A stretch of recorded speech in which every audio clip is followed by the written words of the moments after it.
Emerging from the spatial rift of Hokage Rock, I inadvertently stirred a commotion among all the ninjas of Konoha.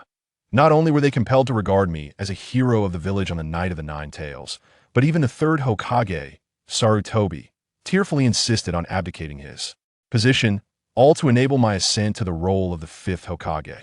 This was particularly poignant as I was the esteemed direct disciple of the second Hokage, Tobirama Senju, who had mysteriously vanished for over 20 years due to an unexpected journey into another dimension while researching space-time ninjutsu. Although I found myself trapped in an alternate world, I did not succumb to despair or idleness. Instead, I honed my water release techniques to perfection and elevated the various forbidden jutsu taught by my mentor to their utmost limits that I had resigned myself to the belief that I would never return. However, during a serendipitous experiment with space-time ninjutsu, I unexpectedly breached the dimensional barrier and found my way back. Yet before I could indulge in the nostalgia of my memories, a furious beastly roar rent the air, accompanied by the ominous approach of a tailed beast bomb hurtling toward me from the summit of Hokage Rock. As the explosive projectile drew nearer, I remained unperturbed. With deft hands, I swiftly formed seals, conjuring an enigmatic pattern that materialized in the air before me. When the colossal tailed beast bomb collided with it, rather than detonating, it abruptly halted midair. In an instant, utilizing the flying thunder god technique, I blinked and the tailed beast bomb vanished from sight, only for a tremendous explosion to reverberate through the forest far from Konoha. Fortunately, the seals I had left in this world remained intact. Otherwise, I would have faced a formidable challenge. I shook my head lightly, but within moments, my expression darkened. Just as I returned, I was greeted by a tailed beast bomb from that mischievous fox. Such an affront was intolerable. However, just as I prepared to retaliate against the Nine-Tails, a voice emerged from behind me. It was none other than the fourth Hokage, Minato Namikaze, appearing with a look of caution. In these turbulent times, the emergence of another who could wield the flying thunder god technique was hardly welcome news. Yet when faced with Minato's inquiry, I chose silence, instead brandishing a kunai imbued with the power of thunder and flinging it directly at him. Minato, startled by my action, instinctively prepared to block, ready to activate his own technique. That very moment, an unusual vortex materialized behind him, and a masked figure gradually emerged. Before he could launch an attack, the kunai I had thrown struck him, sending electric shocks coursing through his body. I crossed my arms, disdainfully remarking that attempting a sneak attack in my presence was a folly for one so inexperienced. Realizing I had intervened to thwart the masked man's assault, Minato expressed his gratitude in a hushed tone, and without a moment's hesitation, he lunged forward with his kunai, aimed at the masked figure. However, he could scarcely anticipate that his strike would not reach its intended target. The enigmatic vortex reappeared once more. Witnessing the adversary's escape, although Water Door felt a surge of indignation, he refrained from wasting precious time. For now, he had far more pressing matters to attend to. With remarkable swiftness, Water Door formed intricate hand seals, and with a decisive strike upon the ground, he invoked the wind bell technique. As the incantation resonated, a colossal toad descended from the heavens, instantaneously subduing the Nine-Tails, which was wreaking havoc upon the village of Konoha. Simultaneously, the figure of Wave Wind Water Door vanished alongside the Nine-Tails and the toad, executing the flying thunder god technique and body flicker with remarkable efficacy, perhaps even surpassing that of his mentor, the flying sword master.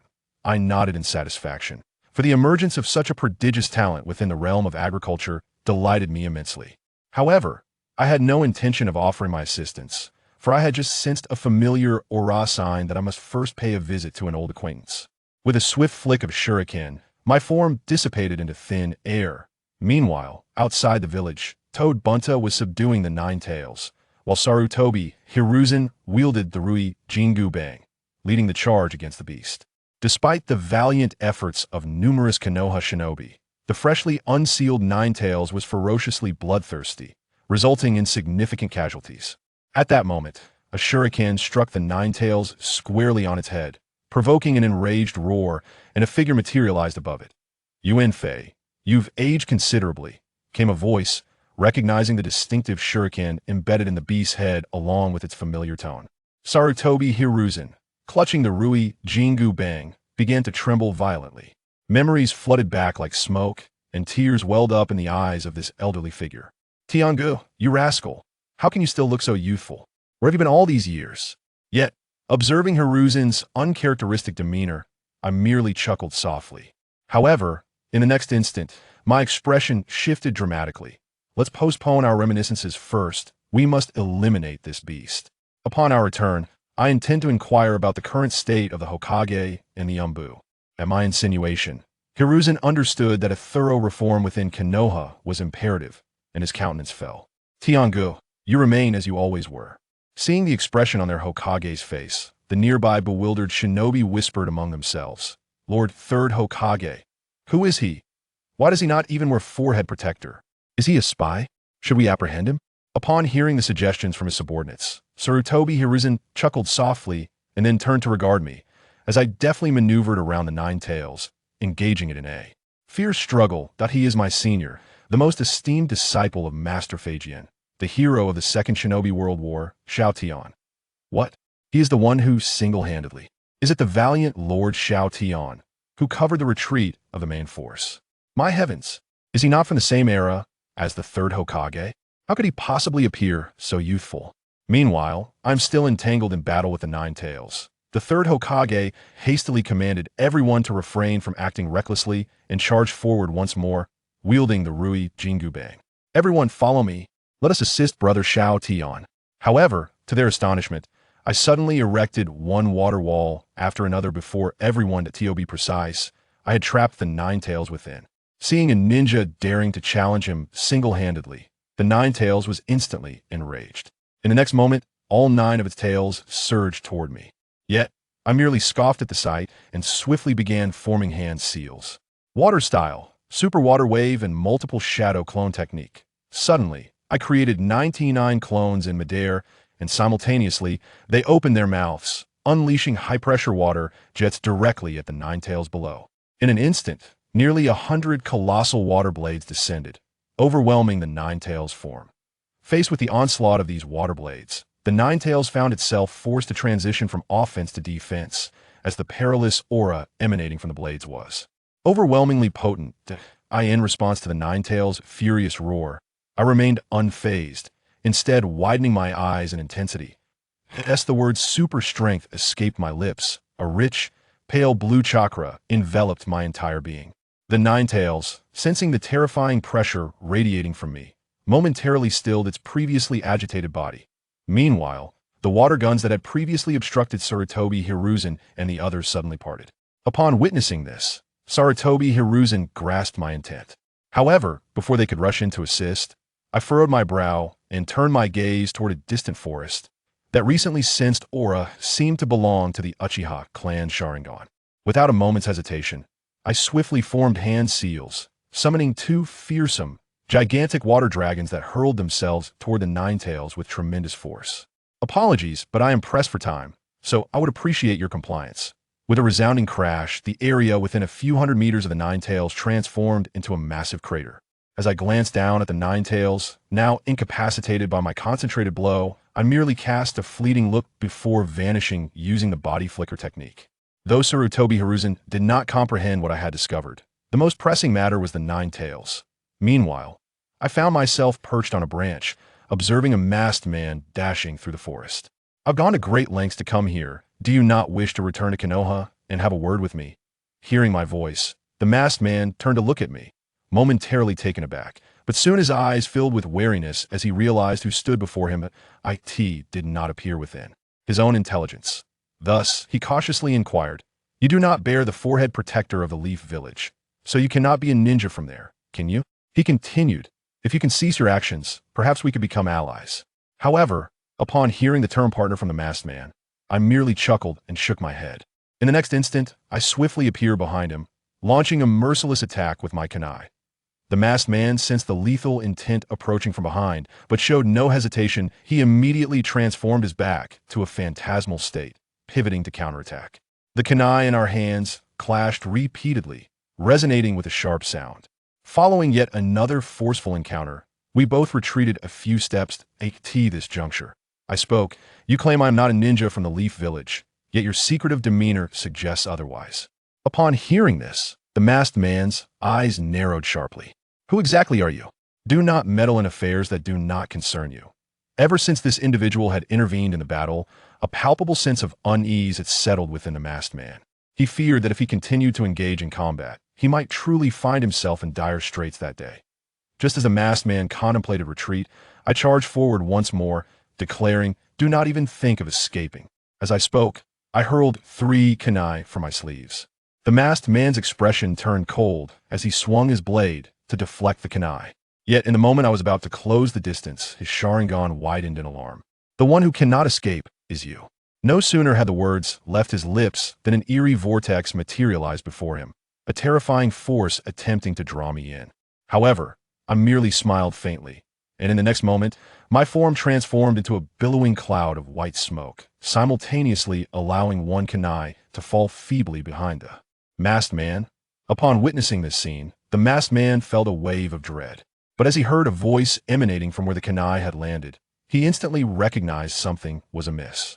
He activated his phantasmal state at full speed, seeking to evade the impending threat, but it was too late. With a resounding crash, I unleashed a powerful jet of water from my mouth, striking the masked man squarely in the back and propelling him away, causing him to crash through 25 trees before collapsing to the ground. As I approached him, I remarked, "It is merely the kaleidoscopic ability of the space-time dimension, nothing extraordinary." The masked man, struggling to rise from the ground, froze upon hearing my words, realizing that the person before him was beyond his capacity to contend with. In a bid to buy himself time to flee, he curiously asked, "Who are you? I do not recall anyone of your caliber in the Leaf Village." Just as I was about to reveal my identity, a roar filled with unyielding rage suddenly echoed, causing the very earth to tremble. At that moment, distracted by the commotion, the masked man was once again drawn into the enigmatic vortex, even as I swiftly reacted. Yet there was no way to prevent his departure. Once more, although he managed to escape successfully, I had left behind a flying thunder god seal upon him. As long as he entered within my perception, I would undoubtedly have the means to capture him completely. The next time we meet, I shall not allow your escape. With that thought, I utilized the seal I had previously inscribed and instantly returned to the side of Minato Namikaze. However, upon witnessing the scene before me, I felt a throbbing headache as I pressed my right hand against my forehead. Before me stood the 4th Hokage, Minato Namikaze, currently forming hand seals. The sequence and technique he was employing were indeed the Reaper Death Seal, forbidden sealing technique that demanded the sacrifice of one's own life. Beside him, Hiruzen Sarutobi sighed with resignation, shaking his head without any intention of intervening. Unable to bear the sight any longer, I couldn't help but inquire, "Your name is Minato, is it not?" "That is the sequence for the Reaper Death Seal. Are you aware of the consequences of your actions?" Before I could finish my sentence, Minato interjected, "By doing this, I will die."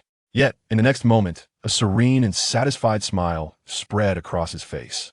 I never imagined that I, Minato Namikaze, would witness the legendary Lord Xiao before my demise. Upon hearing this, my eyes gleamed with a flicker of resolve. "Minato, before you meet your end, I wish to discuss something with you." "Lord Xiao, please go ahead," Minato replied, knowing he was on the brink of death.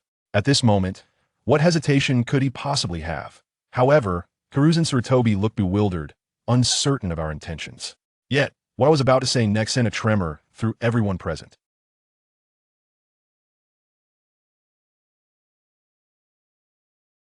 However, what Xiao Tian said next shocked everyone present. "Konoha, I want to take that kid as my first disciple. What do you think?" "What?" "Lord Xiao Tian." "I agree, and I believe Naruto and Kushina will definitely agree too." "No, Xiao Tian, the Jinchuriki of the Nine-Tails must be strictly guarded by the Umbu. There absolutely cannot be any mistakes." Just as the two had just reached an agreement, Sarutobi Hiruzen suddenly interjected at that moment. "Wait."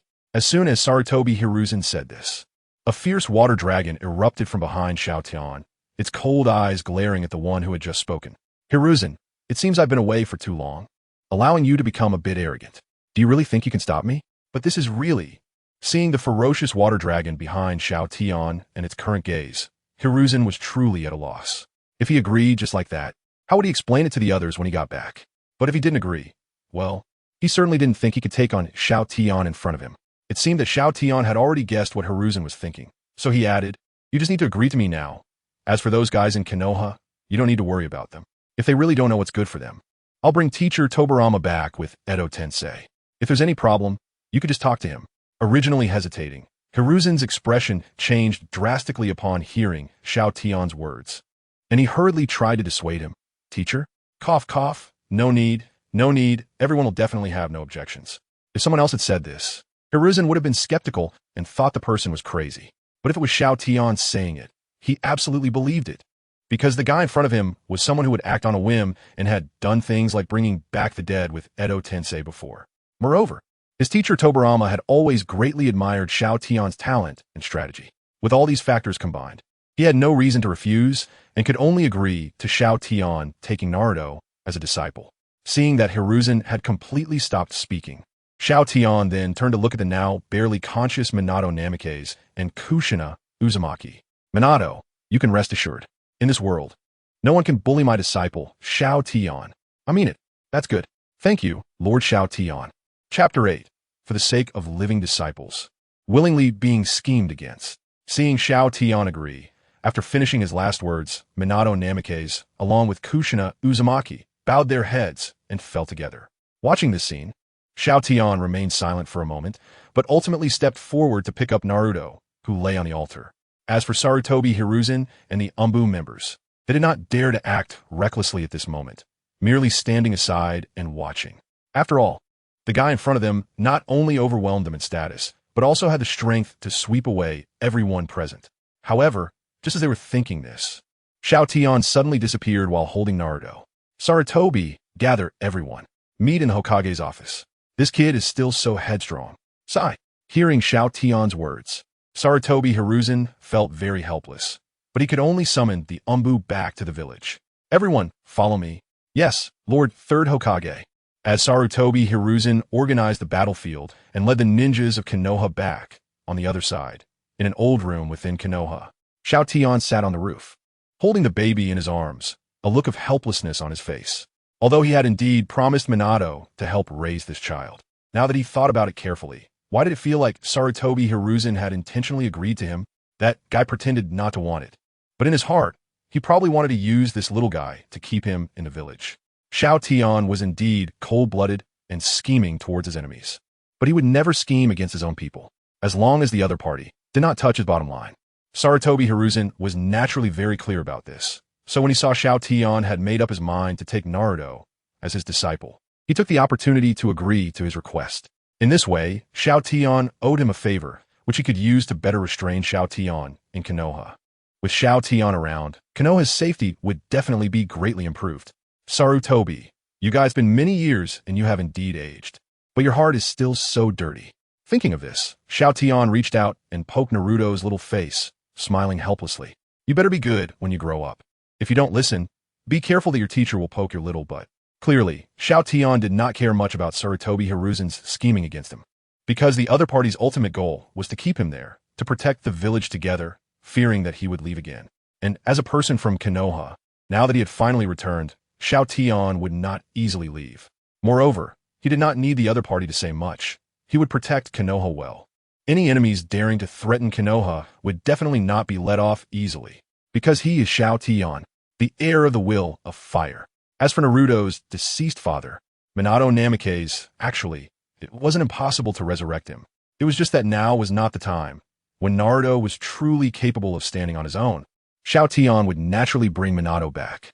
After all, he was Xiao Tian, and now he had the system, so wanting to completely resurrect the dead was not impossible. Tap, tap, tap. While Xiao Tian was deep in thought, a shadow holding a pipe walked towards him step by step. I knew you would be here. Put the pipe away. Hearing Xiao Tian's words, Sarutobi Hiruzen glanced at the sleeping Naruto, helplessly put away the pipe, and coughed lightly. Let the child sleep for now. Come outside with me. There are some things I want to discuss with you. Don't worry, I definitely didn't send anyone to take the child. Hearing Sarutobi Hiruzen's words, Xiao Tian merely gave him a deep look, then left a mark on Naruto. Immediately after, he settled him in this room where he had once lived. Okay. Chapter 9, Hokage? Sorry, I won't. Outside the house. If you have something to say, just say it directly. Xiao Tian crossed his arms calmly and looked at Sarutobi Hiruzen in front of him. For this, Sarutobi Hiruzen couldn't help but feel emotional. Before Xiao Tian went missing, although he was just a Konoha Chunin, he had led Konoha ninjas to resist foreign enemies for a period of time, becoming a hero in everyone's hearts, truly the people's choice. Simply put, if Xiao Tian hadn't suddenly disappeared, regardless of strength, experience, or strategy. The third Hokage of Konoha would definitely not be Sarutobi Hiruzen, but Xiao Tian. Sigh, you're still the same.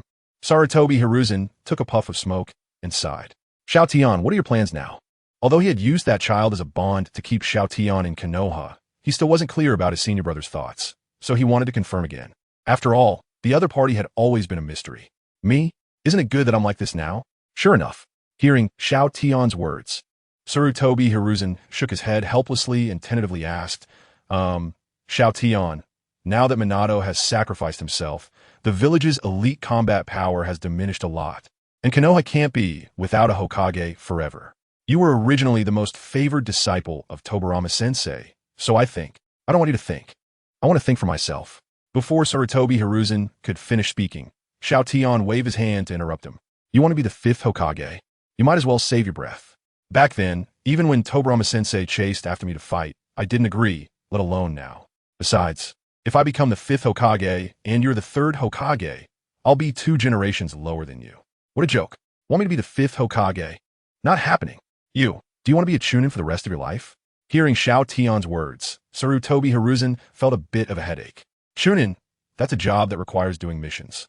Just as he said this, he noticed that Xiao Tian was looking at him with a playful smile. Wait, it seems that even if the other party doesn't do missions, he can't be managed by himself. No, that's the whole of Konoha now. No one can manage him. So what do you want to do? How about you first act as the proxy Hokage until a suitable person? Water style.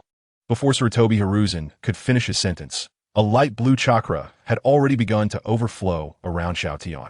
Seeing the scene, Sarutobi Hiruzen quickly opened his mouth to stop him. Wait. I'll think of a way for the Hokage position. You first put away your chakra. It seems he has already guessed who Sarutobi Hiruzen would ultimately choose as Hokage. Xiao Tian turned to look at Naruto, who was now sleeping, and sighed. I can join the Elder Council. As long as you don't act recklessly. When you need my help, I will naturally step in. Really? Hearing Xiao Tian's words, Sarutobi Hiruzen abruptly extinguished his pipe and stared at the person in front of him.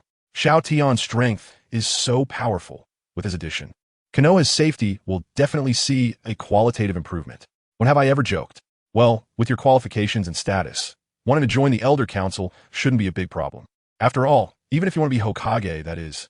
Stop, I will never become that. And the one who would get beaten to death would definitely be you guys. Hearing Xiao Tian's words, Sarutobi Hiruzen could only shake his head and turn to bid him farewell. Sarutobi Hiruzen came here to firmly bind Xiao Tian to Konoha, preventing him from running around again. Now that he has achieved his goal, there is naturally no need to stay any longer. Moreover, with Xiao Tian back, he also needs to handle some procedures for him and start the meeting he mentioned. Then let's talk about this matter later. I'll go back to gather the previous people and call the Elder Council. You should come over later, and we will take care of your joining. Xiao Tian simply nodded lightly upon hearing this.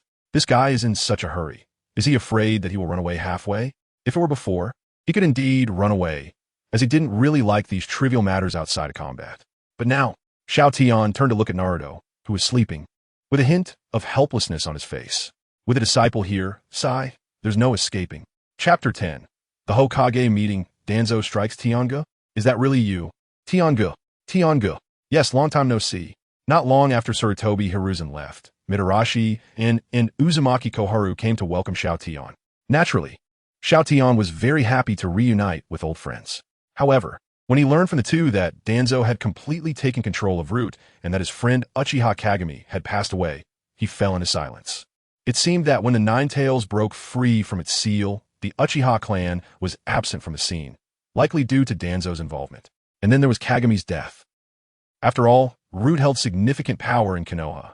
Those whom the Umbu directly under the Hokage could not kill, Root could, and Danzo could oversee. They acted first and reported later. This was Root. This was the power Danzo now possessed. You. Who are you? Xiao Tian. As Xiao Tian and the others just entered the Hokage's office, Danzo, who was about to sit down, suddenly began to tremble slightly and even instinctively took a step back. It was fear, a primal fear. How did this madman come back? Damn it. If he's back, doesn't that mean there's another obstacle in my plans? However, Danzo quickly realized that he was no longer the same as before. Even if this former madman returned, he was confident he could deal with him, because now he had control over Root. If he couldn't kill Xiao Tian himself, he would use Roots assassins. He didn't believe that Xiao Tian could withstand the onslaught of all Roots assassins. With that thought, Danzo feigned calmness and sat down, greeting Xiao Tian casually. Long time no see. Looks like you're still the same. Seeing Danzo's hypocritical demeanor, Xiao Tian's expression turned cold. Compared to Sarutobi Hiruzen, who was now weak and tried to accommodate everyone, Xiao Tian despised the ambitious Danzo even more. His strength wasn't that impressive, but he had plenty of malice. Back when he was part of the Second Hokage, Senju Tobirama's escort team, if it weren't for the latter being present, he would have long since cut down this tumor on the battlefield. It seems you've been living quite well since I left. In response to Xiao Tian's sneer, Danzo retorted directly. Still that annoying, unruly demeanor. The two of them, seeing Xiao Tian and Danzo argue right after entering. Sarutobi Hiruzen in the Hokage's office couldn't help but cover his forehead, feeling a headache coming on. He had brought Xiao Tian here to make him an elder of the council, not to let him fight with Danzo. Thinking of this, Sarutobi turned to the two figures, one large and one small, who had just arrived at the door. You two come in. Bang. The first to enter was a relatively small boy. As soon as he stepped into the room, he directly knelt on one knee and bowed his head, speaking loudly. Third Hokage, Uchiha Shursui, is ready for orders. Behind him was the plump Akimichi Choji. However, compared to the resolute look in his eyes before, Choji now had more bitterness and gloom in his gaze. Uchiha Shursui, the evil members of the Uchiha clan? Sarutobi, what does this mean?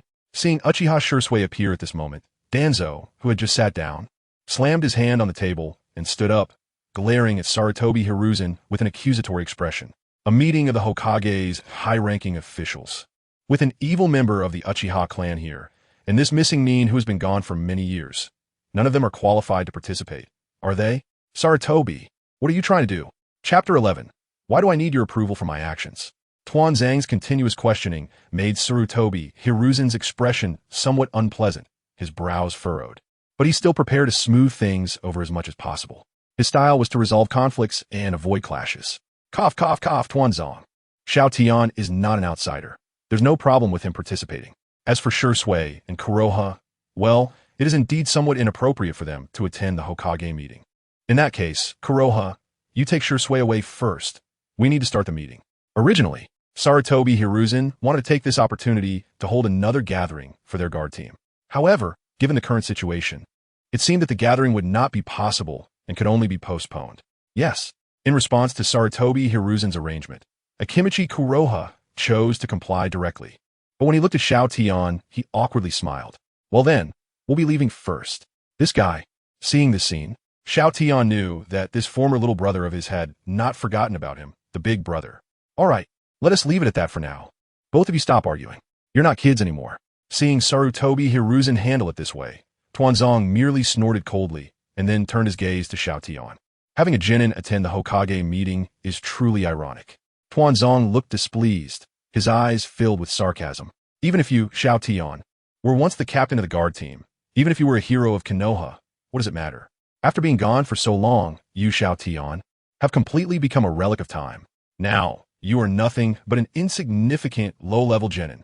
However, just as Tuanzong was feeling pleased with himself and Konoha was about to take Uchiha Shursui away, Xiao Tian spoke up at that moment. Konoha, wait a moment. Big brother Tian, what wrong? Konoha, who had already walked to the door with Uchiha Shursui, couldn't help but scratch the back of his head, unsure of what Xiao Tian wanted to do now. You go wait at the door. I'll find you shortly. As for Uchiha Shursui, let him stay here. After all, he is a descendant of Kagami. Let him stay here in his place. All right. Regarding Xiao Tian's arrangement, Konoha tentatively looked at Sarutobi Hiruzen, and seeing that he did not stop him, he left Uchiha Shursui behind and left alone. Seeing Konoha leave like this, along with this young man who appeared out of nowhere, Uchiha Shursui couldn't help but feel a bit confused. Who is this person? How dare he be so arrogant in front of the third Hokage and the leader of Root, Tuanzong? Good boy, come over here. Uchiha Shursui glanced at Sarutobi Hiruzen and, seeing that he had no objections, obediently walked to Xiao Tian's side, where he was directly ruffled on the head. Good boy. You really resemble Kagami a bit. Your name is Shursui, right? Not bad, not bad. Bang. Just as Xiao Tian was inspecting Uchiha Shursui, Tuanzong suddenly slammed the table and raised a ruckus. Xiao Tian, if you want to continue shamelessly staying here, I can temporarily ignore it.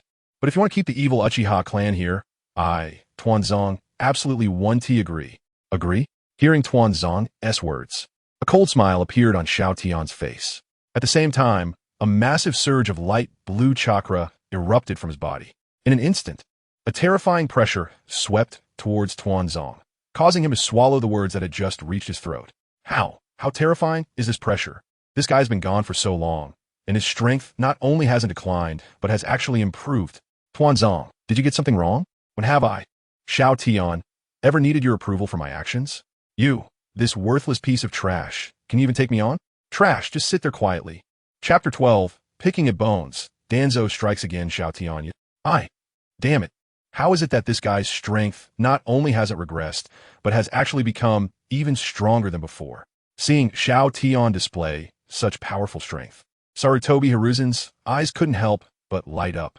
Xiao Tian had clearly just gone through a fierce battle like himself. Even if his own strength was formidable, he couldn't possibly be at his peak condition. Yet now, Xiao Tian was still able to emit such strong chakra. How terrifying was his overall strength!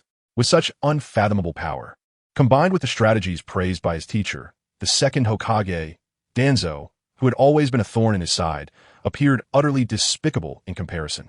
Thinking of this, Sarutobi Hiruzen finally stepped forward and revealed the main purpose of gathering everyone here. I had already discussed with Xiao Tian before coming here. From now on, Xiao Tian will serve as a special advisor and become a member of the Konoha Elder Council. Sarutobi. Upon hearing Sarutobi Hiruzen's words, Danzo slammed his right hand on the table, his face filled with coldness and dissatisfaction. If he had been informed of this decision earlier, how could he have completely offended Xiao Tian now?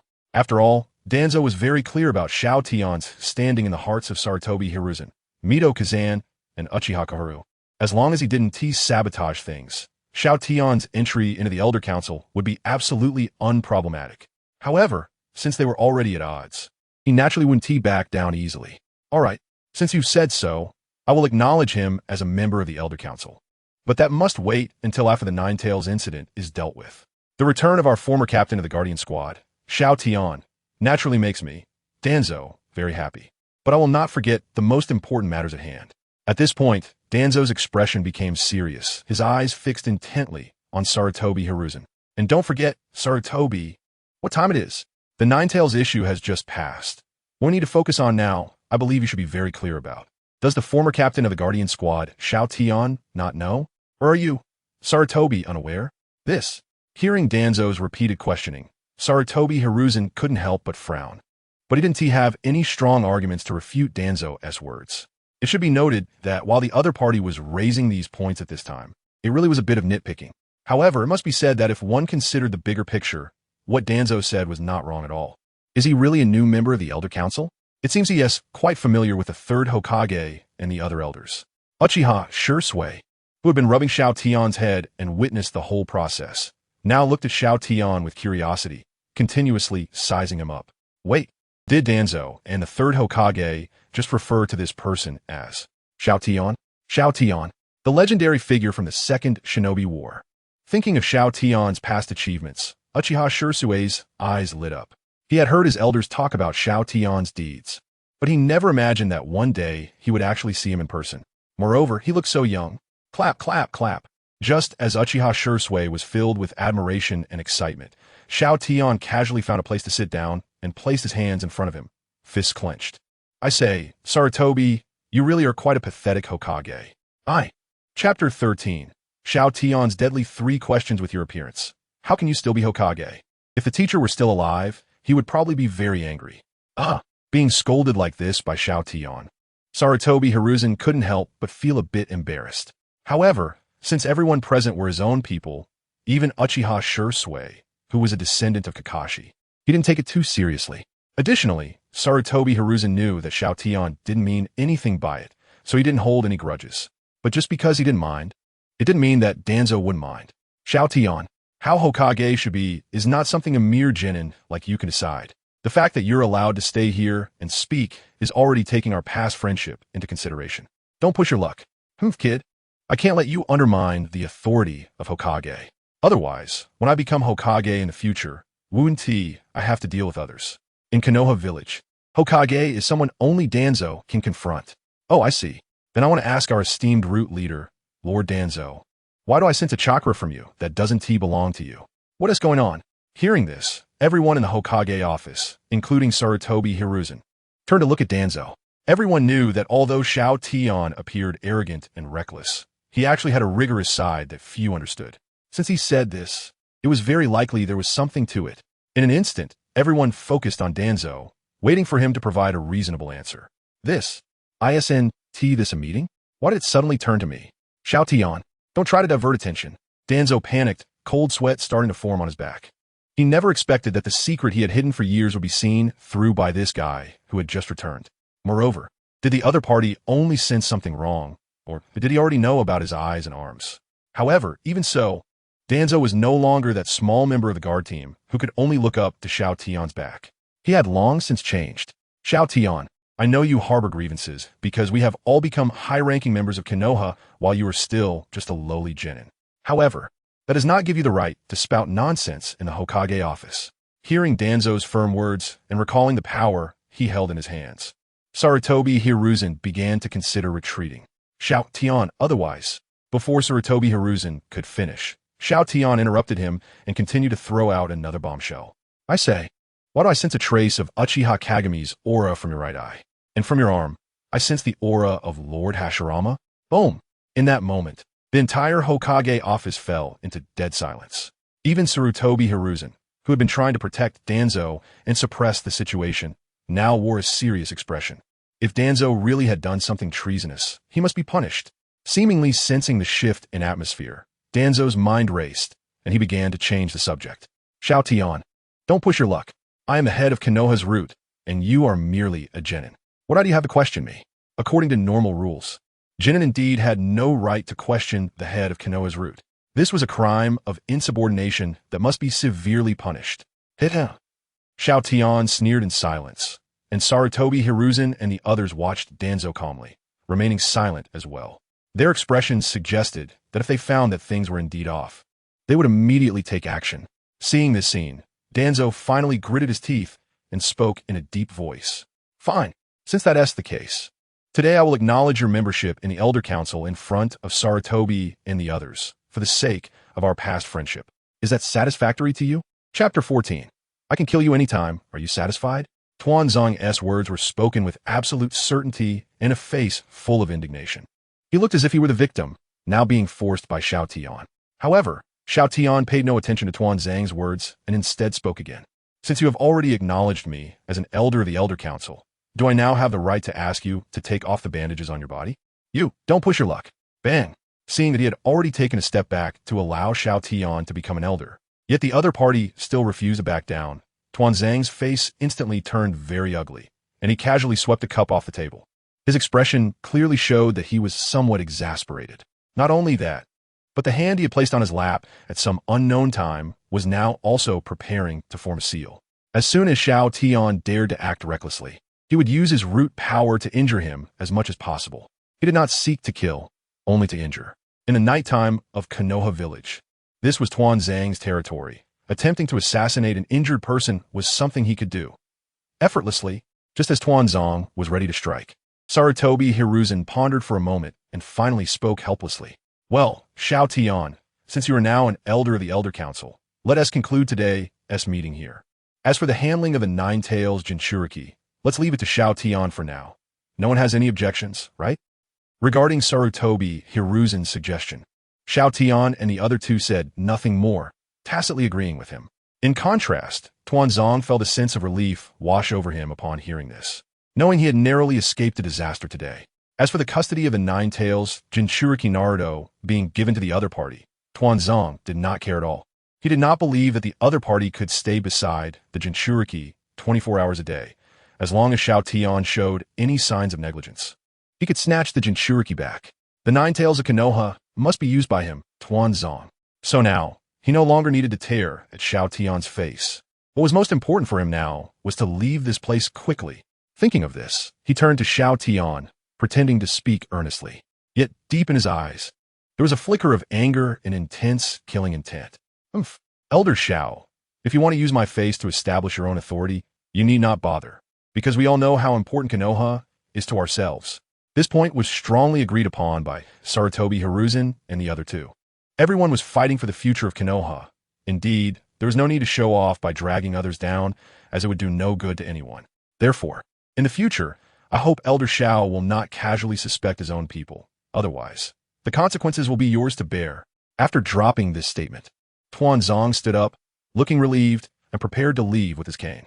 After all, the meeting had concluded, and he naturally had no reason to stay. Such a situation would bring him no benefit and would only expose his memories, which he needed to find a way to suppress. In the past, without Xiao Tian, Sarutobi Hiruzen could hold meetings however he wished, as it would not harm him in any way. But now Xiao Tian was back, and everything had changed a bit. The consequences will be yours to bear? Just as Tuanzong was about to reach the door, Xiao Tian's cold laugh suddenly rang out. Upon hearing this voice, everyone's hearts trembled simultaneously, as if they had realized something. Because now, Xiao Tian was surrounded by a faint blue chakra. Not only that, whoosh, Tuanzong had just uttered a single word when his neck was already being choked, and he was lifted off the ground. Do not try to challenge my bottom line. I can kill you anytime.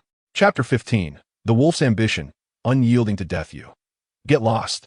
Danzo originally wanted to say something, but Xiao Tian directly lifted his foot and rammed him out of the window with a knee strike. At the same time, a faint voice drifted away.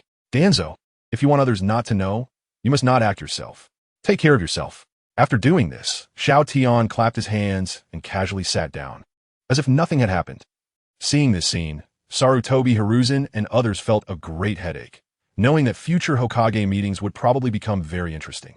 After all, the person in front of them was not one to remain quiet and would definitely bring them continuous trouble. As for Xiao Tian's sudden outburst, Sarutobi Hiruzen had not expected it at all. After all, this was the Hokage meeting. He could never have imagined that Xiao Tian would act here. Thinking of this, Sarutobi Hiruzen helplessly spoke. Well, let's end today's Hokage meeting here. Everyone disperse. Upon hearing Sarutobi Hiruzen's words, everyone except for him and Xiao Tian left. Even Uchiha Shursui was temporarily handed over to Akimichi Take Fumi outside. After all this, Sarutobi Hiruzen awkwardly looked at Xiao Tian in front of him. I say, Tian, you really didn't have to do this. No matter how greedy Danzo is, he wouldn't destroy the peace of Konoha. You really didn't need to go this far. Do you think what I just said was a joke? Xiao Tian looked meaningfully at Sarutobi Hiruzen, his deep gaze making the latter feel somewhat uneasy. Could it be? Hiruzen, knowing a person's face but not their heart, some people must always be on guard against. I ask you, the reason the Uchiha clan did not participate in the battle during the Nine-Tails invasion, was it because of you? It was my order. Sarutobi Hiruzen answered very straightforwardly, as this was not a secret for someone in their position. That's right, the order was yours. But do you dare say that Danzo's shadow was not behind this? Did he not propose to monitor the Uchiha clan 24/7 to prevent them from going to extremes due to their thirst for power? Upon hearing this, Sarutobi Hiruzen could not deny it and nodded slightly, because Danzo had indeed previously suggested to him to monitor the Uchiha clan around the clock. And it was also Danzo who proposed that the Uchiha clan be stationed in Konoha this time. However, he knew that the other party had implemented it without prior consultation, and to maintain peace within Konoha, Sarutobi Hiruzen could only choose to compromise, tacitly agreeing to the first condition while proposing the second in his own capacity to the Uchiha clan. It seems that things are indeed as I thought. Danzo's actions were to keep the Uchiha clan under constant pressure, ultimately forcing them into a corner under internal and external troubles, leading to rebellion. Upon hearing Xiao Tian's words, Sarutobi Hiruzen fell silent, because the possibility the other party mentioned indeed existed, but why would Danzo do this? Even if it succeeded in the end, it brings him no benefits. Hearing Sarutobi Hiruzen's words, Xiao Tian shook his head, then stood up from the chair and slowly walked towards the door of the Hokage meeting room. Benefits? Haha. Hiruzen, do you still not understand? Danzo has always been coveting your position. Inciting internal strife is just the beginning of seizing the Hokage position. The wolf's ambition is unyielding to death. Hiruzen, being soft-hearted will only make the wolf greedier. You're truly going backward. Chapter 16. Uchiha, I will save you, boss. As Xiao Tian walked out of the Hokage office, Shodao Chifeng, who was not far from the office, immediately jogged over, bringing Uchiha Shursui with him. Seeing Shodao Chifeng like this, Xiao Tian couldn't help but chuckle. This guy hasn't changed at all. Perhaps. Chifeng, it's been a long time. How about I come over to your house for a visit? My house. You're absolutely welcome.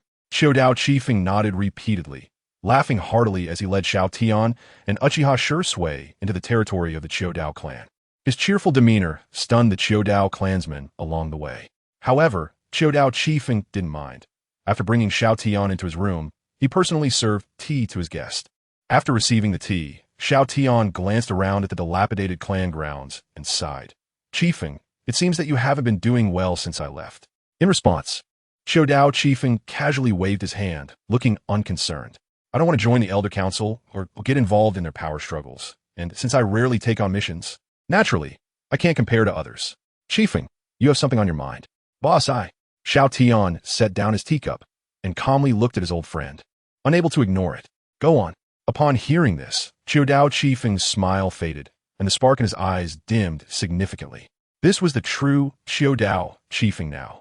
Boss, Konoha is no longer the Konoha we once knew. After you left, Danzo took your place, controlling the entire root organization, effectively ranking above everyone else in Konoha. And, at this point, Qiudao Qifeng glanced at Uchiha Shui beside him, pausing slightly. You mean to say that the death of Shui's mirror was likely orchestrated by Danzo? Just like this incident, right? Xiao Tian quickly guessed Qiudao Qifeng's thoughts, causing him to be momentarily stunned, but he soon nodded gently. After all, this was his boss, who could read his mind. Nothing strange about that. However, Uchiha Shui's face changed slightly, and he trembled slightly. The death of Uchiha Kagami was not an accident. Shui, Lord Xiao Tian, Uchiha Shui is at your service. Hearing Xiao Tian suddenly call him, Uchiha Shui quickly knelt on one knee, looking anxious.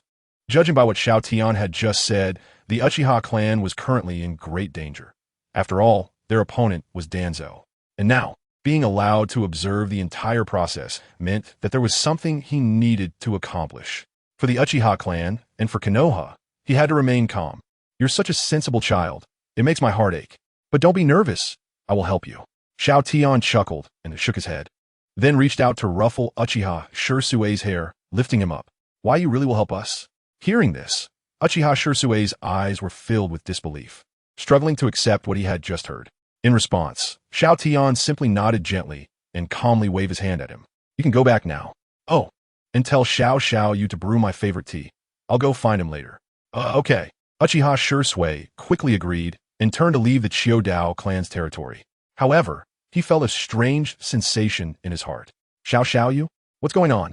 That kid was probably still shocked by the 3 words the boss had just said. As Uchiha Shui left, Qiudao Qifeng took a sip of tea and sighed. Back then, we were. Don't think too much. Everything will be all right. While Qiudao Qifeng reminisced about the past, Xiao Tian patted his shoulder. I couldn't intervene in how Danzo treated you while I was away. But now that I'm back, I will absolutely not let him have his way. Boss, hearing this, Qiudao Qifeng became anxious, fearing Xiao Tian would act impulsively. Clearly, he was unaware of what had happened in the Hokage office. Don't worry, I am Xiao Tian, your boss. If it weren't for wanting to ruin him completely, especially in this tumultuous time, I would have already taken his life in the Hokage meeting room. As he said this, Xiao Tian flicked his coat and walked toward the entrance of the Qiudao clan.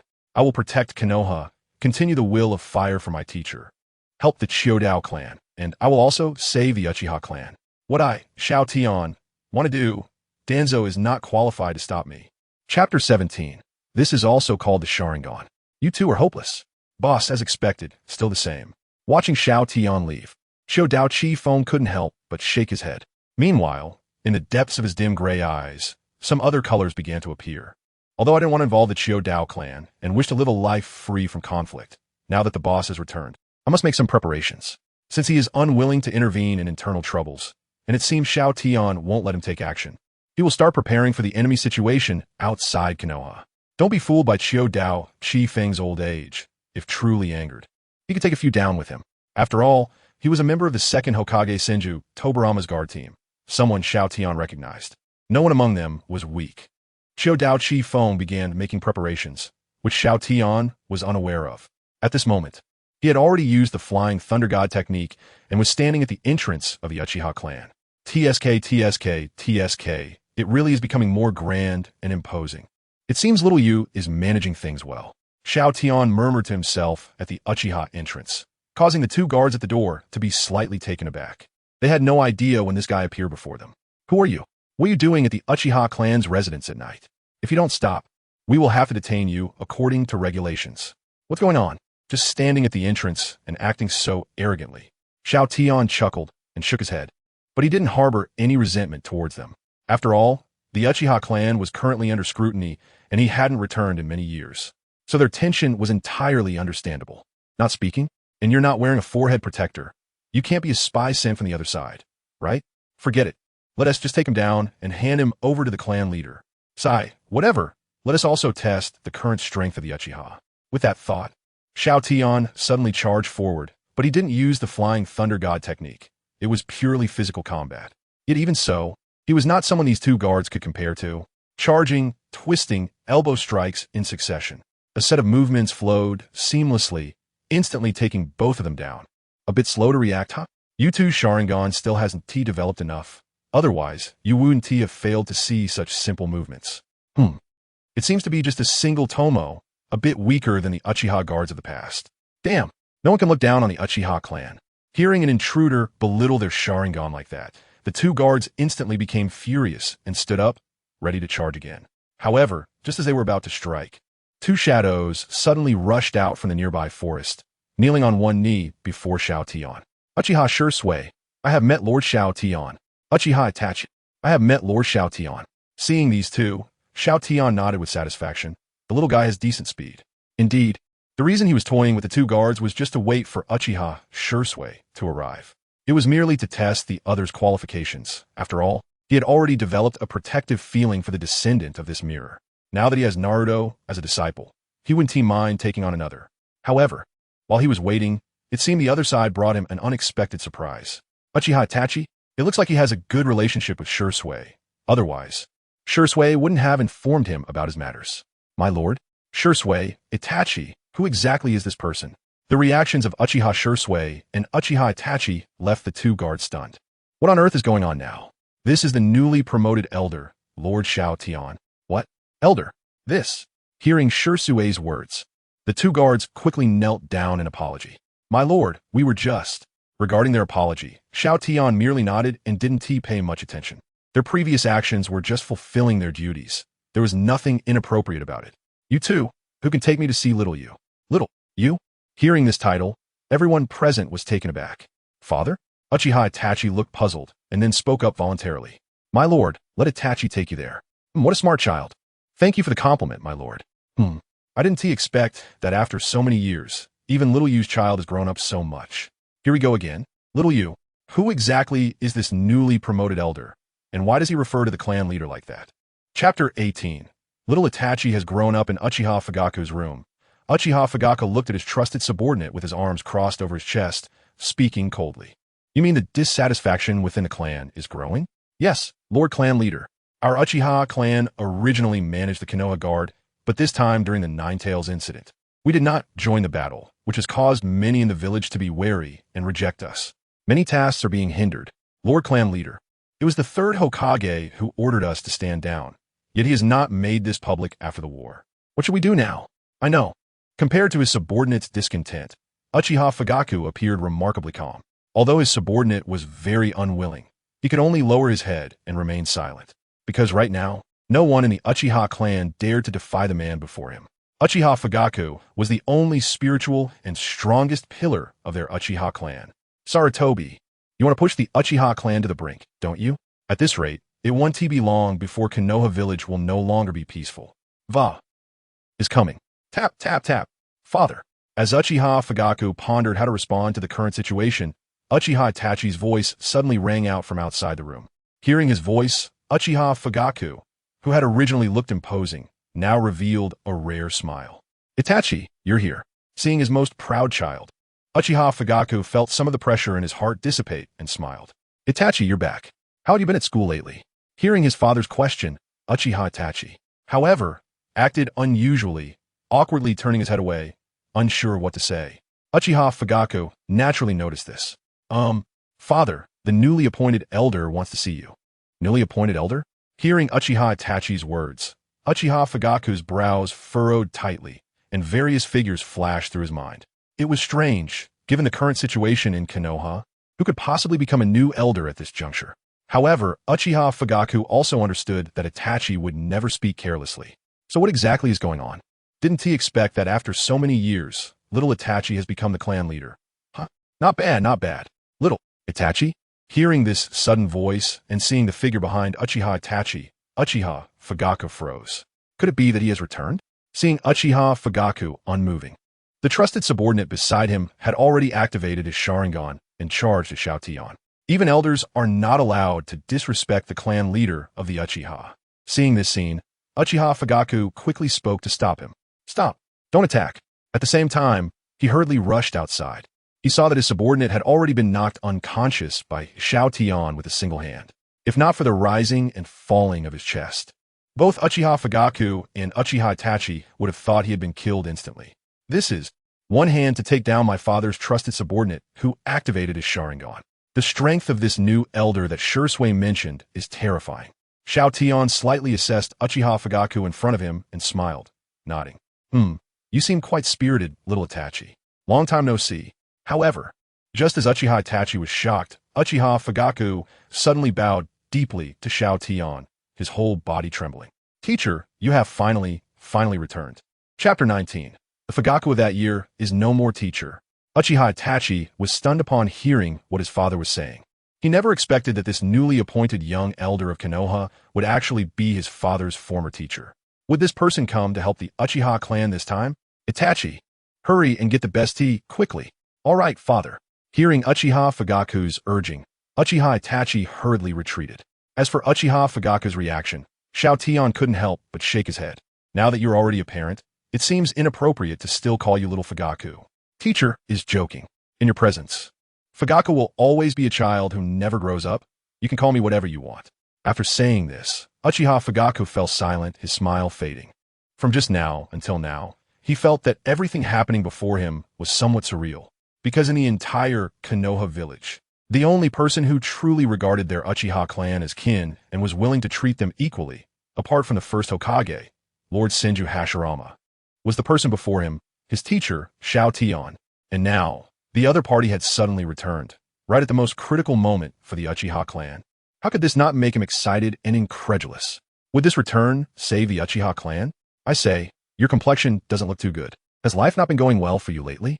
Hearing Xiao Tian's words, Uchiha Fugaku forced a smile and nodded, sighing, even if I don't say it. With your current elder status, you will find out sooner or later. Konoha now, and the various clans within it, have long changed since you left. Xiao Tian could not deny this. It was the second time he had heard similar words today. Sarutobi, Danzo, your weakness and wolfish ambitions will destroy all the vital forces needed to maintain the peace of the Hokage. The internal conflicts within the Uchiha clan were intensifying, and the other clans in Konoha were constantly excluding them. Even the third Hokage was unwilling to stand up for their reputation. At this point, Uchiha Fugaku's expression turned somewhat grim. The situation of the disciples and the Uchiha clan in Konoha had become very awkward. Hearing the words of Uchiha Fugaku, this former disciple, Xiao Tian merely nodded lightly and calmly said, I already know all of this. However, Fugaku, what I want to know more is your own opinion on this matter. Xiao Tian wanted to know, since Sarutobi Hiruzen had become weak, Danzo's ambitions had become more sinister, and others like Akimichi Choza had become increasingly disheartened. What about this disciple before him? What kind of person had he become now? Did he still hold firm to that initial resolve? To protect Konoha? To uphold the will of fire? And for the teacher, Fugaku would have no regrets, even in death. Uchiha Fugaku was very clear that his next answer would be a crucial turning point in his life. It might even directly influence how Xiao Tian would handle the Uchiha clan in the future. However, even so, Uchiha Fugaku was not prepared to lie to win Xiao Tian's trust, because he understood one thing very well. In front of this teacher, he could not play any tricks. As soon as he lied, the other party would notice. In short, he could only speak the truth. Thinking of this, Uchiha Fugaku took a long breath and then spoke with a serious expression. Teacher, Konoha is no longer the Konoha of the past, and Fugaku is no longer the Fugaku of the past. I am not only your disciple, but also the clan leader of the Uchiha. I must take responsibility for the entire Uchiha clan. This is my mission. Upon saying this, Uchiha Fugaku noticed that Xiao Tian had said nothing, so after a slight pause, he mustered the courage to continue. However, If this situation continues to develop, it won't be long before the Uchiha clan's internal strife might completely collapse. And we could even be forced down the path of betraying Konoha. And by that time, as the clan leader of the Uchiha, I can only lead my clansmen. Chapter 20. As long as I, Xiao Tian, am here, the Uchiha clan will not rebel. Rebel? Xiao Tian spoke calmly, with no visible emotional fluctuations on his face. Seeing this scene, Uchiha Fugaku's whole body shook, and the light in his eyes began to change wildly. But in the end, he gritted his teeth, made a decisive move, and suddenly bent down, placing himself on the ground. As long as the teacher is willing to save the Uchiha clan, Fugaku will do his utmost to ease the internal conflicts. This is a promise Fugaku can definitely fulfill for his teacher. That's right, doing his utmost to alleviate the conflicts. This is the greatest promise Uchiha Fugaku can give to Xiao Tian at this moment. As for not rebelling, when pushed to a dead end, even the most righteous person will break and twist. Wasn't Uchiha Madara like this back then? He believed in Senju Hashirama. He believed in his clansmen. But what happened later? The clansmen he trusted abandoned him, and his most acknowledged brother, Senju Hashirama, fought against him, ultimately leading to both their downfalls. The strongest beliefs of the Uchiha clan are like this, and what can Uchiha Fugaku do? Good, you can still say this. Teacher is very gratified. Xiao Tian gently nodded. Power, everyone has been infatuated with it at some point, but being able to take it up and let it go is the true way of survival. The path that strong people should walk. Fugaku rise. Fugaku has learned. Uchiha Fugaku slowly raised his head. The heavy expression on his face had faded somewhat. But at the same time, there was an added touch of helplessness. Taking it up and letting it go is easier said than done. It seems Fugaku still has a lot to learn from his teacher. However, since the teacher has returned, it seems that the Uchiha clan's desire to restore its most glorious and prosperous era is likely impossible to achieve. Regarding what Uchiha Fugaku said now, Xiao Tian did not refute it, because this is reality. With him in Konoha, even if the Uchiha clan dared to rebel, it would not stir up much of a storm, because he is Xiao Tian, the captain of the Second Hokage's guard, the legendary hero of the Second Shinobi War. Now he is a man who has mastered extreme water release and gathered various perfect forbidden techniques. Creek. While Xiao Tian was chatting with Uchiha Fugaku, Uchiha Itachi had already brought over tea. Seeing this scene, Xiao Tian reached out and gently placed his hand on his head. This action caused Uchiha Itachi's muscles to tense up, and even Uchiha Fugaku beside him felt a bit anxious. For this child he was most proud of, Uchiha Fugaku's protective instinct was quite strong. What are you nervous about? Seeing Uchiha Fugaku's current appearance, Xiao Tian couldn't help but chuckle softly. He then withdrew his hand and took a sip from his teacup.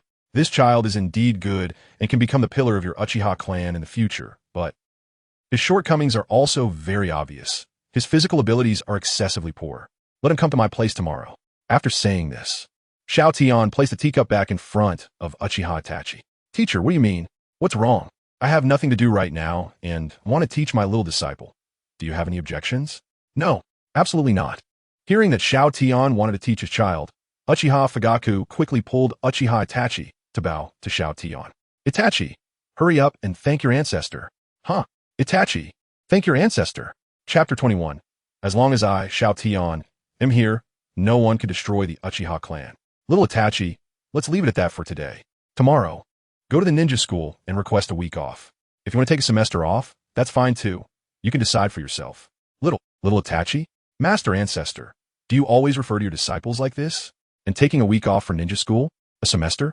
Upon hearing Xiao Tian's words, Uchiha Itachi hesitated for a moment. Under normal circumstances, the best choice for him right now would be to take a week off.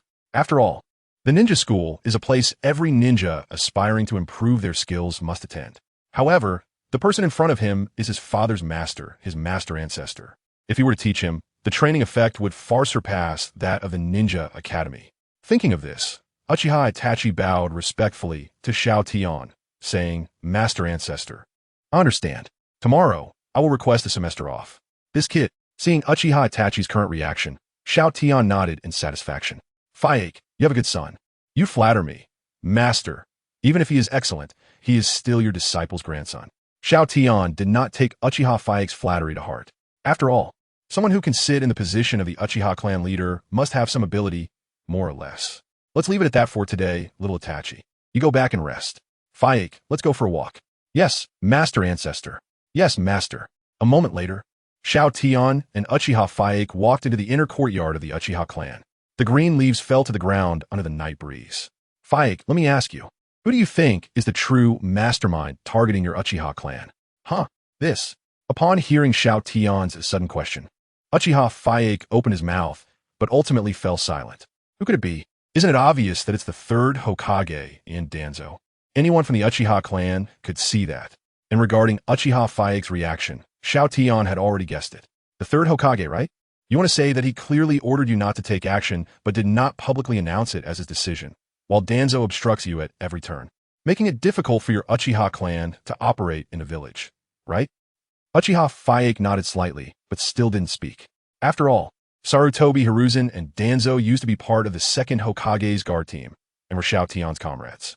For him to say it directly, he couldn't be sure whether the other party would get angry. He was no longer the straightforward Uchiha Fyaake he once was. He had learned to weigh the pros and cons of every word. As for Uchiha Fyake's current silence, Xiao Tian simply smiled lightly. Monsters are always created by monsters. The source of chaos is always the desire for power and the distortion of oneself. Fyaake, the one who truly wants to harm your Uchiha clan and force you into a corner, is not Sarutobi, but Danzo. All of this is just that old guy creating obstacles. What? Hearing Xiao Tian's words, Uchiha Fyaake was taken aback, but he quickly calmed down and fell into deep thought. Because if it is that person, the possibility is indeed very high. If reality is as his teacher said, then the Uchiha clan is truly in danger now. If it were just Sarutobi Hiruzen, the Uchiha clan might still have a chance to fight desperately. But if Danzo is inciting and Sarutobi is compromising, with both forces combined, even the Uchiha, known as a naturally combatant clan, would surely face annihilation. Seeing Uchiha Fyake's increasingly grim expression, Xiao Tian, who was walking ahead of him, suddenly stopped and calmly said, "As long as I am here, Konoha will not be invaded by outsiders. As long as I am here, no one can destroy the Uchiha clan." Chapter 22. Let's get ready. Uchiha clan's counterattack teacher. Hearing Xiao Tian's words, Uchiha Fugaku became excited, his body trembling slightly. Because once before, the other party had said something similar. Back then, Xiao Tian was powerful but unwilling to carry out missions, going his own way. In desperation, Sarutobi Hiruzen had to keep persuading him until he finally agreed to lead a team. Uchiha Fugaku was one of the 3 students under Xiao Tian at that time. Unfortunately, later on the battlefield, apart from Uchiha Fugaku, the other 2 were killed in action. When Xiao Tian rushed in hastily, he did not choose to give up on the already severely injured Uchiha Fugaku. Instead, he charged into the encirclement, carrying him on his back, facing hundreds of enemy ninjas alone. At that time, Xiao Tian had said, "As long as I am here, Konoha will not be invaded by outsiders. As long as I am here, no one can harm my disciples in front of me."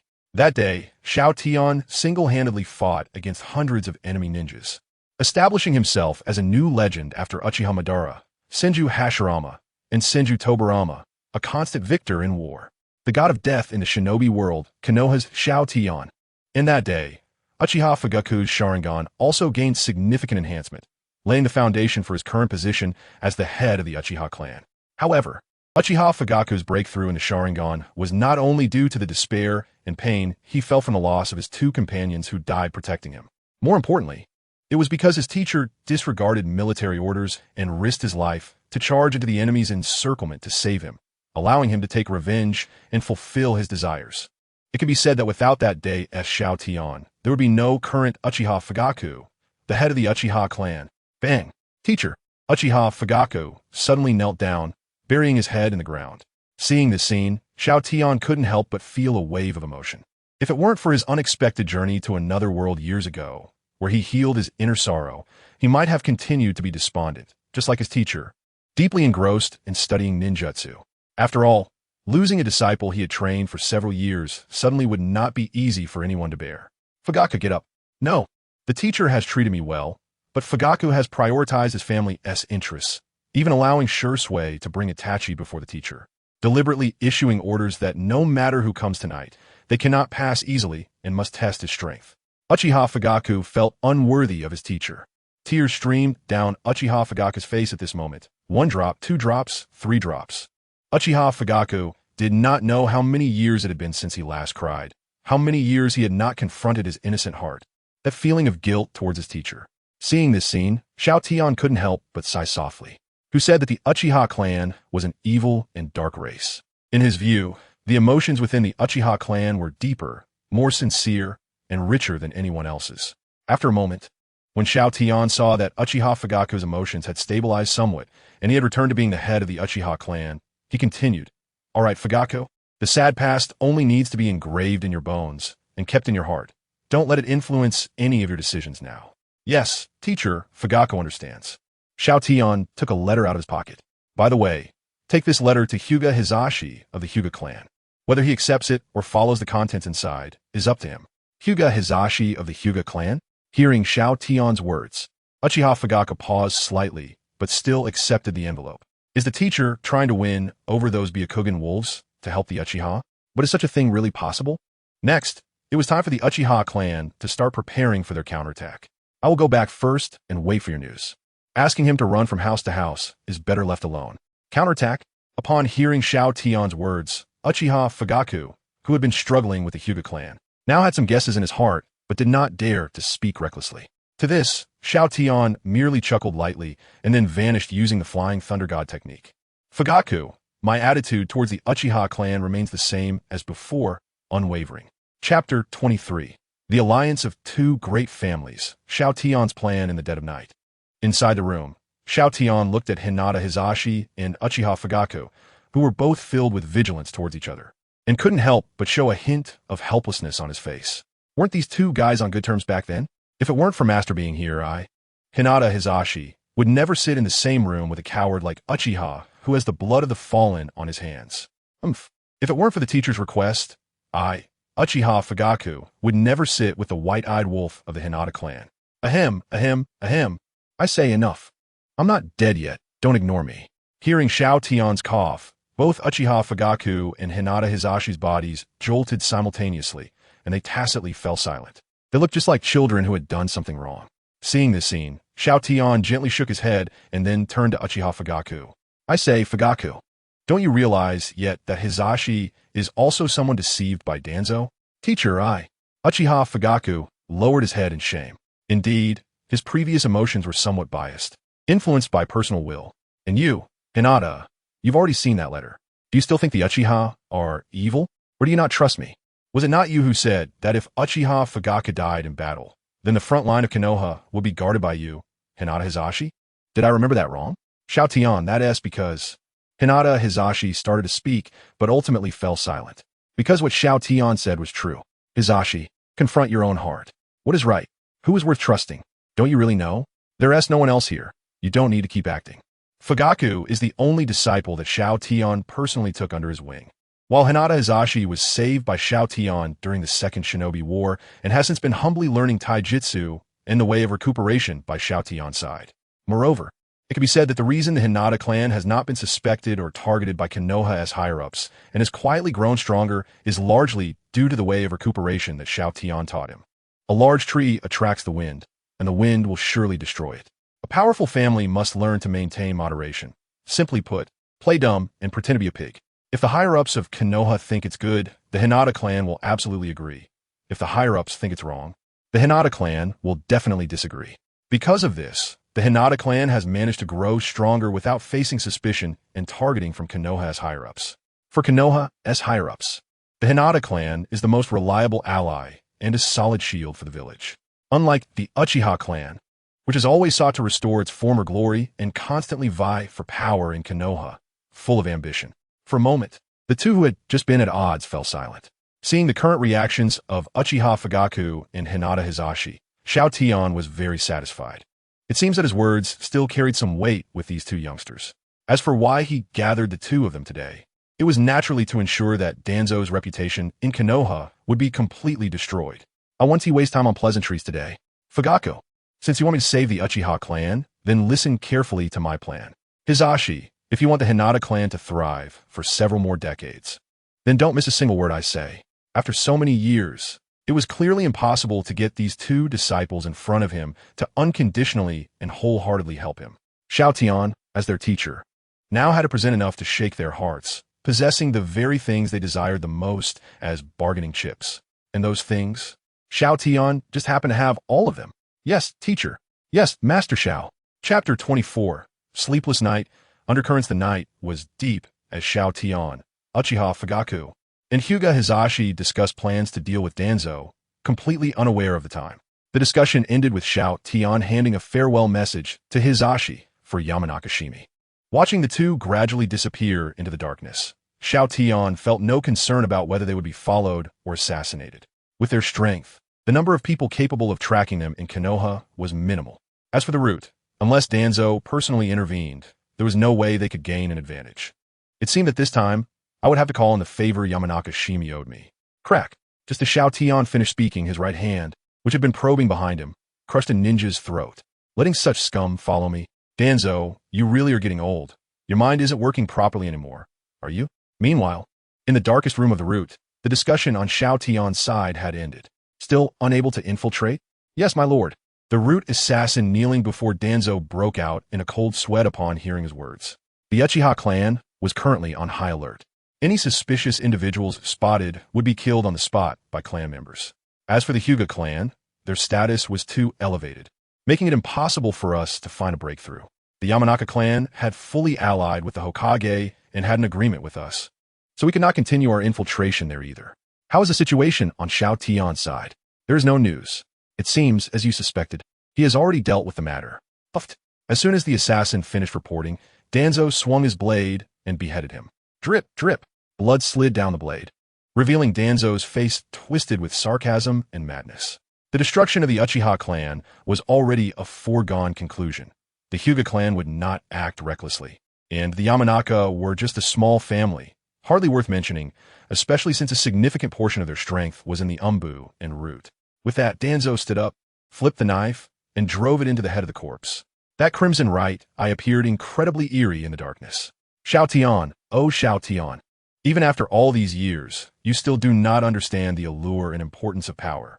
You refuse to accept being Hokage and instead choose to become a powerless elder. If that's the case, once I deal with the Uchiha clan next, it will be you, Xiao Tian. As Danzo's voice fell, the room returned to silence. However, this was merely the calm before the storm. Bloodshed was about to descend. 3 days later, in Konoha. Oh, my child, it was that damn fox demon that killed you. That detestable fox demon, you caused my family to fall apart.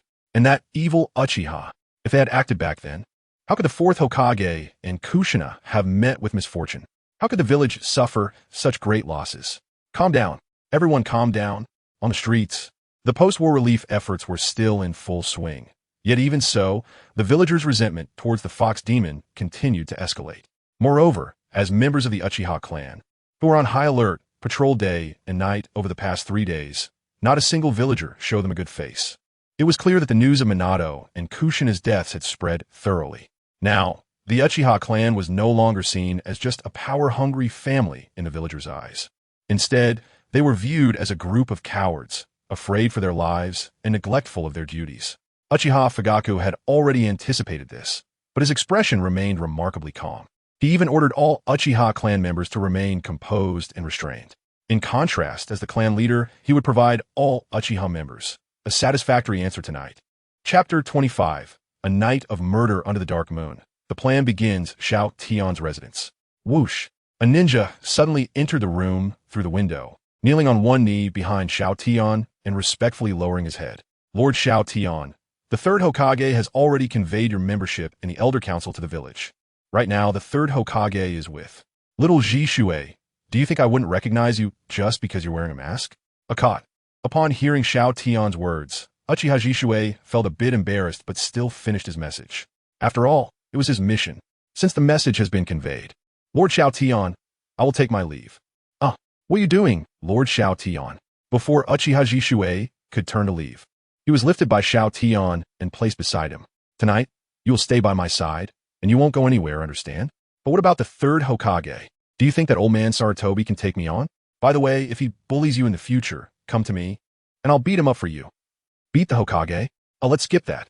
Seeing Uchiha Jishui's reaction, Xiao Tian merely smiled lightly and then looked up at the moon hanging high in the sky, slowly being covered and consumed by dark clouds. Tonight is destined to be a sleepless night, a night of murder under the dark moon. So, having Uchiha Jishui stay by his side would ensure his safety. After all, This Uchiha Jishue is the descendant of his former friend, Uchiha Kagami, and Xiao Tian felt it was necessary to take care of him to some extent. By the way, Lord Xiao Tian, are you also going to the cemetery to attend the fourth Hokage's funeral? At this point, Uchiha Jishue glanced at the little Naruto in Xiao Tian's arms. If it weren't for meeting Xiao Tian, this little guy would probably be under strict surveillance by the Umbu or Root, living in darkness. After all, most of those who became Jinchuriki, except for a few, did not end well. This is the fate of Jinchuriki. Little Jishue, you don't need to worry about this little guy. After all, he's the child of a hero. This little guy will definitely surprise everyone in Konoha in the future.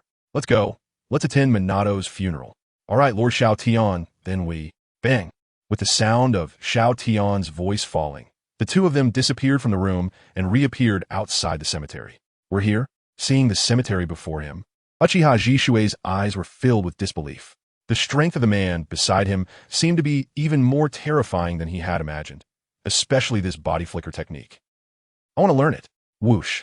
While Uchiha Jishue was still immersed in Xiao Tian's flying thunder god technique, a ninja from the Uchiha clan suddenly appeared behind the two. Seeing this scene, Uchiha Jishue instinctively threw his shuriken. Who dares to be disrespectful to the elder? Show yourself. However, his shuriken was caught midair by two fingers. Lord Xiao Tian, little Jishue, don't panic, this is one of our own. One of our own?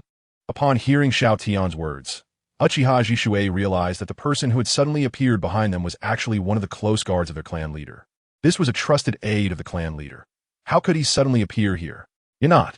Ignoring Uchiha Jishue's shock, Uchiha Fugaku's aide reported the current situation to Xiao Tian with a cold expression and a hint of suspicion in his eyes. Sir, the clan leader has arrived at the destination as planned, and we are now waiting for your next command. Are the two of them ready? Hearing this, a faint smile appeared on Xiao Tian's face.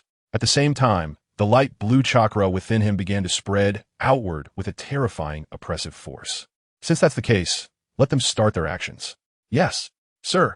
The ninja who had previously doubted Xiao Tian's strength now had his eyes shining with intense light. The clan leader was not lying to them. This Lord Xiao Tian's strength was indeed very terrifying. With this lord's support, how could the Uchiha clan fear being targeted?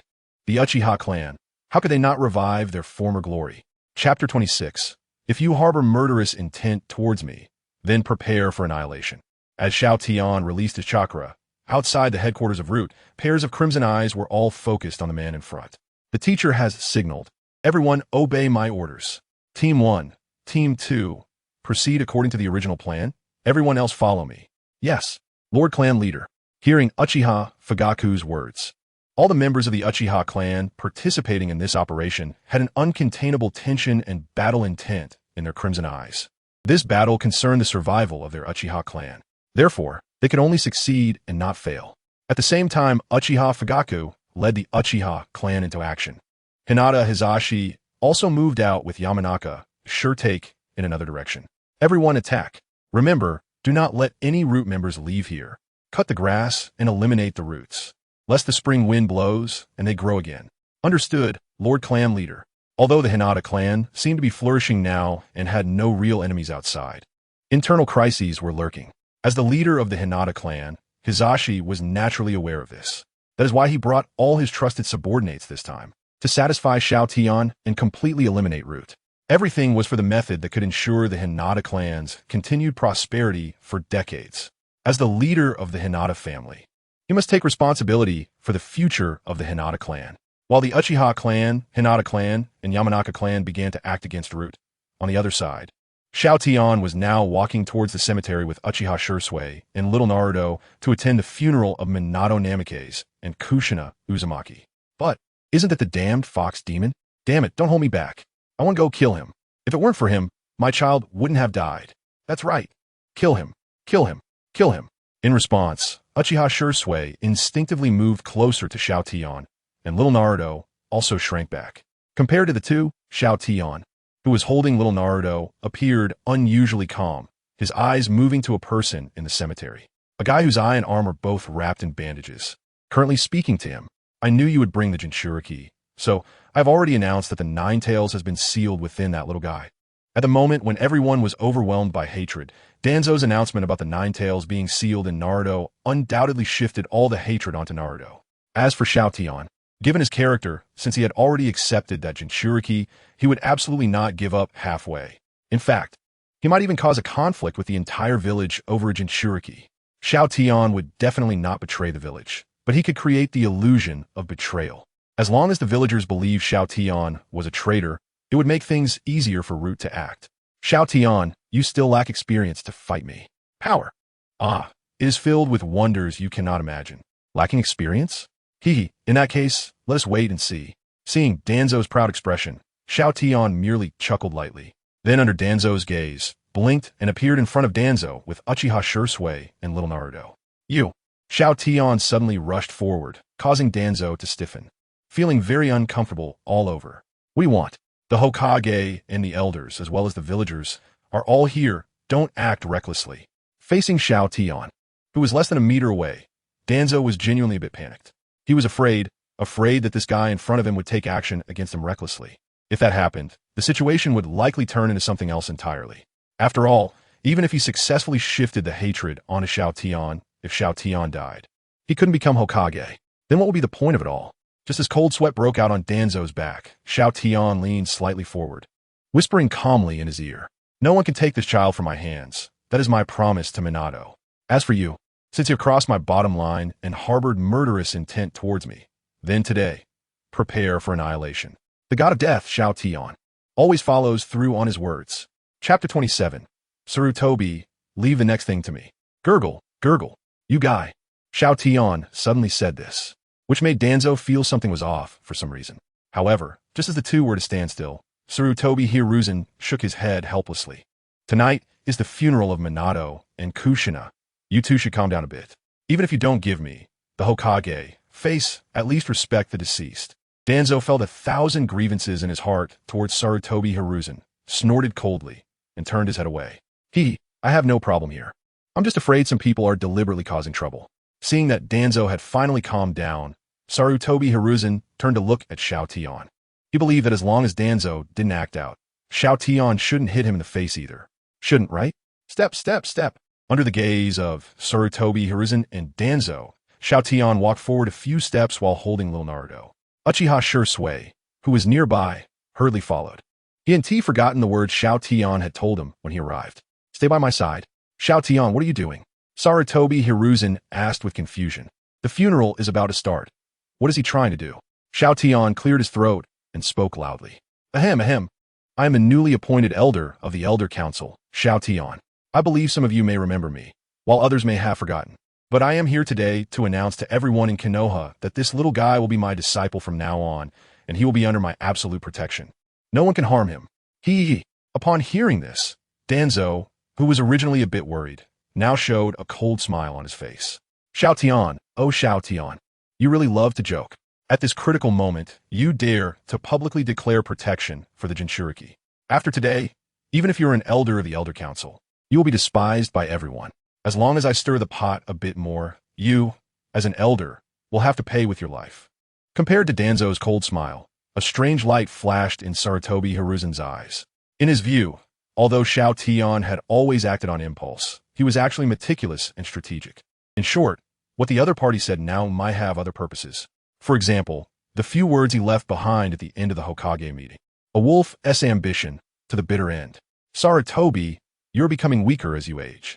Meanwhile, on the other side, the villagers who came to attend the funeral were directly enraged. What? You actually want to protect that fox demon, you damn elder. That's right.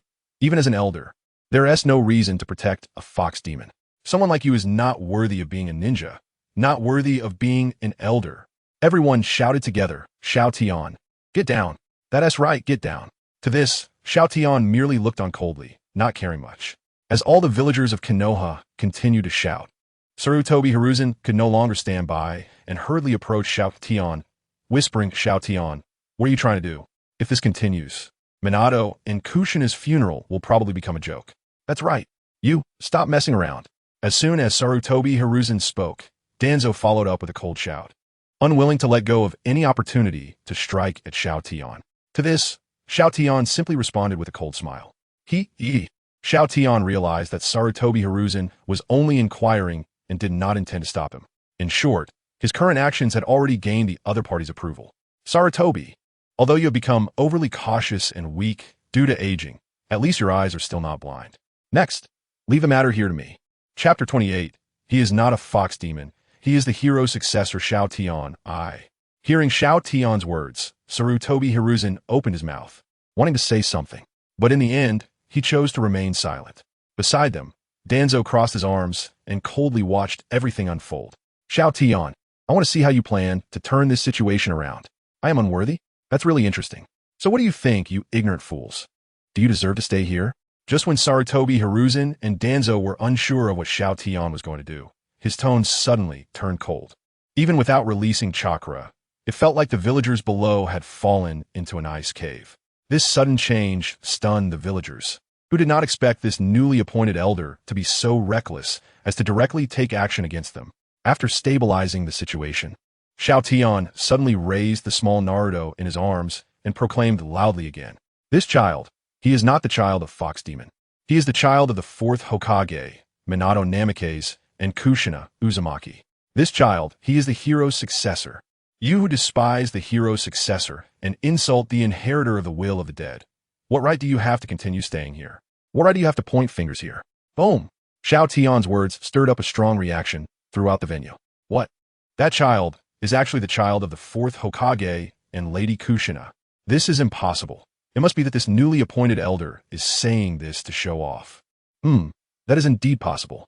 However, it seems that Lady Kushina was truly giving birth when the fourth Hokage went to battle. Could what he said be true? For a moment, the villagers who had just been urging Xiao Tian to get down were now confused. Seeing this scene, Xiao Tian sneered and added at that time, "Your third Hokage was also present.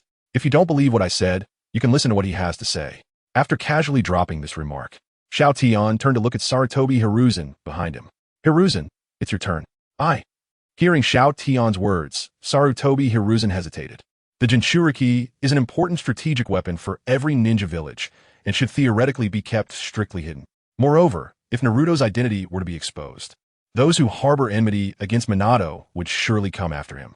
This would be detrimental to Naruto's growth. Xiao Tian, how can you reveal the identity of the Jinchuriki to the public? What are you doing? Before Sarutobi Hiruzen could speak, Danzo had already become furious. What a joke. If the identity of the Jinchuriki is publicly known, how can he continue to use him at will for his own purposes? The newly born Jinchuriki of the Nine-Tails is a weapon for achieving great things. He has every means to cultivate him into the most ruthless and terrifying weapon. So now, he must stop Xiao Tian. However, just as Danzo finished speaking, Xiao Tian coldly interjected. The pale blue chakra within him is now beginning to slightly overflow. "Danzo, if you really want to force me to take you down right here, then you can keep talking," warned by Xiao Tian. Even Danzo felt a bit intimidated now. This madman actually wants to take action against me in public. But upon further reflection, after Xiao Tian's earlier actions, Danzo resigned himself to the situation. A guy who dares to exert pressure on villagers at will might actually take action against him in front of everyone. That did not seem impossible at all. After suppressing Danzo, Xiao Tian turned to Sarutobi Hiruzen.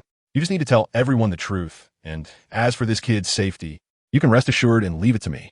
Don't forget, what was I called back in the ninja world? The god of death of Konoha."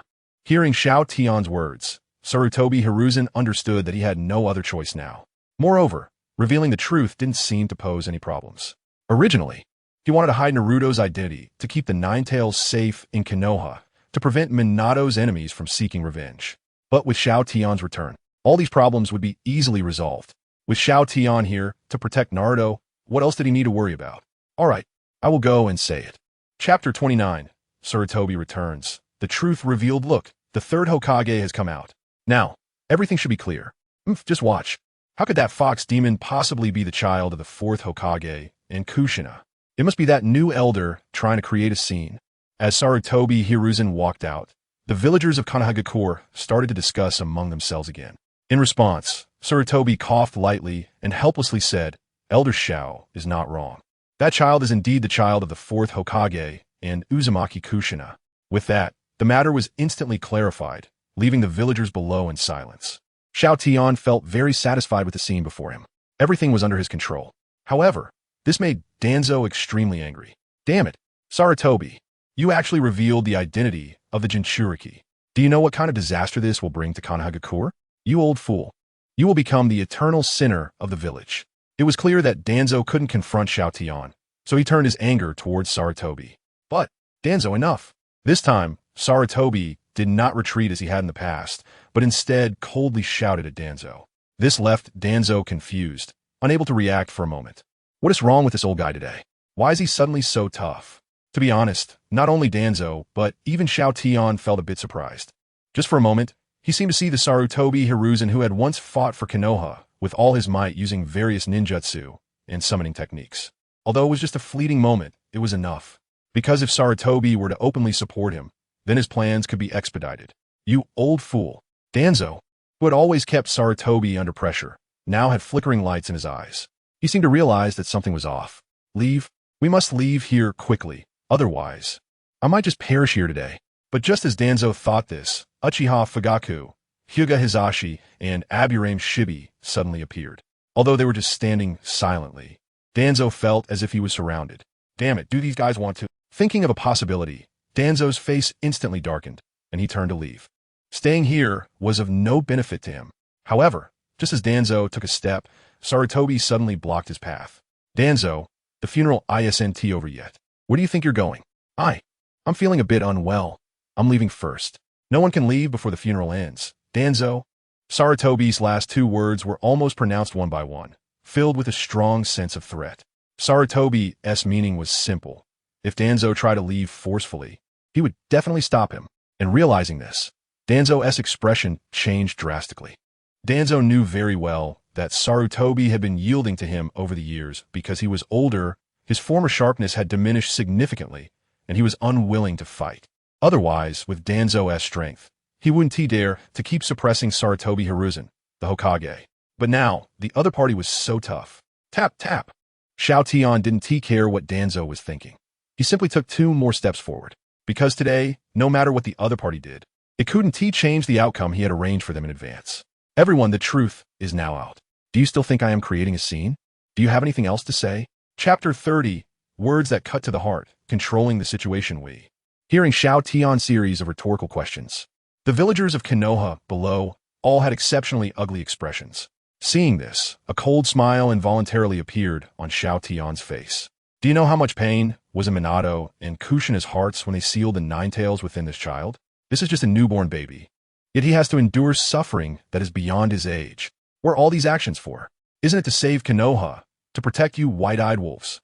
At this point, the faint blue chakra within Xiao Tian erupted completely, and a terrifying aura began to rage. At this moment, aside from Uchiha Shursui and Naruto, who were unaffected, everyone around him, even Sarutobi Hiruzen, Danzo, and other elders in Konoha Jonin, were forcibly pushed back by his aura. This is the strength of the Konoha god of death. Xiao Tian, absolutely not to be questioned by anyone. Get out. All of you get out. Get out of Konoha.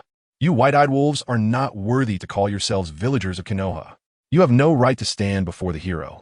You are not qualified to mention the 4th Hokage. You have no right to comment on the hero, because you are not worthy of it. Xiao Tian's words directly caused the already ashamed villagers of Konoha to lower their heads. Even Sarutobi Hiruzen and the high-ranking Konoha officials behind him were also greatly affected at this moment, because they all knew that although Xiao Tian's words were somewhat extreme, there was no problem with them. The living ones indeed owed a huge debt to the 4th Hokage, Minato Namikaze, and Kushina Uzumaki, and felt guilty towards their child, Naruto. In an instant, the atmosphere in the entire cemetery became exceptionally heavy. Naturally, Xiao Tian had no intention of letting it continue like this.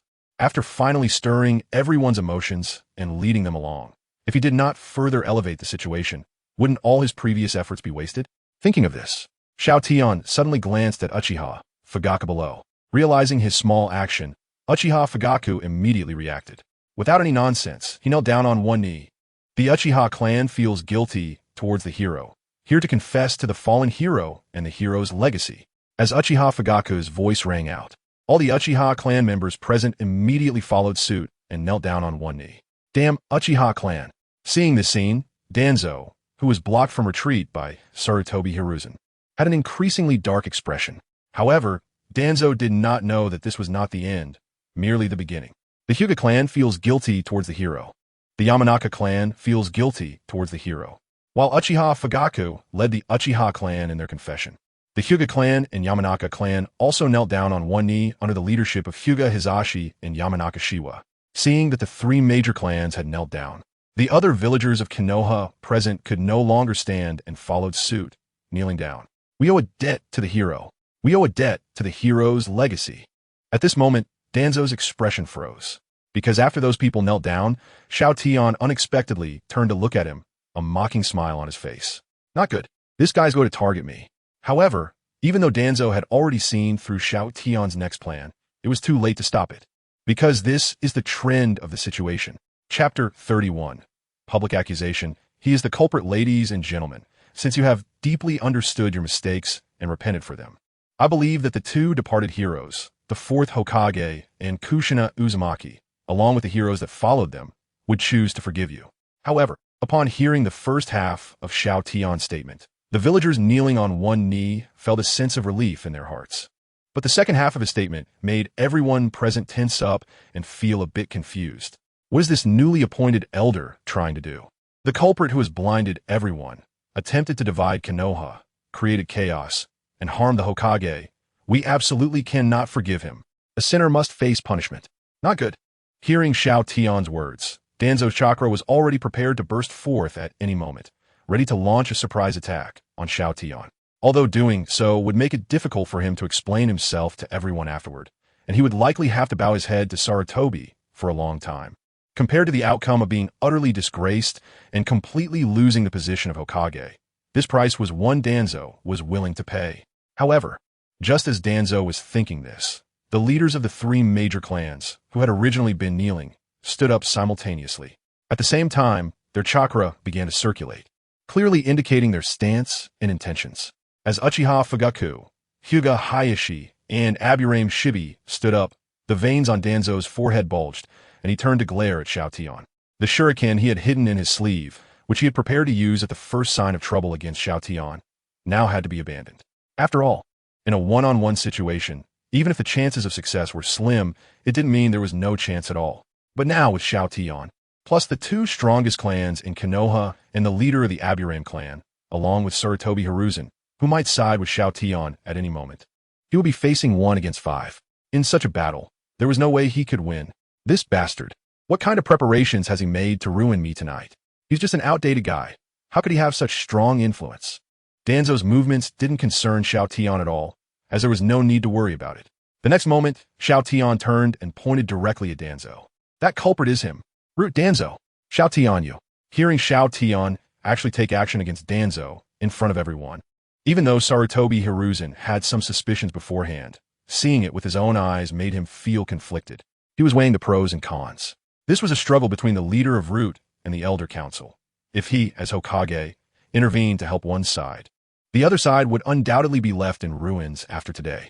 After all, dividing Konoha, creating chaos, and harming the Hokage were all charges that would utterly ruin a person's reputation. Under normal circumstances, he should act as a mediator. However, one side was Xiao Tian. This guy was completely unpredictable and possessed terrifying strength. He couldn't stop this struggle. At most, he could only clean up after both parties afterward. Thinking of this, Sarutobi Hiruzen couldn't help but feel a headache coming on. However, a thought began to form in his mind. What if Xiao Tian replaced Danzo and became the leader of Root? What would the situation in Konoha become then? Nonsense. Danzo waved his hand and coldly denied Xiao Tian's words. Don't be ridiculous. Wanting him to confess? That was absolutely impossible. Chapter 32. Danzo's Panic. Crimes exposed one after another. Regarding Danzo's current reaction, Xiao Tian had clearly anticipated it long ago, so he was also prepared with countermeasures. The next moment, Xiao Tian sneered and said, "Talking nonsense? Danzo, do you really think that the things you've done are flawless? What do you want to say?" Seeing the smile on Xiao Tian's face, for some reason, Danzo felt a bit flustered. Did this guy really know something? Danzo, you have planted cursed seals on the Root members, making them commit one heinous murder after another. Can you dare to say you didn't? The cursed seals are still on them. You. How can I not know about this? Danzo was unaware of how Xiao Tian knew this, and all he could do now was deny everything he said. However, how could Xiao Tian let him have his way? What? Still unwilling to admit it? If that's the case, then let me expose all the crimes you've committed against Konoha today. Danzo, you colluded with Hanzo of the Salamander to eliminate your own comrades. Can you dare to say you didn't? You killed your own comrade Uchiha Kagami, took his eyes and implanted them in yourself, and then used bandages to conceal the truth. Can you dare to say you didn't? In order to balance the power in your body and prevent the Sharingan from having too much of an effect on you. You even colluded with Orochimaru to have him transplant the first Hokage cells into your arm. Can you dare to say you didn't? You. Hearing that Xiao Tian really knew all the things he had done, Danzo became unsteady. This guy had disappeared for so many years. Could it be that he was searching for these truths? But that didn't make sense. If that were the case, as long as the other party didn't leave Konoha, he had no reason to take action against Uchiha Kagami, let alone control such an important fighting force of Konoha as the root. After all, in the eyes of the second Hokage, Senju Tobirama, Xiao Tian was definitely more suitable than himself to become the leader of the root. Questions kept flashing through Danzo's mind, and at the same time, he began to contemplate a way to break the deadlock. There was absolutely no way he would sit and wait to die. Seeing Danzo silent, Xiao Tian was also not prepared to give him any chance to breathe, turning around and walking step by step towards Danzo. Why aren't you talking? I just disdain to argue with someone like you. I am the leader of the root. How could I do such a thing? Oh, then dare you take off your bandages and reveal your eyes? You. Hearing Xiao Tian's request, Danzo's face instantly turned extremely ugly, and his whole body stiffened. Seeing this scene, a glint of brilliance suddenly flashed in Xiao Tian's eyes, and his body disappeared. When he reappeared, he had already brushed past Danzo and arrived behind him. And now, a bandage had suddenly appeared in Xiao Tian's hand. He had long left a mark of the Flying Thunder God technique at this location. As the bandage was snatched away, Danzo's scarlet Sharingan, which had been covered by the bandages, was finally exposed to everyone's eyes. I say, Danzo, do you have anything else to say now? Xiao Tian did not turn around to look at Danzo. He simply faced away from him with a cold, sarcastic expression. Danzo gritted his teeth tightly, trying to cover his Sharingan with his hand. However, just as he did this, Uchiha Sure suddenly flashed past him. Along with him was the bandage tied to his arm. Uchiha Little Brat, seeing that his arm, which had been implanted with Senju Hashirama's cells, was now exposed because of a little Uchiha, Danzo could no longer contain the fury in his heart. He drew a shuriken from his sleeve and rushed towards Uchiha Sure. Rebelling against your superiors, disrespecting your elders, you little brat, you deserve to die. However, just as Danzo's attack was about to land on Uchiha Sure, a figure suddenly appeared in front of him at that moment. You killed Uchiha Kagami, and now want to kill his descendants? Get out of my way. Chapter 33. A cornered dog jumps the wall. Danzo takes action. Cough cough, you guy. Danzo's eyes widened in shock, staring intently at the figure of Xiao Tian in front of him, filled with wariness and unwillingness. Just now, he had no idea when the other party had appeared beside him and kicked him away. Danzo could confirm that Xiao Tian's speed now was definitely more terrifying than when he had left before. In fact, it was very likely that it had already surpassed that of the fourth Hokage, Minato Namikaze, known as the Yellow Flash. However, Danzo never expected that the moment the bandages were taken from him, multiple marks of the Flying Thunder God technique had already been left on his body. Therefore, for Xiao Tian, as long as he wanted, he could instantly appear next to Danzo at any time. Moreover, it could be said without mercy that from the moment he left his mark on Danzo, the outcome of Danzo's demise was already sealed. Step. Regarding the deep resentment in Danzo's eyes, Xiao Tian paid it no mind. Instead, he turned to face Uchiha Sure in front of him and gently ruffled his hair. Indeed, as a descendant of Kagami, you did very well just now. From now on, you'll follow me. But Uchiha Sure felt grateful upon hearing this. But thinking about how he was a member of the Umbu under the Hokage's management, he could only refuse. But the next moment, Hiruzen Sarutobi suddenly spoke in a deep voice. Sure, from now on, you will follow Xiao Tian. Yes, Hokage-sama. Hiruzen Sarutobi showed no reaction to Shusue's answer. His eyes were now fixed on the somewhat disheveled Danzo in front of him. Kagami, did you really cause his death? Tell me, Danzo. Regarding Hiruzen Sarutobi's question, Danzo showed no intention of speaking. His eyes flickered with light, as if he had not given up on resistance. Seeing the scene, Xiao Tian couldn't help but chuckle, then took Uchiha Sure by one hand and held little Naruto in the other, walking step by step toward Danzo. Did you think that by staying silent, you could escape those accusations? Danzo, you conspired against the Uchiha clan, causing conflict between them and the villagers.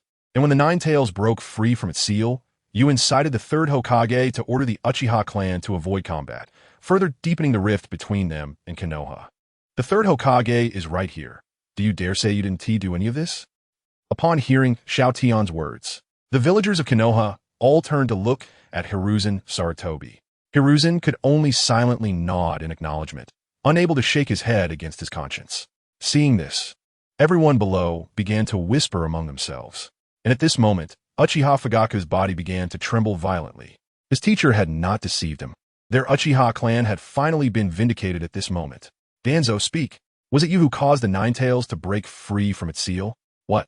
Hearing that Xiao Tian had implicated him in the incident of the Nine-Tails breaking free, Danzo's face darkened instantly. The resentment of everyone in the village toward the Nine-Tails far outweighed any other crimes he had committed. In short, this guy in front of him was truly prepared to make him a historical villain, one who could never turn back. You're talking nonsense. You're talking nonsense. Swish. As soon as Danzo's words fell, his body charged toward Xiao Tian again. At the same time, he began to form hand seals. Newly appointed Elder Xiao Tian, you're spouting nonsense, trying to divide Konoha. I, Danzo, will now bring you to justice in the name of Konoha's upper management loyalty. Wind style. Vacuum sphere. Danzo.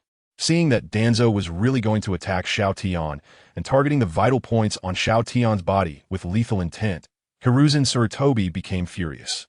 However, Xiao Tian merely smiled slightly in response. Hiruzen, have you forgotten the outcome of the battle between me and this kid? Chapter 34.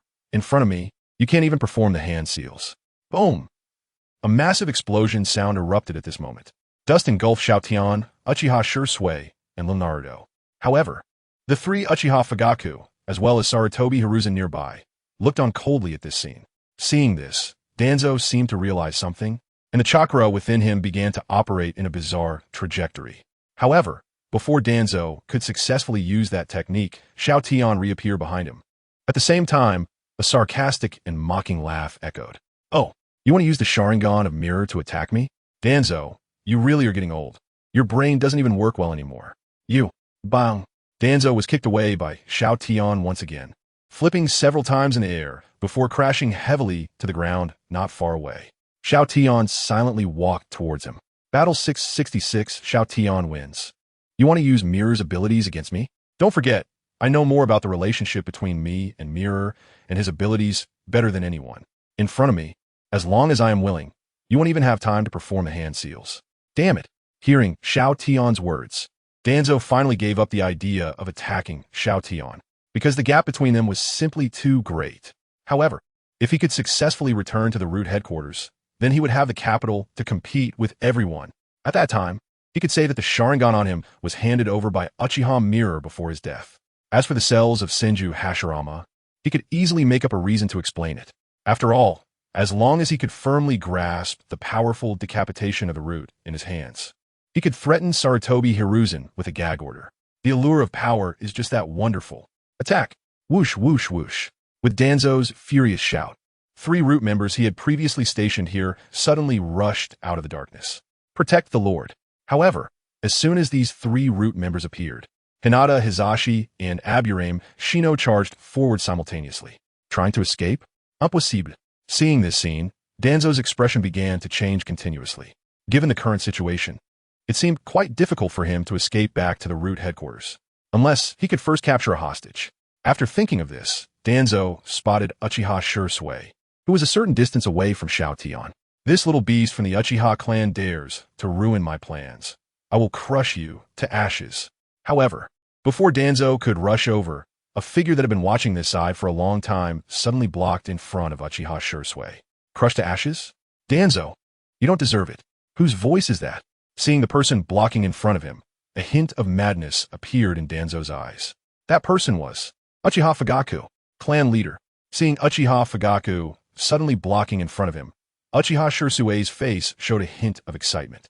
However, even with the Uchiha clan leader standing in front of him, Danzo still intended to capture Uchiha Shursui today, because this time, failure would mean death. I said, as long as I am willing, you won't even have the chance to make a move. Just as Danzo and Uchiha Fugaku were about to clash, Xiao Tian's body suddenly appeared in front of Danzo, his right hand pressing against his abdomen. Reverse 4-symbol seal. You bastard. Danzo never expected that he would be deprived of this last opportunity. After successfully casting the sealing technique, Xiao Tian turned around and kicked Danzo away again. Get lost. Hizashi. Shino, that is the accomplice of the Nine-Tails Chaos, the mastermind behind the scenes. Danzo, a great evil. Don't hold back, kill him. Xiao Tian would definitely not show mercy to Danzo's henchmen. Huh. Hearing Xiao Tian's words, Hinata Hizashi and Aburame Shino quickly subdued the 3 root ninjas. Seeing the scene in front of him, Danzo, who had just stood up, stumbled and fell to the ground. The light in his eyes dimmed immensely at this moment. He knew he was finished, utterly finished. Chapter 35, Scorned by Thousands, Toanzo Faces Justice. For Toanzo, who sat on the ground like a lost dog. Xiao Tian had no interest in him at all and quietly turned to walk towards Uchiha Shursui. Because now, the villagers around them, who had not reacted quickly enough to their actions, had begun to accuse that guy Toanzo. What a rich life force. Is this what Elder Xiao referred to as the cells of the first Hokage? Look over there. That one eye really does seem to be the eye of Uchiha Kagami. It turns out that what Elder Xiao said before was all true. This damned beast actually harmed his companions for his own selfish desires. And the Nine-Tails breakthrough the seal must also have been his doing. Kill him, kill him. In an instant, curses erupted, and eggs, vegetable scraps, stones, and other things began to be hurled at Toanzo by the villagers of Konoha. To this, Toanzo did not defend himself any further, as he was very clear that he was now beyond justification. He was already bearing the blame for the Nine-Tails seal being broken. Toanzo was finished today. Tap, tap, tap. Just as everyone continued to accuse and curse Toanzo, Sarutobi Hiruzen, the 3rd Hokage, slowly approached. Toanzo, why? Why do you have to do this? Hiruzen never expected that Toanzo would go this far for power and strength. However, upon hearing Hiruzen's words, Toanzo, who had lost all light in his eyes, suddenly lifted his head and laughed maniacally. Why? Sarutobi, you actually asked me why? Ha ha. Sarutobi, you are truly too weak. If I were in your position, if I were to become the Hokage of Konoha, I would definitely do better than you. Only I, Toanzo, am qualified to be Hokage. Upon hearing Toanzo's words, Hiruzen understood that no matter what he said now, it would be impossible to change Toanzo's mind. Xiao Tian, leave him to me. I will make sure he gets the punishment he deserves. Hearing Hiruzen's words, Xiao Tian couldn't help but frown slightly, because he knew that Hiruzen still hadn't made up his mind to eliminate Toanzo. Sarutobi, haven't you understood after this incident? Someone like Toanzo, who would stop at nothing for personal gain, is not worth sparing. But after all, he was once our comrade. Seeing that Hiruzen really had no intention of directly eliminating him, the now deranged Toanzo shouted out in anger. Ha ha ha, Xiao Tian, didn't expect this, did you? This is Konoha's current 3rd Hokage, Sarutobi Hiruzen, a weak and useless fool. And don't think that sealing my power and locking me up means you've won. I hold the entire root in my hands. It won't be long before they do what they need to do, and you will experience what true darkness and despair are. Toanzo. Hearing Toanzo's words, Hiruzen, who originally intended to spare his life, instantly became furious, wishing he could slap him to death. Konoha had just experienced the chaos of the Nine-Tails, and now was the time to recuperate. Yet this guy wanted to plunge Konoha back into chaos. That damn bastard. But this time, Hiruzen's attempt to strike was stopped by Xiao Tian, leaving him somewhat puzzled. Didn't Xiao Tian just want to deal with this traitor of Konoha? Why was he now stopping him? Regarding the confusion on Hiruzen's face, Xiao Tian merely smiled mysteriously and then turned to look in a certain direction. Since he has so much confidence in his subordinates, let us watch together with this guy and see what kind of conclusion route we'll ultimately come to. Chapter 36. A random punch kills, evil gets its due this guy. Hearing what Xiao Tian just said, Sarutobi Hiruzen was momentarily stunned, not knowing what had happened. Especially Danzo, whose eyes widened even more as he stared at Xiao Tian. For some reason, he felt that something bad was about to happen. Whoosh! At that moment, Akimichi Choza suddenly rushed over from a distance, casting a disgusted glance at Danzo before speaking to Xiao Tian in a deep voice. Brother Tian, the Leaf Village traitor Danzo, his base has been completely taken down by the Uchiha clan, the Hyuga clan, and the Yamanaka clan. He is now in custody, waiting for your orders. Although Akimichi Choza was reluctant to involve his clan in the internal struggles of Konoha, he could step forward himself, for the person in front of him, for his brother Tian, for the will they once vowed together. Akimichi Choza would not hesitate to risk his life. Xiao Tian, you this, Hearing what Akimichi Choza said, Danzo directly spat out a mouthful of old blood and fell down, his whole body even starting to tremble. Danzo never expected that Xiao Tian would have such a move. It's over, it's over. Now, he didn't even have the chance to lie low for a while and make a comeback. Everything is gone, all gone. Clearly, he was directly angered by Xiao Tian. However, Xiao Tian simply snorted coldly, took one last look at Sarutobi Hiruzen, and then turned to leave. Uchiha Shursui, who was next to him, hurriedly followed. Lord Xiao Tian, wait for me. Xiao Tian, are you not going to kill him? Sarutobi Hiruzen felt very confused about Xiao Tian's current actions. Just now, didn't Xiao Tian want to execute Danzo on the spot? Why was he suddenly going to leave without saying anything? Tap tap. Hearing this, Xiao Tian stopped. Kill him? I'm afraid it will dirty my hands. Besides, I believe the villagers will take care of that for me, avenging Minato and Kushina, and for little Naruto as well. At this point, Xiao Tian paused, his tone suddenly becoming serious. Foolish people, if you truly wish to repent for your past mistakes, then do not let the fallen heroes down. Do not let the heroes' families down. That sinner, you may deal with him as you wish. Hearing this, Sarutobi Hiruzen sighed deeply and did not try to stop him again. His eyes were now fixed on Danzo, who was being continuously beaten and kicked by the villagers of Konoha. Elder Xiao said it.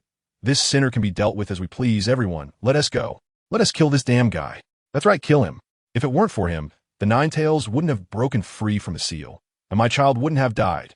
My arm, if it weren't for him, I wouldn't have become like this. And little hero, if it weren't for this sinner, he wouldn't have lost his parents at such a young age, losing the fourth Hokage and Lady Kushina. In an instant, curses, spitting, roars, the sound of bones breaking, and blood gushing. In the crowd, Danzo was overwhelmed by the villagers' fury, leaving this world with his final wails. Regarding this, Sarutobi Hiruzen shook his head, then turned to look in a certain direction of Konoha, that place where the three of them once apprenticed under the second Hokage, Senju Tobirama. Danzo, had I known today would come, why did you act like that back then? The teacher and Xiao Tian were right. Your ambitions were too great, and one day, they would consume you, harming others and yourself. Top, top, top. At this point, Sarutobi Hiruzen did not look at the heavy expressions on the faces of the surrounding ninjas and the two elders, but turned to leave, silently walking towards the Hokage office. But this way is also good. It is time for the root to welcome their new leader. The long-decayed Konoha is due for the blazing flames of rebirth. Chapter 37. The Worry of the Elders Bang. Sarutobi, are you still not going to say anything? You should speak up. How are we supposed to deal with Xiao Tian now? That's right, although Xiao Tian is an elder in the Elder Council, he has taken it upon himself to mobilize the leaders of the Uchiha clan, the Hyuga clan, and the Yamanaka clan to seek revenge. Such actions have already crossed the line. Also, Sarutobi, don't forget that Xiao Tian has been missing for many years. Now he suddenly returns and places the blame for the Nine-Tails incident on Danzo to establish his own authority. Aren't you the least bit worried about this? In the Hokage office, Mitarashi Anko and Uzumaki Naruto looked at Sarutobi Hiruzen with agitation. They were very afraid. Afraid of becoming the second Danzo and being dealt with by Xiao Tian in the same manner.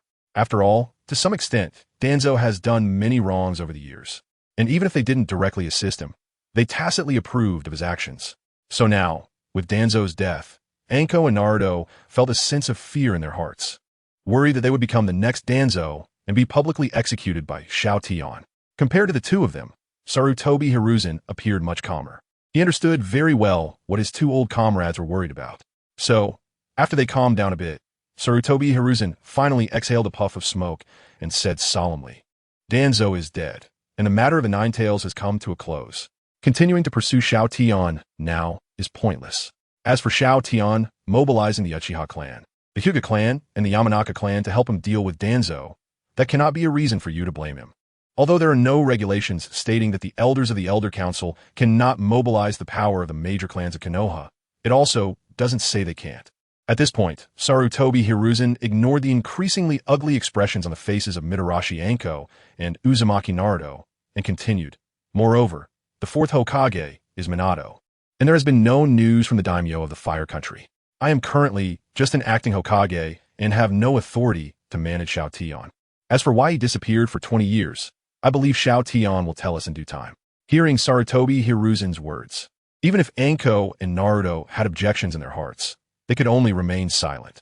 After all, if the acting Hokage Sarutobi Hiruzen did not take action, then it would be impossible for just the two of them to restrict Xiao Tian. Thinking of this, they felt a bit dejected. However, Xiao Tian is now able to mobilize both the Uchiha clan and the Hyuga clan, the two strongest clans in Konoha, along with several other clans. Sarutobi, aren't you afraid that one day in the future, Xiao Tian will rebel and become the second Danzo, using force to seize the position of Hokage? Mitarashi Anko and Uzumaki Naruto spoke again, their tone heavy. Clearly, they were venting their frustrations through this topic. After all, Xiao Tian is currently at the peak of his power in Konoha, far too dominant.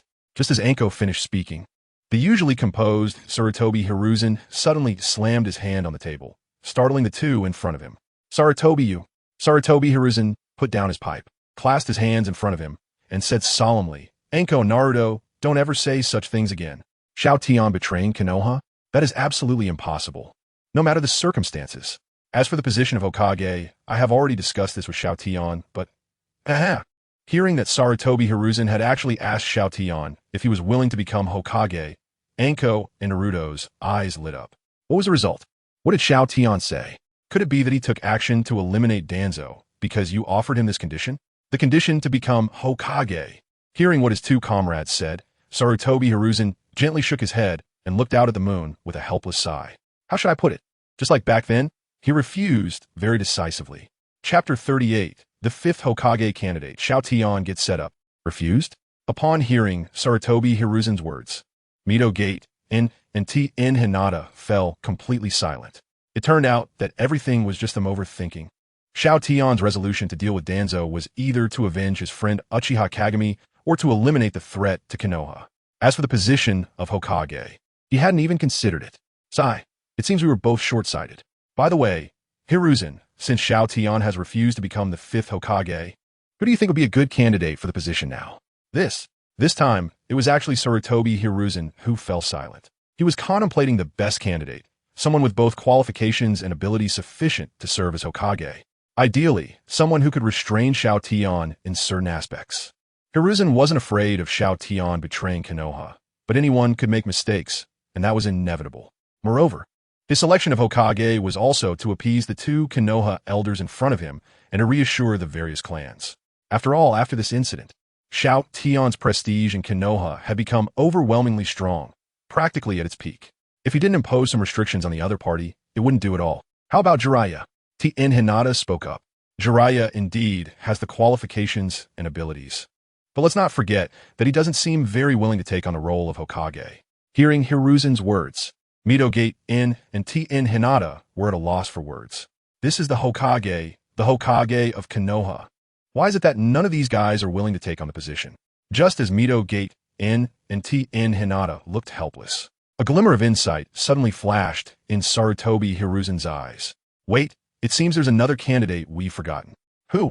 Tsunade, the granddaughter of the first Hokage. Tsunade, could she come back to be Hokage? The impact of Xiao Tian's disappearance and SHJ's death was simply too great for her. In response to Mito Gate's objection, Sarutobi Hiruzen merely smiled and continued, but now, Xiao Tian has returned. With her around, Xiao Tian should no longer act too recklessly. After all, their matters were permitted by both the first Hokage and the second Hokage back in the day. Moreover, when it comes to causing trouble for Xiao Tian, no one in Konoha is more adept than Tsunade. Wait, are you saying? Suddenly realizing something, Mito Gate and T.N. Hinata exchanged knowing smiles. Back then, the two had a good relationship because Senju Hashirama and Senju Tobirama were brothers, often going out together, especially to the gambling house, where Tsunade always lost to Xiao Tian, who seemed to win every time, which made her very unhappy and chase after Xiao Tian to beat him up. The number of houses in Konoha that the two of them had demolished had reached 3 digits, and with this daily bickering, coupled with Xiao Tian's strong abilities and his title as the god of death in the ninja world, Tsunade had developed feelings for him. If it weren't for Xiao Tian's sudden disappearance, they might even have children by now. In short, Xiao Tian is not only the most favored disciple of the second Hokage, Senju Tobirama, but also the childhood friend of Tsunade, the granddaughter of the first Hokage. It's just that this childhood friend has a bit of a bad temper. After thinking of this, Mito Gate and T.N. Hinata coughed lightly and nodded. Then Tsunade it is. All right, I'll have my people spread the news of Xiao Tian returning to the village, saying that he misses Tsunade and wants to see her soon. I believe that once Tsunade receives the news, she will come back immediately. That kid is no longer a child. It's time for him to deal with his lifelong affairs. Seeing that this matter was finally settled, a faint smile appeared on Sarutobi Hiruzen's face. Konoha, which had been quiet for so long, was about to welcome those two house-demolishing kings again. Chapter 39. Playing this game with the teacher. You're still too young, Sarutobi Hiruzen, and the others were scheming against him, which Xiao Tian truly did not expect. At this moment, he was at the Uchiha clan's residence, teaching his two disciples. As for Akimichi Torikase, after discussing the handling of the root members who had been captured, he hurriedly left. Clearly, the Akimichi Torikase, who had previously lost all fighting spirit due to the increasingly dark atmosphere within Konoha and Xiao Tian's departure, had finally regained his motivation. It seems that Xiao Tian's return reignited Torikase's fighting spirit. Of course, once the teacher returns, no problem will remain unsolvable. Being able to eliminate Danzo in one fell swoop and clear the Uchiha clan's name was truly delightful. Uchiha Fugaku downed the tea in his cup, revealing a smile that had not appeared in a long time. Hinata Hizashi, sitting beside him, did not refute this. Seeing his disciple finally emerge from a major low point in life, Xiao Tian took a sip of tea and smiled. Fugaku, how is the Uchiha clan doing now? Much better. Really much better. Ever since the teacher helped us clarify the reasons for our non-combat stance during the Nine-Tails incident, the villagers' attitude towards us has improved significantly compared to before. At this point, Uchiha Fugaku suddenly retracted his smile, straightened his expression, and bowed respectfully to Xiao Tian. On behalf of all the Uchiha clan members, I thank the teacher here. These are just small matters. You don't need to pay attention to them. No, the teacher's help this time is like a rebirth for Fugaku and the Uchiha clan. If there is anything the teacher needs from Fugaku and the Uchiha clan in the future, please do not hesitate to ask. The Uchiha clan will follow the teacher's lead. Whatever the teacher says, the Uchiha clan will absolutely comply.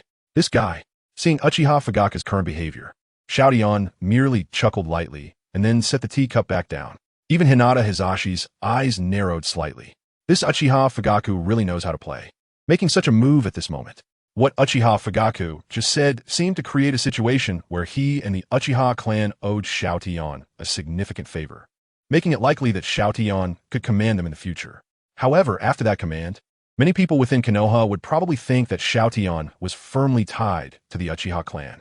In that case, how many would dare to compete with the Uchiha clan for power within the village? Uchiha Fugaku, it seems you are still not ready to give up the struggle for power within Konoha. However, although Hinata Hizashi thought of these things, he had no intention of pointing them out. He felt that such small schemes of Uchiha Fugaku could not escape Xiao Tian's eyes.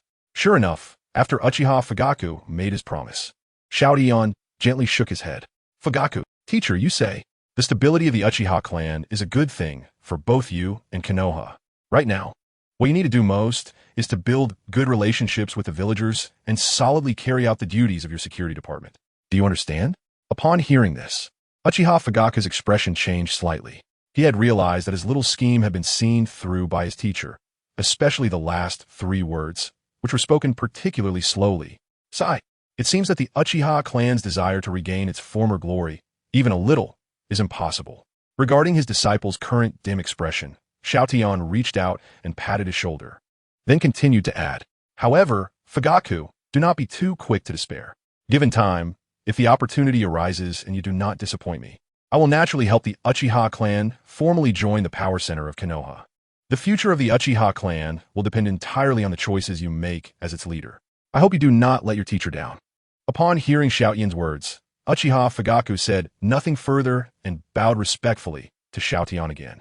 Thank you for your guidance, teacher. Fugaku was reckless. Chapter 40. Xiao Tian's guidance. The method for the family's survival and continuation, recognizing one's mistakes and being able to correct them, is commendable. Xiao Tian nodded in satisfaction at Uchiha Fugaku's acknowledgement of his errors, then turned to Hinata Hizashi beside him. Fugaku, you should take the time to learn from Hizashi. Be humble and calm, moderate and uncontentious. This is the guarantee for a family's long-lasting prosperity. Hearing Xiao Tian's words, Uchiha Fugaku felt a bit embarrassed but could only force a smile and nod. He was unwilling to lose to Hizashi in any aspect. At that moment, Hizashi also spoke up. Master Xiao, who do you think will take the position of the 5th Hokage now that it is vacant in Konoha? After Hizashi finished speaking, Both he and Uchiha Fugaku's gazes were focused on Xiao Tian, who was holding little Naruto in front of them. They both knew very well that Xiao Tian's prestige in Konoha was at its peak. If he wanted to, he could easily secure the position of Hokage. However, Hokage? Whoever wants it can have it. I certainly want to take that position. Why not? Upon hearing Xiao Tian's response, both Hisashi and Fugaku were taken aback, puzzled as to why Xiao Tian was so impatient about the position of Hokage. After all, it represented the highest authority in Konoha. Why would he want to take it? Hokage? If I really wanted to, I could have taken that position back in the day, instead of dealing with Sarutobi's affairs. I'm used to being free and don't like the feeling of being bound by rules. So as for Hokage, whoever wants it can have it. After hearing this, Hisashi and Fugaku could only accept it, no matter how unwilling they were. After all, what Xiao Tian said was also a reality. As long as Xiao Tian was willing, who in Konoha had the qualifications to compete with him for the position of the 5th Hokage. Then, Master Xiao, could you give Hisashi some advice on how to ensure the Hinata clan remains prosperous for decades to come? Since they couldn't rely on a strong ally, they should learn well and strive to keep their clan thriving. Upon hearing Hisashi's words, Xiao Tian nodded slightly. Advice? It's simple, just 4 words. External peace and internal stability. External peace and internal stability? Upon hearing this, Hisashi's brows furrowed slightly, but there was a glimmer of insight in his eyes. Clearly, he seemed to have realized something. For a large family to continue existing, the first thing needed is a good development environment. This is what the Uchiha clan needs to work on now. You have achieved it, but you need to maintain it well. The next step, which the Hinata clan needs to focus on now, is to stabilize the internal situation, especially regarding the heirs. If the hearts of the people are not united in the early stages, external crises can help ease the tension. However, if there are no external crises, internal problems can easily arise. Comfort leads to destruction. At this point, Xiao Tian suddenly stood up and turned his back to Uchiha Fugaku and Hinata Hisashi. As for how to do it, whether to stabilize people's hearts first and then invest resources to cultivate one, or to adopt fair competition methods, etc., that is for you to decide. All right, I'm tired. You two can leave now. Upon hearing this, Uchiha Fugaku and Hinata Hisashi exchanged glances and then bowed to take their leave. However, not long after the two left, Xiao Tian, who had been leisurely contemplating how to teach Uchiha Shursui and Uchiha Itachi tomorrow, suddenly darkened his expression. It seemed he had thought of a very serious problem. The best candidate for the 5th Hokage seems to be Tsunade. Chapter 41. The Trouble of the Nine-Tails, plotting the kaleidoscope Sharingan the next day at noon. This guy really knows how to stir things up. Xiao Tian glanced at the little Naruto beside him, who had kept him up all night, his eyes filled with helplessness. Although Minato Namikaze had sealed away half of the Nine-Tails power using the Shiki F gene, even so, the remaining half of the Nine-Tails power was still too much for Naruto to handle at this point. If it weren't for Xiao Tian suppressing the Nine-Tails power with his own chakra all night, Naruto would have cried and fussed all night long, suffering immensely. The Nine-Tails. It seems it's time for me to get myself a pair of Sharingan. System, let me see how many points I need to obtain a Sharingan with one click. That's right, system. Normally, to completely quiet the entity inside Naruto, there are only 2 methods. The first method is a temporary fix, using powerful chakra to suppress the Nine-Tails power. This was the method Xiao Tian used yesterday. The second method is to use the power of the Sharingan to perfectly suppress the Nine-Tails. Typically, the Sharingan can only be awakened by members of the Uchiha clan.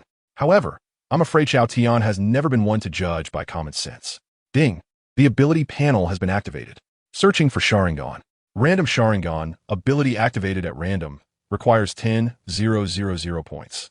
Perfect Sharingan, ability activated according to host request, requires 30,000 points.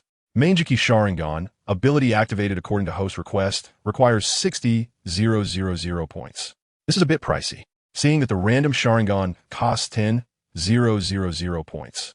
And the one that can truly help is the perfect Sharingan for 30,000 points. As for the 60,000 point Manjiki Sharingan, that's something I can only look at for now. After all, I currently have 50,000 points and an additional 1,000 points from the Masked Man last time, totaling 51,000 points. This made Xiao Tian hesitate a bit. Should he exchange for the perfect Sharingan first, or wait until he has enough points to exchange for the Manjiki Sharingan? Then let's go for the Manjiki Sharingan. Since I want to give myself a pair of Sharingan, it must be the best. to avoid spending a lot of points again when I want to exchange for the Mangeki Sharingan later. However, it's a headache. Where am I going to find new abilities I've never seen before to earn points? Alright, since I can't find new abilities for now, I'll just create my own. Xiao Tian picked up little Naruto and looked at the sleeping little guy, a playful smile appearing on his face. That's right, creation. The Uchiha clan just happens to have 2 disciples that I recently accepted, and one of them hasn't awakened his Sharingan yet. Xiao Tian believed that if he helped Itachi Uchiha awaken his eyes, the points he would earn would definitely not disappoint him. Even if the points earned from helping Itachi awaken his eyes were still less than 9,000, he didn't need to worry too much. After all, for Xiao Tian, the solutions to problems are always more numerous than the problems themselves. As for spending 60,000 points and becoming broke instantly, Xiao Tian didn't care much about that, since his primary purpose for returning this time is to make Konoha strong enough to no longer be troubled by internal and external issues. Thus, he must completely eradicate the hidden danger of the Nine-Tails within Naruto. Moreover, this is also his promise to Minato. Minato, rest assured, I will solve the Nine-Tails problem within Naruto, and I will protect Konoha for you. To accomplish this, the Mangeki Sharingan is a must for Xiao Tian. However, just as Xiao Tian was about to leave the room and head to the Uchiha clan's residence to help Itachi awaken his eyes and guide the 2 of them, a dozen shurikens suddenly appeared in front of him. Seeing this, a smile appeared on Xiao Tian's face instead of anger, and he formed a hand seal, creating a wall of water to block the shurikens. Then, little Naruto vanished in an instant. Old man, if you want to play, I'll play along. Chapter 42. It's not that I'm old, but that you're too strong. Earth release. As Xiao Tian just unleashed the water wall, a sudden earth wall rose up beneath him, lifting him high into the air. However, there was no panic on Xiao Tian's face. Instead, he appeared calm and unruffled. Bang! Just as the ambusher charged forward, Xiao Tian's figure vanished without a trace. When he reappeared, it was already behind the shadow. I said, Sarutobi, you've regressed. Boom! As Xiao Tian's words fell, the earth wall that had just risen between him and Sarutobi Hizashi was directly shattered by a kick. The Sarutobi Hizashi, who had been hiding behind the wall, tried to create distance, was also caught in the blast, staggering back several steps. Cough, cough, cough, it's not that I've grown old, but that you're too strong. However, I'm curious about your taijutsu. Sarutobi Hizashi looked down at his trembling hands, shaken by the impact of the earth wall exploding. His eyes filled with seriousness.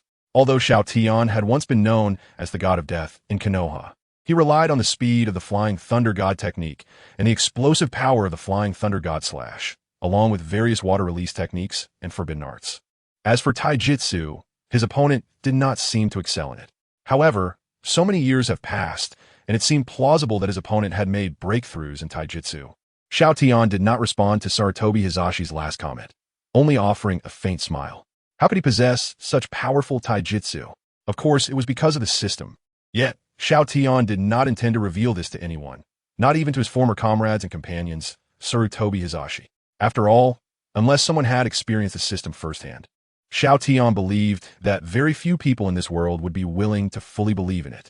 Even if someone genuinely believed, it might not be able to withstand the greed for power, leading to enmity and dark schemes against him. So, why did you come to find me today? Xiao Tian reached out and pinched Naruto's cheek, speaking calmly. He didn't think that the other party came to him just to spar. Sarutobi Hizashi had long since become accustomed to Xiao Tian's straightforwardness, so after tidying up his clothes slightly, he awkwardly said, I know you don't like meetings, but now that you are an elder of the Elder Council, it's necessary for me to inform you about this matter. That is regarding the candidate for the 5th Hokage. I, along with Monin and Koharu, have discussed a candidate. That person is Tsunade, right? Before Sarutobi Hizashi could finish, Xiao Tian interjected. Xiao Tian, you're not getting any younger. Monin, Koharu, and I think you should. Sarutobi, I've recently invented some new taijutsu techniques, and since you're here today, why not practice with me now? Xiao Tian, I said don't. After several minutes, Xiao Tian and the bruised Sarutobi Hizashi sat inside the room, drinking tea and chatting. Honestly, bringing Tsunade back seems quite good. After all, you two haven't seen each other for a long time, and I think there's a lot for you to talk about. Upon hearing Sarutobi Hizashi's words, Xiao Tian paused slightly, as dusty memories resurfaced in his mind. Tsunade? Indeed, it had been a long time since he had gone to various casinos with her, demolishing houses in Konoha, laughing and going wild together. Furthermore, he owed her a promise that he had made years ago, a very important promise. Chapter 43. Think carefully. Why is Konoha like this now? Seeing Xiao Tian fall silent after hearing the name Tsunade, Sarutobi Hiruzen felt very satisfied with the outcome. It seemed that using Tsunade to restrict Xiao Tian was indeed a good strategy. However, just as Sarutobi Hiruzen was thinking this, Xiao Tian's expression suddenly turned cold. Indeed, it has been a long time since we last met. However, the real reason you brought Tsunade in as the 5th Hokage probably isn't just for that, right? Sarutobi. Xiao Tian pronounced these two words very slowly. Seeing Xiao Tian's reaction, Sarutobi Hiruzen was left speechless. Because indeed, a significant part of the reason for bringing Tsunade in as the 5th Hokage was to limit Xiao Tian. After all, he was just too powerful. Minyin and Korin actually don't have any objections to you. We were just trying to maintain stability in Konoha. So do you think Konoha was stable when I was away? Or do they think that true stability is like Danzo's? Upon hearing Xiao Tian's words, Sarutobi Hiruzen opened his mouth, but in the end, he could only let out a sigh and began to explain. Actually, Minyin and Korin meant well. After all, your current influence in Konoha is really too overwhelming. Hey. In response to Sarutobi Hiruzen's stubbornness, Xiao Tian simply sneered, then put down his teacup and stood up. Sarutobi, go back and tell Minyin and Korin that the Elder Council is an outdated institution and can be disbanded now. As for the two of them, since they cannot keep their minds clear and cannot make beneficial judgments for Konoha, then they should just go home and enjoy their old age. What? Hearing Xiao Tian's words, Sarutobi Hiruzen was taken aback. He never expected that he would only come to deliver a message, yet it would make Xiao Tian so dissatisfied. He even wanted to disband the Elder Council. Xiao Tian, Minyin, and Korin are also doing this for the good of Konoha. They have no hostile intentions toward you. You must not act recklessly. Sarutobi Hiruzen was very afraid that Xiao Tian would use the same methods he employed against Danzo on Minyin and Korin. Inwardly suspicious, tightly grasping power without doing anything practical. Is this for the good of Konoha? Being weak externally, retreating at the first sign of trouble. Is this also for the good of Konoha? It seems that the Sarutobi Hiruzen who once fought alongside me and my teacher on the battlefield, who was bold and responsible, has completely disappeared now. This time, Sarutobi Hiruzen did not argue against what Xiao Tian said, because in the years Xiao Tian had been away, as the 3rd Hokage had experienced too much and his edges had long been worn down, wanted to be comprehensive yet unable to take care of everything. The situation with Danzo was the best proof. If it weren't for Xiao Tian's return, the Uchiha clan might really have perished at his hands. The internal conflicts in Konoha would also have intensified. Thinking of this, Sarutobi Hiruzen couldn't help but let out a bitter smile, pouring the tea in his cup into his mouth, his face filled with self-mockery. It seemed that he really was getting old. Xiao Tian saw the expression that Sarutobi Hiruzen was showing, but he did not go to comfort him. Because for Konoha now, trying to be comprehensive and take care of everyone was simply impossible. It was time for Konoha to welcome change. It had been asleep for too long. It was time to wake up. Sarutobi, do you still remember how Konoha, under the leadership of the 1st Hokage and Tobirama Sensei, dominated the ninja world? At that time, Konoha could even be called the overlord of the ninja world. Who in the entire ninja world dared to provoke us? Saying this, Xiao Tian silently walked towards the door, his face filled with coldness. But now, after it came into your hands, what has Konoha turned into? Jiraiya left, Orochimaru was forced out, Tsunade left.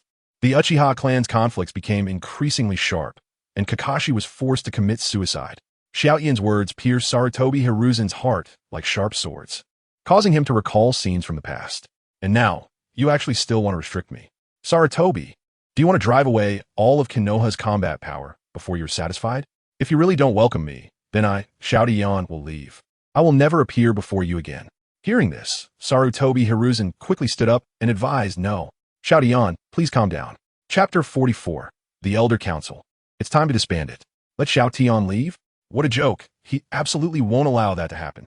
Now that Minato Namikaze and Kushina Uzumaki are dead, and Jiraiya and Tsunade are missing with Danzo eliminated, in short, Konoha is really lacking high-level combat power.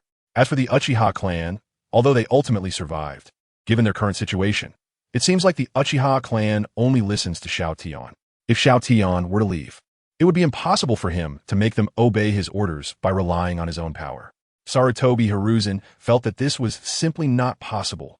Considering the Uchiha clan's thirst for power, as soon as Xiao Tian leaves, there will be no one left in Konoha to restrain them, and they will definitely start fighting for power within Konoha again. Thinking of this, Sarutobi Hiruzen added, fearing that Xiao Tian might actually leave. Even though he knew that even if Xiao Tian left, he would still protect everyone in Konoha in another way. But just as Xiao Tian had said, he had made too many mistakes in the past. Now, it was time to make amends for the mistakes he had made before. Xiao Tian, let Min Yin and Xiao Chun resign from their positions in the Elder Council and disband the council. I can take care of this for you. Hearing Sarutobi Hiruzen's words, Xiao Tian nodded slightly. Although Sarutobi Hiruzen had lost his former sharpness and spirit, he at least had not completely decayed. However, Xiao Tian, you have to give me some time to handle this. After all, disbanding the Elder Council is not something that can be decided with just a few words from us. Sure, but you must handle this before Tsunade takes office as the 5th Hokage. No problem. Sarutobi Hiruzen nodded. But the next moment, he seemed to think of something and cautiously asked, Xiao Tian, you actually want to remove all those who obstruct her before Tsunade takes office, right? Otherwise? Hearing Sarutobi Hiruzen's words, a cold smile appeared on Xiao Tian's calm face. By the way, you should also tell Min Yin and Xiao Chun that if they dare to go against me after Tsunade takes office and want to compete with me, then they shouldn't blame me for being rude to them and disregarding our past friendship. This, Xiao Tian, there's no need to be so absolute, right? For Sarutobi Hiruzen's response, Xiao Tian had already anticipated it, so he ignored him and directly walked out. Only the indifferent voice echoed from afar at that moment. They have all become obstacles. What face do they have to continue sitting there?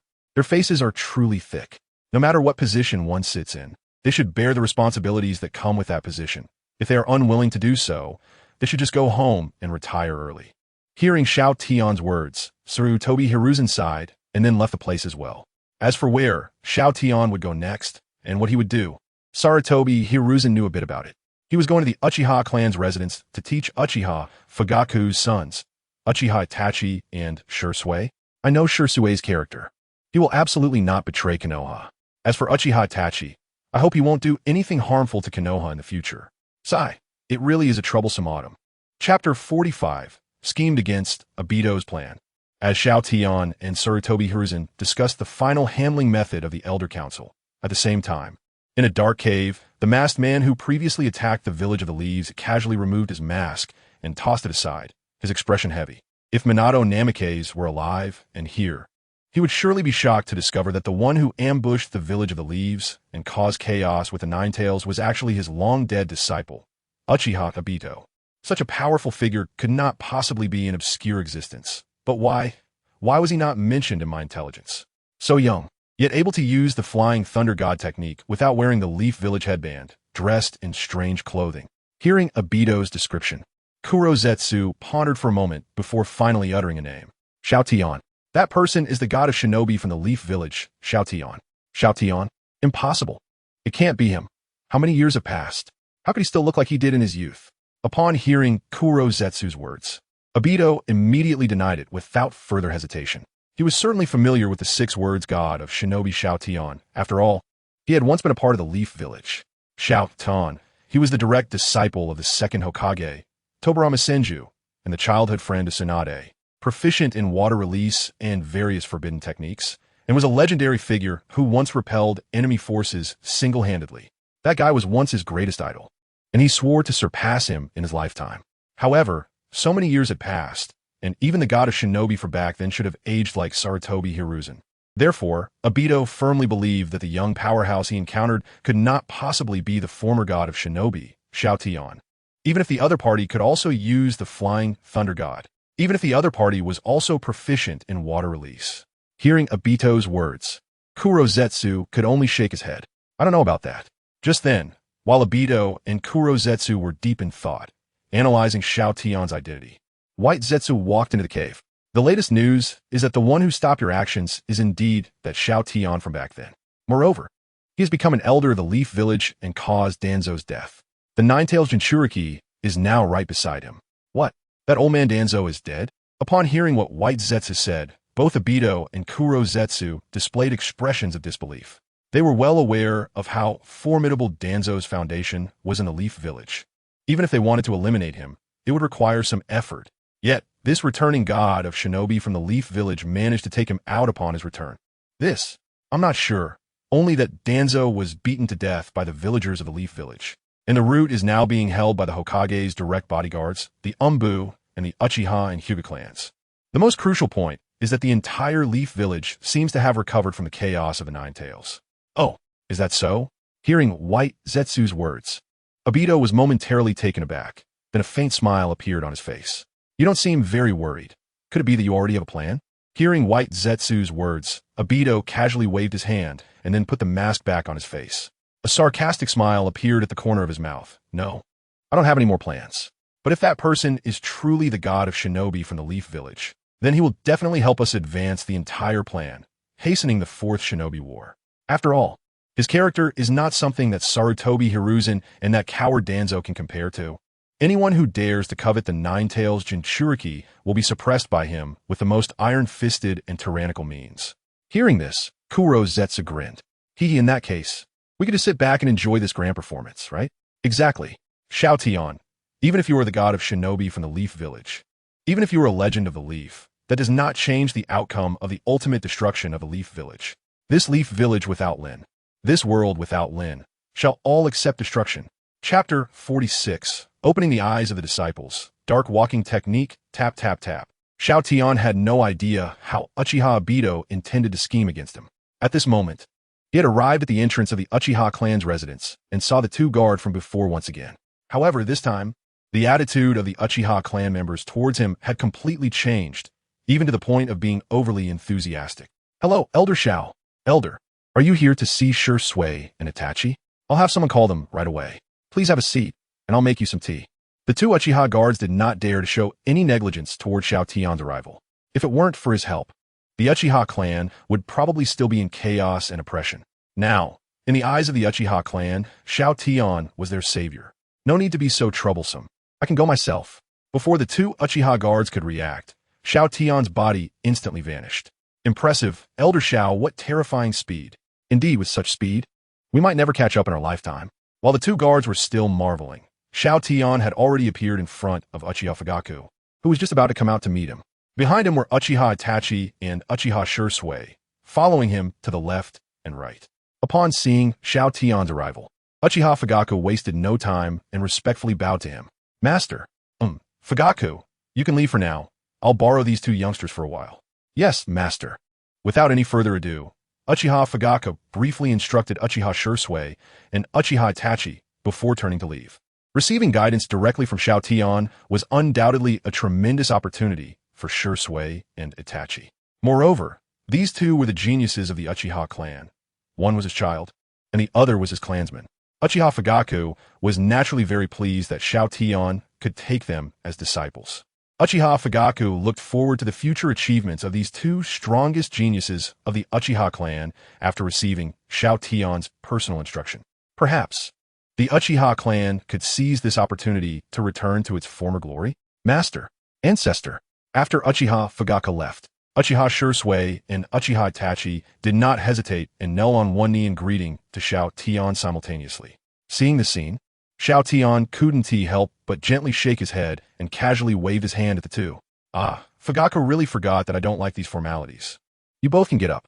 Hearing Xiao Tian's words, Uchiha Shui and Uchiha Itachi immediately stood up without hesitation.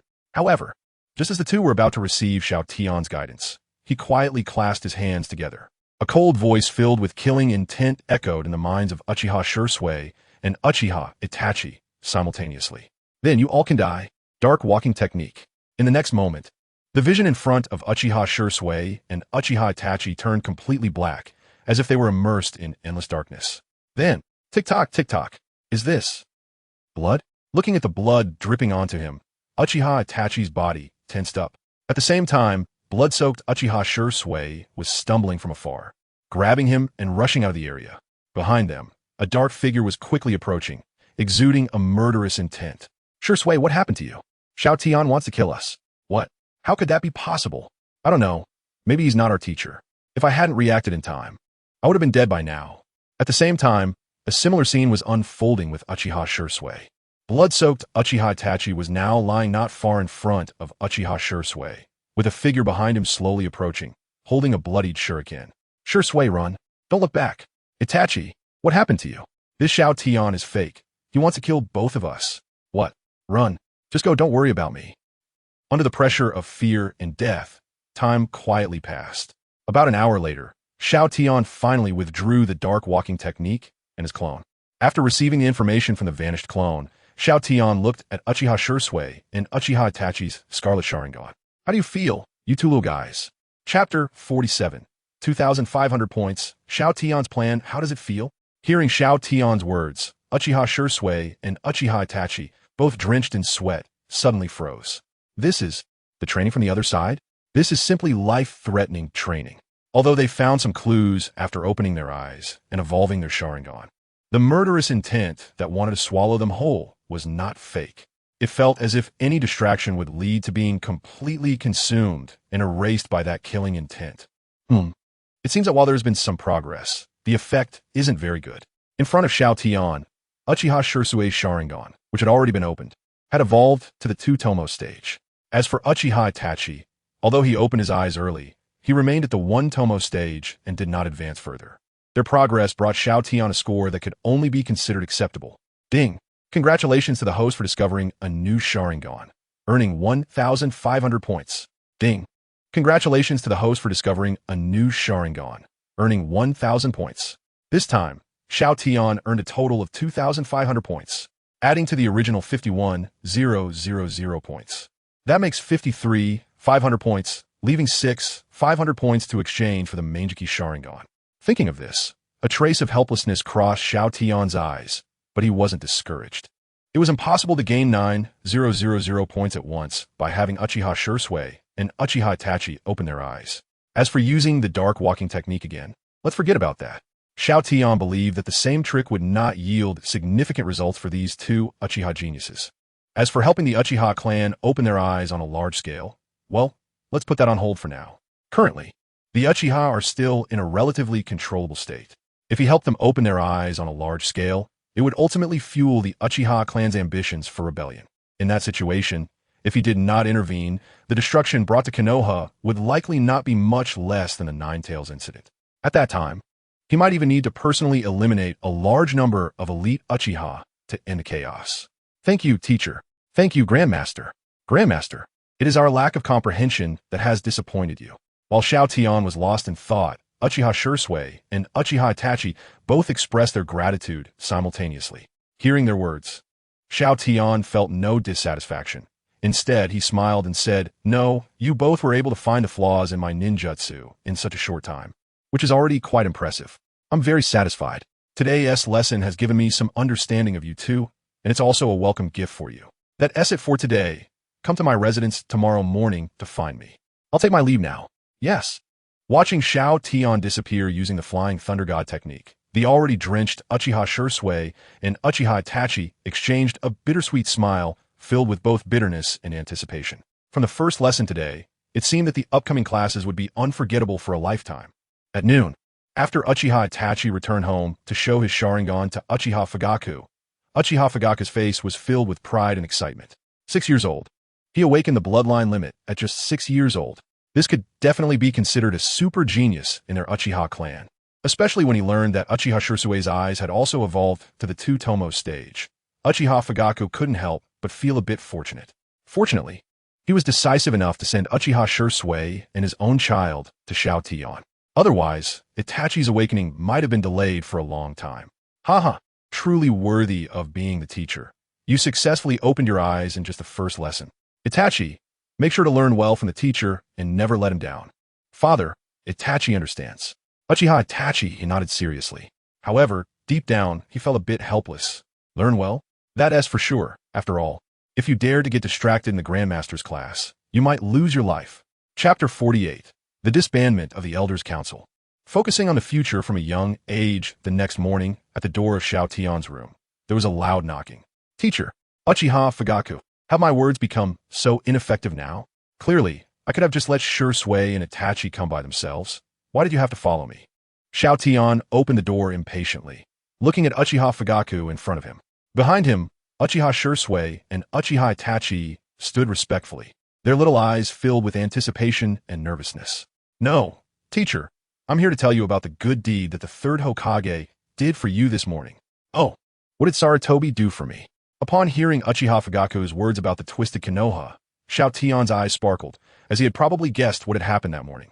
Teacher, let me tell you, this morning, the third Hokage actually ordered the disbandment of the Elder Council, and their power can only be exercised until the fifth Hokage takes office. Just think about it. Teacher, you just returned to serve as an elder, and just a few days later, the third Hokage disbanded the council. That guy clearly wants to deliberately suppress you and the major families of Konoha. Just as Uchiha Fugaku thought that Xiao Tian would be very angry after hearing this and would go to reason with Sarutobi, Xiao Tian spoke nonchalantly. Oh, you're talking about this matter? That was what I asked Sarutobi to do. Huh? Teacher, why? Hearing what Xiao Tian said, Uchiha Fugaku was completely stunned, not understanding why he would do such a thing. For this, Xiao Tian simply waved his hand and then gestured for Shisui and Itachi to enter the courtyard. Seeing this, Uchiha Shisui and Uchiha Itachi hurriedly went inside without any hesitation. After they entered the house, Xiao Tian turned his back to Uchiha Fugaku and silently walked towards the courtyard.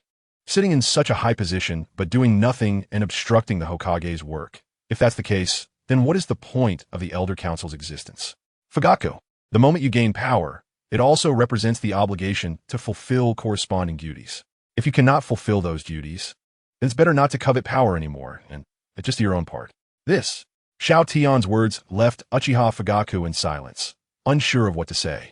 He was very clear that his teacher's words were not only directed at Sarutobi and the members of the Elder Council, but also at himself.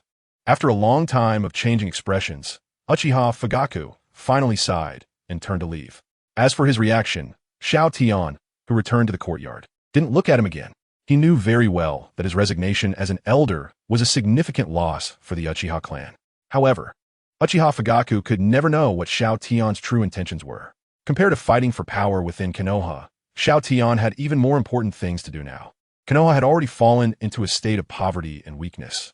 And if power could not be concentrated in the hands of someone who could manage everything and focus on nurturing the future, then Konoha's future would become precarious. As Xiao Tian's voice fell, he arrived in front of Uchiha Shisui and Uchiha Itachi. Shisui, Itachi, today's training is physical training. Okay, teacher. Understood, Grandmaster. Then let's begin.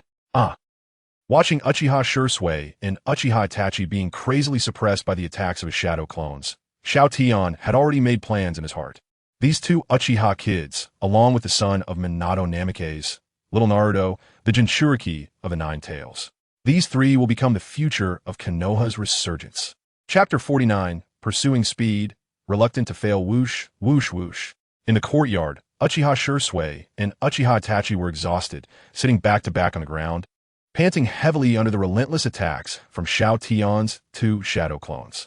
Sweat mixed with blood had soaked their clothes, but Xiao Tian didn't mind this at all. Since it was practical training, getting a bit hurt was quite normal.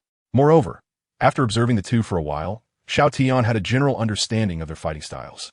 Shisui was very focused on speed. Itachi, on the other hand, could be considered a more well-rounded fighter during battles. He would constantly contemplate and employ various tactics to gain the most advantageous position for himself. However, his stamina seemed to be significantly weaker than Shisui's.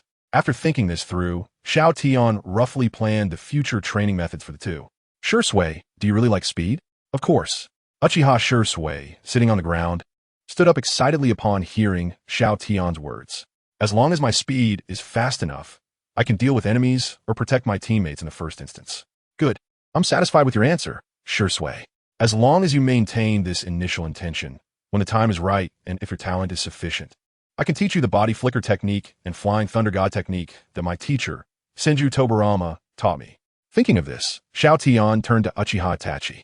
Itachi, what about you? Why do you adopt various fighting styles? Hearing Xiao Tian's question, Uchiha Itachi lowered his head and fell silent for a moment, then stood up with Shisui. I still don't know what I'm really pursuing, but I know that I don't want to lose. Not wanting to fail is also a reason, Xiao Tian said. All right, I roughly understand now. For the next period, you two can come here and train with my shadow clones in the courtyard. As soon as Xiao Tian's voice fell, his two shadow clones suddenly attacked Uchiha Shisui and Uchiha Itachi again. Since you've both solidified your fighting styles and reasons, let us start the next phase of training. Hearing this, Uchiha Shursui and Uchiha Itachi charged at their respective opponents simultaneously, shouting, "Yes, teacher! Yes, Grandmaster!" In the following days, Xiao Tian focused all his attention on taking care of little Naruto and training Uchiha Shursui and Uchiha Itachi. As for the matters in Konoha, as long as the Uchiha clan remained stable and with Sarutobi Hiruzen around, recovery after the war was merely a matter of time. With him as the clan leader and teacher, as long as there wasn't someone like Danzo targeting them, they wouldn't act recklessly, nor would they dare to. So during this time, Xiao Tian lived quite a peaceful and pleasant life. However, today seemed a bit different. Knock, knock, knock. Who is it?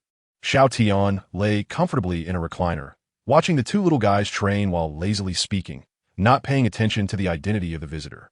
"It's me, Sarutobi." "Oh, it's you, kid. I'm busy training these two little guys. Come back to find me at noon." Upon hearing Xiao Tian's response, Sarutobi Hiruzen seemed anxious. After a moment's hesitation, he directly climbed over the wall and rushed in.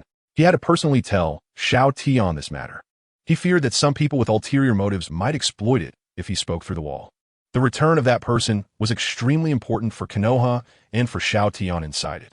Seeing Sarutobi Hiruzen's actions, Xiao Tian raised an eyebrow, and a water wall rose up to block his way.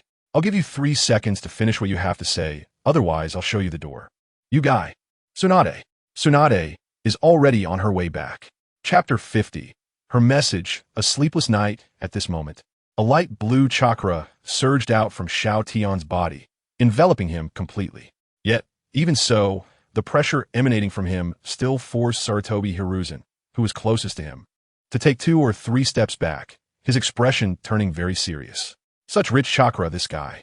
Sarutobi Hiruzen was certain that if Xiao Tian didn't intentionally suppress it, both Uchiha Shursui and Uchiha Itachi, these two little ones, would probably faint on the spot.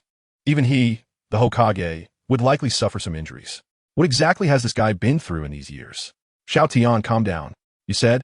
She's back? Xiao Tian silently retracted the chakra that was overflowing from him and stared quietly at Sarutobi Hiruzen. His calm gaze was intimidating. "No. Cough, cough, cough, yes. Tsunade is back. According to the information received, she is expected to return to Konoha tomorrow morning." "Is that so?" "Tomorrow morning." Hearing Sarutobi Hiruzen's words, Xiao Tian murmured softly, simultaneously removing the water wall that had been blocking Sarutobi Hiruzen and the 2 shadow clones that were training Uchiha Shursui and Uchiha Itachi. Bang! Like a soul lost. He jumped onto the tree in the courtyard while holding little Naruto. "Today's training ends here, and also, I'll give you 2 a day off tomorrow." "Huh? Yes, teacher. Yes, Grandmaster." Upon hearing Xiao Tian's words, although Uchiha Shursui and Uchiha Itachi were very curious about what was going on with Xiao Tian, they ultimately left under Sarutobi Hiruzen's gesture. As Uchiha Itachi stepped out the door, he glanced back at Xiao Tian, a look of confusion in his eyes. His Grandmaster seemed to have something on his mind. Just as he and Shursui walked out the door, Shursui started talking to him directly. "Itachi, do you think teacher's strong reaction is related to Lady Tsunade coming back to take over as the 5th Hokage?" "Lady Tsunade taking over as the 5th Hokage? What? You didn't know? Forget it. That is not important now. I'm telling you, I think the relationship between teacher and Lady Tsunade might be quite close." "Quite close? You're so sharp during training. How come you're so slow now?" "What I mean is, teacher and Lady Tsunade might be." "Shursui, it seems you really like gossip." Originally still talking, Uchiha Shursui froze upon hearing Xiao Tian's words. Then, without looking back, he grabbed Uchiha Itachi and ran off, not forgetting to explain. "Teacher, I just had a sore throat and didn't know what I was saying. Itachi and I are going back now. Goodbye. Teacher. Grandmaster, goodbye." These two little guys sigh. Seeing Uchiha Shursui pulling Uchiha Itachi away in a panic, Xiao Tian gently shook his head. Sarutobi Hiruzen chuckled lightly. "They are 2 very energetic little guys, just like we were back in the day. If it weren't for..." He didn't continue his sentence. And Xiao Tian didn't pick up the topic either. His mind was now filled with that person's name. "Tsunade. Sarutobi, you should go too. Just let little Naruto keep me company. I want to be alone for a while." "Well, all right then, I'll take my leave." Hearing Xiao Tian's words, Sarutobi Hiruzen had many things he wanted to say to him, but after thinking about his relationship with Tsunade, he ultimately sighed and turned to leave. For a moment, the entire courtyard was left with only Xiao Tian and little Naruto, who was looking at him with wide, curious eyes. "You little brat." Xiao Tian smiled and shook his head, then looked up toward the direction outside the village, his eyes filled with anticipation and complexity, and a bit of guilt. Tomorrow? Can I see you again tomorrow? Tsunade, it's been a long time since we last met. I wonder how you've been these years. This night was destined to be sleepless, but it was particularly reassuring and filled with expectation. Chapter 51. Tsunade returns. Xiao Tian, you bastard Lord Third. Lord Tsunade has returned. Standing at the entrance of Konoha Village, Sarutobi Hiruzen looked at Tsunade, who was walking step by step from afar, and his face was filled with a smile. Although Konoha had gradually shaken off the oppressive feelings from the Nine-Tails incident and the Danzo affair due to Xiao Tian's influence, the return of one of his 3 disciples, the granddaughter of the first Hokage, Senju Hashirama, was undoubtedly a good thing for him and Konoha. As expected, when they saw Tsunade, the villagers of Konoha standing behind him to welcome her were all filled with excitement. This lady is the granddaughter of the first Hokage. With her leading them, Konoha would surely return to its former glory. However, compared to the villagers' excitement behind him, Sarutobi Hiruzen was more concerned about one person. Strange, why hasn't Xiao Tian arrived yet? With his temperament, he should have been here long ago. Just as Sarutobi was puzzled, Tsunade, who had hurried back, threw her luggage to Shizen beside her and shouted at Sarutobi Hiruzen, "Where's Xiao Tian? Where's that guy? Didn't you say he was back?" Seeing Tsunade's angry demeanor, Sarutobi Hiruzen sighed and spoke helplessly. "Even after all these years, my disciple is still the same. He is not here. He should be at home." However, Tsunade, Konoha is currently at a critical moment. I hope you can come with me to the Hokage's office first to discuss the handover. Handover? That bastard needs to come in person. Bang! Tsunade completely ignored Sarutobi Hiruzen's suggestion, stomping her foot as she directly crossed over everyone in front of her and ran towards Xiao Tian's residence. Along the way, she shouted angrily, "Xiao Tian, you bastard! You disappeared without reason, suddenly reappeared, and now you are making me come back." Seeing Tsunade rushing away, several Umbun ninjas beside the third Hokage looked astonished. They never imagined that the personal welcome from the third Hokage would end with Tsunade simply running off. "Lord Third, what should we do now?" Disperse the crowd. As for the remaining matters, let that guy Xiao Tian handle them. Yes. After giving the order to disperse the villagers, Sarutobi Hiruzen glanced in the direction Tsunade had left and finally sighed, shaking his head as he left. Those two must have a lot to talk about, especially since they hadn't seen each other in many years. Forget it. I won't be a light bulb. I'll just wait in the Hokage office. At Xiao Tian's residence. Bang! Xiao Tian, come out. Tsunade smashed the door open with a punch, storming into the house, her eyes scanning everything in front of her. Eventually, her gaze settled on a man holding a baby sitting under a tree in the courtyard. "You dare not come to pick me up." Whoa! Seeing Tsunade charging towards him with a punch, Xiao Tian sighed helplessly and used the flying thunder god technique to evade her attack. Boom! A massive explosion resonated throughout the courtyard, and the tree where Xiao Tian had just stood was now split in half. This scene was something Xiao Tian had already anticipated, which was why he had let Itachi and Shursui take the day off. "You dare to dodge?" With her first attack missing, Tsunade clenched her fists again and charged forward, explosions ringing out one after another. Xiao Tian remained silent, continuing to evade, the light in his eyes growing increasingly intense. "Dodge, dodge, dodge. Why don't you fight back? You bastard, where have you been all these years? Why did you suddenly disappear? You're clearly alive, so why not come back to find me? Am I that unpleasant to you? Answer me, answer me." Chapter 52, a long-delayed promise. Tsunade, I'm back. Standing on a pillar in the street, looking at the ruins of what used to be his home, Xiao Tian showed a hint of helplessness on his face. "Well, now even my place to live is gone. It seems that tonight, I'll have to go to Fugaku, or take the wind and find somewhere to sleep for the night." Thinking of this, Xiao Tian calmly addressed Tsunade, who was emerging from the dust below and preparing to strike again. "Are you feeling better now?" Upon hearing Xiao Tian finally speak, Tsunade pouted and raised her clenched fist, snorting, "Not at all." Hearing this, Xiao Tian sighed. "Your temper hasn't changed at all. I'm like this because of you." Back when they roamed the gambling dens of the ninja world together, Tsunade always lost whenever she gambled, which made her the subject of many people's ridicule. At that time, Xiao Tian only said, "Keep going. If you lose money, I'll win it back for you. But if you're laughed at or mocked, then just sit back. If you can't, I'll personally make sure you get your revenge." Did you lose again? Tsunade, who had already been feeling somewhat dejected, turned dark at the mention of her constant losses. She knew Xiao Tian was aware of her losing streak, and he was still so annoying. However, the next moment, she recalled the moments they had shared, and a faint smile appeared on her face.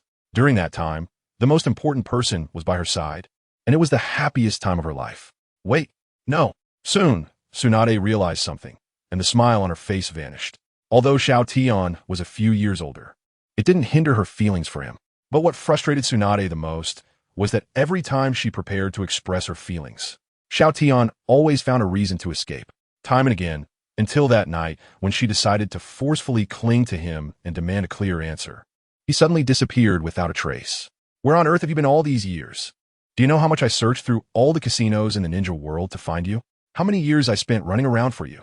You jerk, why do you have to hide from me? If you really don't like me, you could just say it. Hearing Tsunade's barrage of questions, a hint of helplessness appeared on Xiao Tian's face. Tsunade, the princess of Konoha, was undeniably beautiful, and even Jiraiya, who was in the same class, had been pursuing her. Did he really feel nothing for her? Did he truly dislike her? That was simply impossible. However, thinking back on his years spent alone in another world, Xiao Tian couldn't help but let out a sigh. All these years, I didn't mean to avoid you, I also... At this point, Xiao Tian jumped down from the pillar, landing in front of Tsunade, looking at her with calm eyes. He had experienced a lot and seen much. Upon seeing the loneliness and darkness in Xiao Tian's eyes, Tsunade stopped her questioning and looked down at the small Naruto in his arms. All right, let's set your matters aside for now. By the way, is this little guy Kushina's child? Yes, he's quite adorable. By the way, I've heard about what you've been doing in Konoha. You've done well, right? Xiao Tian chuckled lightly. It's been passable. Tsunade waved her hand nonchalantly, but the next moment, she leaned closer to Xiao Tian, her eyes fixed on him. So, this time, you won't leave again, right? Hearing this, Xiao Tian couldn't help but feel awkward. If possible, he didn't want to leave, but that was something he couldn't control. I'll try my best. What do you mean, try your best? Say that again. Upon hearing Xiao Tian's words, Tsunade's brows furrowed instantly. Her fingers that had relaxed now clenched into a fist again. Seeing this, Xiao Tian shrugged lightly and then stepped forward, wrapping his arms around Tsunade and kissing her. This is my answer. Tsunade, I'm back. Chapter 53, Return to the Old Place.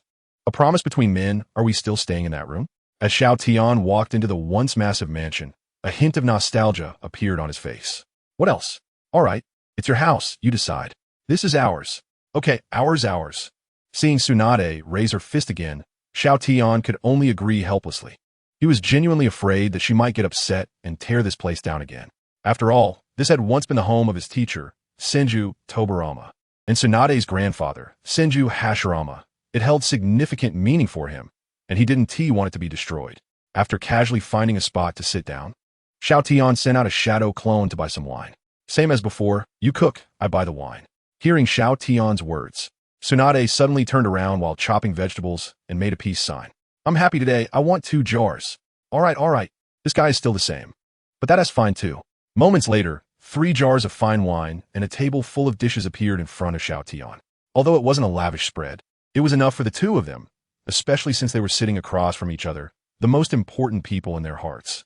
Paired with good wine. It felt very warm. After finishing their meal, Tsunade took a big gulp of wine and shouted bang. Refreshing. By the way, where have you been all these years? Why have you been out of touch since that night? Hearing her question, Xiao Tian took a big gulp of wine himself and calmly replied, It's nothing. Just ran into some trouble. Almost went to find the teacher. Xiao Tian you. Upon hearing this, Tsunade decided not to press the topic further. She had lost her younger brother, Rope Tree, and her grandfather, but it seemed Xiao Tian had not fared much better.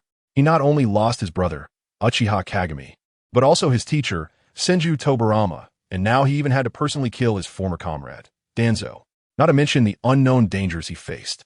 And since Xiao Tian was unwilling to talk now, she wouldn't push him. After all, she believed he wouldn't harm her. Moreover, just moments ago, thinking back to the scene where Xiao Tian had kissed her forcefully, Tsunade's face, already flushed from the wine, grew even redder, adding a touch of charm to her boldness. Forget it as long as you're back. That's enough. Come on, let us continue. Drink. Forget all worries, just enjoy the fine wine. Bang. By the way, are you getting old and weak? Although you still look the same, your alcohol tolerance has dropped a lot. You used to be able to drink 3 jars at once. Wine. Seeing Tsunade already drunk and slumped over the table, yet still not letting up, Xiao Tian couldn't help but show a gentle smile. You're still so stubborn. If Uchiha Fugaku and Hyuga Hizashi, as well as the opponents who had once fought Xiao Tian, were here, they would surely be shocked by this scene. The infamous Konoha killing god, Xiao Tian, actually showing such a smile? No way. After covering Tsunade with a blanket and leaving a mark of the flying thunder god technique, Xiao Tian jumped to the highest point of the massive residence. This place was where the first Hokage, Senju Hashirama, and his teacher, Senju Tobirama, had brought him once. They had given him some advice. Little Xiao Tian, since Tsunade likes you and you like her, then go ahead and love her. That is what young people should do. Bro. Now Xiao Tian was at the best stage for growth. If he missed this period, his achievements in life might come to a halt here. Is that what you want? Since that is the case, let us make a promise. Little Xiao Tian, when you truly become strong, you must protect little Tsunade well. Remember, this is a promise between men. Absolutely do not let the woman you love get hurt. Memories like smoke continuously appeared before Xiao Tian. Now, it was as if he saw the first Hokage, Senju Hashirama, extending his fist towards him, a broad smile on his face, while his teacher stood with arms crossed, looking at him sternly. Seeing this, Xiao Tian slowly tightened his fist and raised it, meeting the other's fist. First Hokage, I will protect Tsunade well. And teacher, don't worry. When I meet you again, I will definitely tell you with immense pride. Konoha now is still, just like in your day, the ruler of the ninja world. No, it is the dominator of the ninja world. Chapter 54, Fugaku's Request, A Father's Request Creek. Teacher, you finally came out. As Xiao Tian pushed the door open, Uchiha Fugaku, who had been waiting outside for a long time, hurried over and bowed respectfully. Seeing this scene, Xiao Tian merely nodded lightly, showing little surprise. He had already seen Uchiha Fugaku's arrival when he was on the roof. However, he was somewhat curious about what Uchiha Fugaku wanted at this time. Fugaku, what brings you here? Well, teacher, can we talk inside? Just behind the door is fine. No need to go into the reception room. It will only take a moment, and then I will leave. Upon hearing Uchiha Fugaku's words and seeing him bow at nearly 90 degrees, Xiao Tian couldn't help but furrow his brows. What does this guy want to ask of him? Why is he acting like this towards me? It's important to note that even though it was noon and most people were having lunch at home, it was still possible that some were wandering around. As the head of his clan, Uchiha Fugaku's current appearance would not be appropriate if others saw him like this. Thinking of this, Xiao Tian turned to walk towards the door. Teacher, don't you have something to say? Then hurry up. Yes. Thank you, teacher. Hearing Xiao Tian's words, Uchiha Fugaku immediately followed, looking like a rewarded child. Seeing this, Xiao Tian couldn't help but slightly smile, but quickly returned to normal. Seeing this, Uchiha Fugaku thought he must have been seeing things. Just now, it felt as if he saw the teacher before he went to war. It must be an illusion. No, Tsunade has returned today, and my teacher is here now, plus the brief smile he just showed. Today, my chances of successfully asking him for that favor are quite high. Tsunade is still asleep. You can speak here. All right, teacher. With Xiao Tian saying this, Uchiha Fugaku tidied his clothes slightly and then suddenly knelt down in front of Xiao Tian. Seeing this, Xiao Tian furrowed his brows tightly. Fugaku, what are you doing? Teacher, I came here today hoping you could properly train Itachi for me. I beg you. What do you mean by that? Didn't I already say I would teach him? It's not the same. Hearing Xiao Tian's words, Uchiha Fugaku gently shook his head and then suddenly looked up. At the same time, his chakra began to operate in a unique trajectory. Please, teacher, take a look at Fugaku's eyes. You brat, what is this? Empty. Before Xiao Tian could finish his sentence, Uchiha Fugaku's Sharingan suddenly began to change from 3 tomo. Eventually, it transformed into the Manjiki Sharingan. Seeing this, a hint of surprise and approval appeared in Xiao Tian's eyes. I didn't expect that after so many years, Fugaku has evolved his Sharingan to this level. However, what truly shocked Xiao Tian was just about to begin. In the next moment, Uchiha Fugaku's right eye suddenly contracted sharply, and the area around them transformed from the large courtyard into a blood-soaked battlefield. Xiao Tian knew that he had fallen into the other party's Jinjutsu, but he showed no panic because he had already seen the flaw in this illusion. The reason he hadn't broken it yet was entirely because the caster had no hostility towards him. Uchiha Fugaku remained kneeling before him, but now he turned to look at a certain place in this battlefield. In that familiar room, another Uchiha Fugaku lay on the ground. Beside him was his wife. Fugaku, what do you want to say? Teacher, as you can see, this scene before us is all due to the power of my Manjiki Sharingan. The blood mirror can predict the future to a certain extent and permanently retain it to share with one person. Predict the future?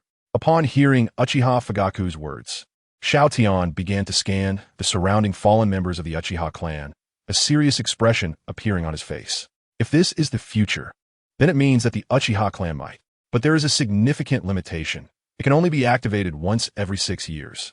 After a moment of contemplation, Xiao Tian said solemnly, "So, Fugaku, you saw this scene and want to entrust your clan's genius, your son Itachi, to me, so that even if your clan faces a catastrophe, it will not be extinguished, right?" As expected of the teacher, that's exactly it. Hearing Uchiha Fugaku's words, Xiao Tian pondered for a moment before calmly speaking. "However, if I remember correctly, you seem to have another younger son. Are you talking about Sasuke? If he is very talented, I naturally hope he can follow the teacher, but if his talent is average, then let him stay by our side."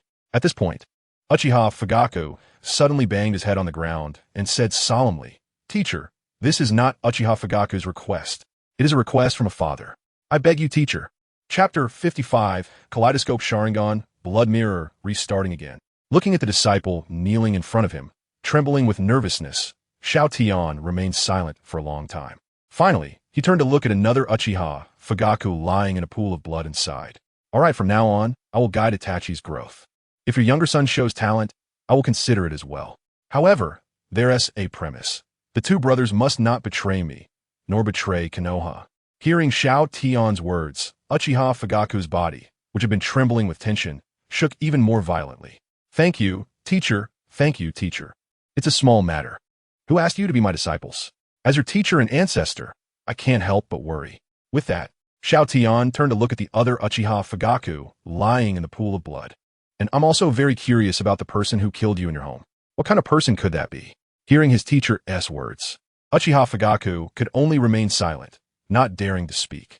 After all, if he could identify the one who attacked him, he wouldn't need to come to his teacher. He could have dealt with that threat himself. Just as Uchiha Fugaku was thinking this, Xiao Tian suddenly spoke up. "By the way, Fugaku, when was the last time you used this blood mirror ability?" "About 6 years ago, teacher." "What do you mean by that?" Xiao Tian's question caught Uchiha Fugaku off guard, unsure of what the other party was trying to convey. Upon hearing his response, a playful glint suddenly filled Xiao Tian's eyes. "Fugaku, since this is the future you saw 6 years ago, don't be too pessimistic. Perhaps the future now is definitely different. After all, you also said that your blood mirror ability only predicts the future to a certain extent. Since this world no longer had me, Xiao Tian, even if Fugaku used the blood mirror, the future he saw likely did not take him into account. In short, now that I have returned, it should bring some changes to the future, or even completely change it." Hearing Xiao Tian's words, Uchiha Fugaku instantly understood his meaning. However, he hesitated, unsure whether to use the blood mirror again, as the cooldown was 6 years. The cost was just too high. As for Uchiha Fugaku's struggle, Xiao Tian did not pay much attention. He knew that this disciple in front of him would not disappoint him in his final choice. "All right, teacher, I will use the blood mirror now." After hesitating for a long time, Uchiha Fugaku gritted his teeth, his right eye suddenly shrinking, and blood began to flow from his eye socket. The surrounding scene also began to blur at this moment. It was evident that Uchiha Fugaku's blood mirror had activated. "Fugaku, your ability seems to have more limitations than just the 6-year cooldown, right?" Upon hearing Xiao Tian's words, Uchiha Fugaku, who was focusing on the changing scenery, revealed a helpless expression. As expected, nothing can be hidden from the teacher. Indeed, the side effect of this blood mirror is not just the 6-year cooldown. Starting from the second use, it will start to harm the Sharingan, and even the Manjiki Sharingan cannot avoid it. Based on my estimates, Fugaku can probably only use this ability 3 times in his life. After that, this Sharingan will completely lose its light. In short, Uchiha Fugaku can only use this ability once more after 6 years. After that, this Sharingan will be completely wasted. Hearing Uchiha Fugaku's words, Xiao Tian nodded silently, not feeling particularly surprised. The use of powerful abilities always comes with some side effects. That's very normal. Just as Xiao Tian was thinking this, Uchiha Fugaku beside him suddenly widened his eyes in shock. How could this happen?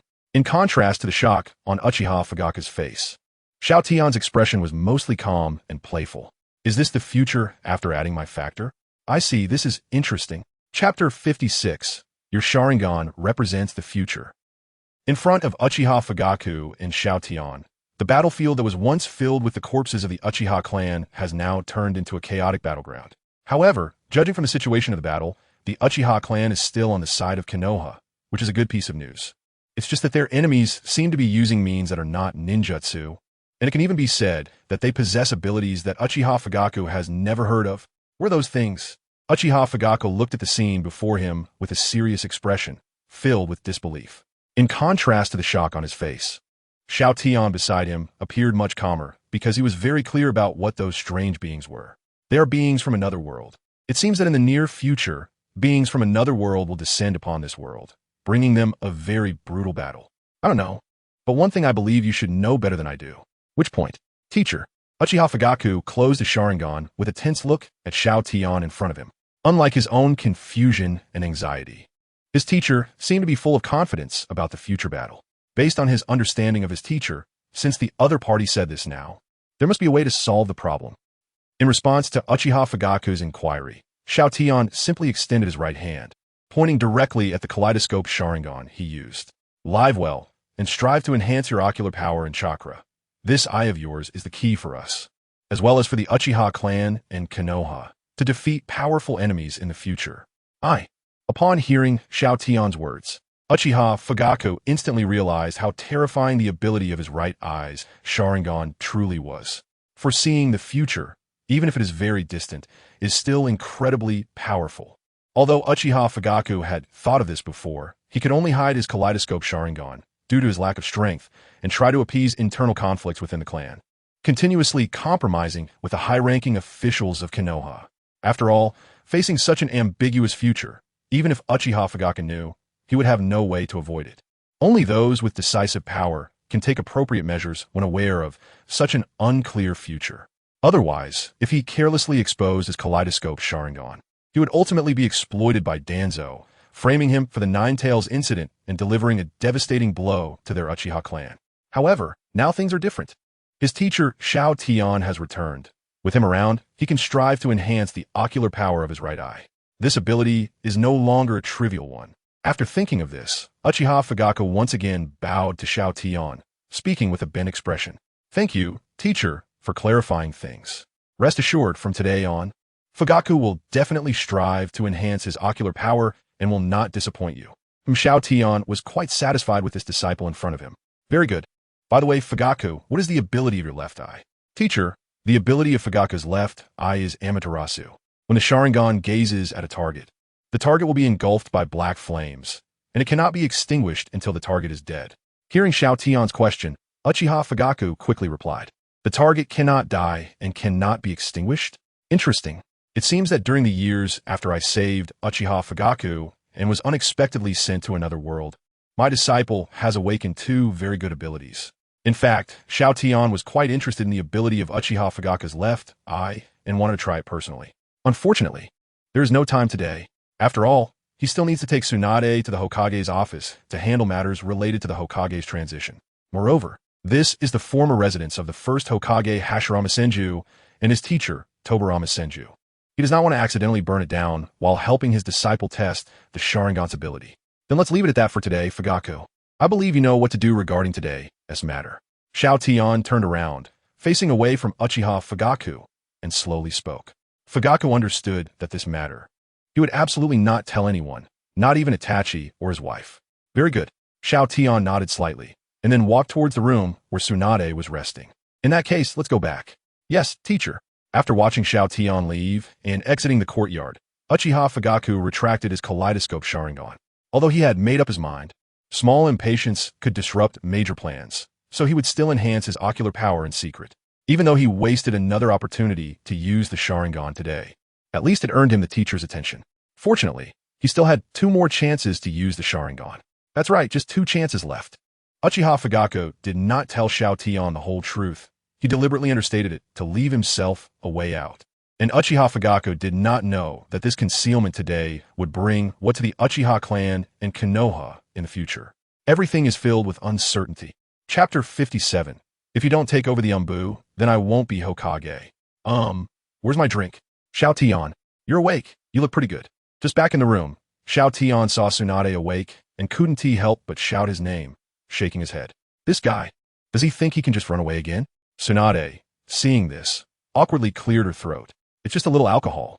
I can easily use chakra to get rid of it. Besides, I still have to go to the Hokage office to take over the position of the 5th Hokage for you. How could I possibly be drunk? Oomph. Oh, then who was talking in their sleep just now? Hearing Xiao Tian's words, Tsunade's face immediately turned serious, grabbing a plate from the table and throwing it at him. Xiao Tian. Naturally, Xiao Tian couldn't let it hit the ground. He dodged to the side while reaching out to catch it. Still so angry, it seems she really is awake. Then let's go together to the Hokage office to hand over the 5th Hokage's affairs to that Sarutobi guy. Wait. Just as Xiao Tian was about to hug her and prepare to use the Flying Thunder God technique to head to the Hokage office, Tsunade suddenly interrupted his actions. This left Xiao Tian a bit puzzled, unsure of what she was trying to do. What is wrong? Not feeling well? Don't worry about me. I'm fine. Then you. Seeing Xiao Tian cover his forehead, Tsunade's rosy complexion became even more alluring. But even so, despite wanting to continue enjoying this happiness, Tsunade still personally reached out to push his hand away. You can let me be Hokage, but you need to promise me one thing. If you don't agree, then whoever wants to be Hokage can go ahead. This sentence feels so familiar. And seeing Tsunade push his hand away and turn her head, Xiao Tian understood that her temper had flared up. If he didn't agree to her, she might really not take the position of Hokage. At that time, it would probably lead to Sarutobi Hiruzen sitting in the Hokage's position again, a result he didn't want. Sarutobi Hiruzen's style of doing things was no longer as sharp as it used to be. It was very unsuitable for Konoha, which was currently in a rising phase. Therefore, for the future of Konoha, and to implement his plans quickly to make Konoha strong, Xiao Tian had to remove Sarutobi Hiruzen from that position. And the best candidate to replace him was naturally Tsunade. Alright, you go ahead. I want you to be the leader of the Umbu, including the root organization that should originally belong to the Umbu. Wait, what did you just say? Hearing Tsunade's words, Xiao Tian was momentarily stunned. To make himself the leader of the entire Umbu, wouldn't Tsunade as Hokage become a mere shell? No way. This absolutely cannot happen. If that were the case, wouldn't you as Hokage be nothing but a formality? It wouldn't be long before it would attract the schemes of other people with ulterior motives. To Xiao Tian's reaction, Tsunade merely smiled, not rebutting him as forcefully as before. Instead, she moved closer to him, her eyes filled with anticipation and happiness. I know that if I hand over the entire Umbu to you, I will become a mere shell of Hokage. However, you are my man, Tsunade's man. Konoha's formerly appointed Hokage, the one with the highest voice among the villagers now, the actual power holder in Konoha. Only in your hands can the Umbu exert its maximum potential. As for those who only know how to play petty tricks, do you think I would be afraid? Moreover, if anything really happens, there's still you. Hearing Tsunade's words, Xiao Tian was momentarily speechless, unable to find a reason to refute her, because every word she said was the current reality of Konoha. As for whether Mido Menyin and Shiranui Ginma would obstruct him after he took control of the Umbu, Xiao Tian wasn't worried about that at all. After all, he had that confidence. He had strength, a solid backing, and influence. What do Mido Menyin and Shiranui Ginma have to compare with him? However, even so, Xiao Tian still reached out to stroke Tsunade's soft hair, sighing and saying, "Is it really going to be like this? Aren't you afraid I'll become the second Danzo, causing panic among the people of Konoha, making everyone feel insecure, and ultimately harming you? Others might, but you won't." Hearing Tsunade's incredibly confident words, Xiao Tian understood that at this point, he had no other choice. Alright, I'll manage the Umbu for you for now. Whenever you want it back, just tell me. For a lifetime, I want to use the Umbu to bind you to Konoha, so you won't slip away again. Seeing Tsunade hug him sweetly and look at him, Xiao Tian could only helplessly shrug. I've already said I won't run away again. What are you afraid of? Your credibility with me is 0 right now. You have to listen to me. Alright. Chapter 58. Unexpected gains. The dust-covered eye. After reaching a consensus, Xiao Tian extended his hand to lift Tsunade, simultaneously locking onto the mark left in the Hokage's office. Flying Thunder God technique. Activate. Boom. Is the matter settled? In the office, Sarutobi Hiruzen clasped his hands in front of him, smiling as he looked at his recently returned disciple, and, Xiao Tian, the matter? Hearing Sarutobi's words, Tsunade was momentarily taken aback. Then her face turned directly red. Seeing this scene, Xiao Tian helplessly waved his hand at Sarutobi. You should know that we came here today to discuss the Hokage matters with you, so hurry up and finish it. Also, Sarutobi, you're an old man now, and yet you're here making fun of your disciple's private life. Is that interesting? Cough, cough, cough. After Xiao Tian's remarks, Sarutobi's old face also turned slightly red as he coughed. Then Tsunade, let's proceed with the handover regarding Hokage matters. Yes, sensei. While Sarutobi and Tsunade were conducting the handover of Hokage matters, Xiao Tian closed his eyes and sat cross-legged nearby. Neither of them paid much attention to him, regarding it as him practicing. System, report my current point status. Ding. Host currently has 61,000 points. Why so many? Upon hearing the system's report, Xiao Tian was filled with disbelief. He had only gained 500 points from showcasing the Sharingan to his two talented disciples, averaging just over 600 points per Sharingan. Even a masked man he had encountered upon returning to Konoha, who possessed a Mangeki Sharingan, had only awarded him 1,000 points. However, now he had thought that even if his disciple Uchiha Fugaku showed him two Mangeki Sharingans, it would only net him a maximum of 2,000 points. Who would have thought that he actually earned 500 points? System, what on earth is going on? Replying to the host, according to the normal trajectory of this world, Uchiha Fugaku should have started hiding his Mangeki Sharingan and would not have used it until his clan was wiped out. In short, this is an eye that has been covered in dust. Upon hearing this, Xiao Tian immediately had some thoughts in his mind. So now that the dust-covered eye has been discovered by me, that's why I received more than the usual points. Is that right? That's correct. Hearing the system's reply, Xiao Tian updated his assessment of the system's capabilities in his mind. Under normal circumstances, discovering a new high-level ability would grant 1,000 points. Other abilities would fluctuate between a meager 10 to 1,000 points. However, if encountering an ability that should not exist but survive due to influences from factors that also should not exist, one would gain more points. An ability that shouldn't exist? That's certainly not easy to find. It seems that I must embark on another journey through the current ninja world soon. By the way, I can have the Umbu members patrolling the borders bring back some information for me. Since I already know this hidden information from a system and am about to take control of the Umbu, I naturally want to maximize its benefits. Otherwise, wouldn't that be a waste? Xiao Tian, what are you mumbling about to yourself? Just as Xiao Tian was subconsciously talking to himself, Tsunade and Sarutobi turned to look at him. In response to their gaze, Xiao Tian merely cleared his throat and maintained his usual calm demeanor. It's nothing. Just suddenly thought of a good place for you, Sarutobi, after stepping down. Oh, my destination? Hearing Xiao Tian's words, a curious expression appeared on Sarutobi's face. To be honest, although he had lost his former sharpness after experiencing so much, he still wanted to do what he could for Konoha. He was very reluctant to just retire and live a life of leisure, or rather, he was unwilling to accept aging. Facing the gazes of Sarutobi and Tsunade, Xiao Tian casually revealed his answer. Principal, how about you, as a ninjutsu professor, become the principal of the ninja school? Don't you think that's a good idea? Xiao Tian had already thought of Sarutobi's future before. Old man, you want to retire and do nothing? Don't think about it. Stay here and continue to shine for the future of Konoha with me. Chapter 59. Sarutobi, times are changing. No progress means regression, principal? It's indeed possible. After hearing Xiao Tian's arrangement, Sarutobi Hiruzen thought for a moment and ultimately chose to agree. However, to be honest, Xiao Tian was not very satisfied with his reaction. Sarutobi, it's just being a principal. Why take so long to consider? You're really going backward as you live, overthinking everything. Sarutobi Hiruzen merely remained silent at these words, not saying anything more. Since Xiao Tian returned, this was not the first time the other had said such things to him. But wanting him to change this viewpoint was something he simply could not do. The sacrifices during the Third Shinobi World War, as well as the loss of his own disciple during the Nine-Tails incident, had completely worn down his sharp edges, making him want to maintain stability in everything. Not looking at the silent Sarutobi Hiruzen anymore, Xiao Tian casually stood up and leaned against the wall behind Tsunade, speaking leisurely. A small matter of being a principal. And you're hesitating like this. If you knew I was going to take over the entire Umbu, wouldn't you jump up in shock? What? You want to take over the entire Umbu? Sure enough, after Xiao Tian spoke, Sarutobi Hiruzen, who had been sitting in a chair with a pipe in his mouth, immediately stood up, his expression turning very unpleasant. Xiao Tian taking over the entire Umbu? What a joke. Such a thing cannot be allowed.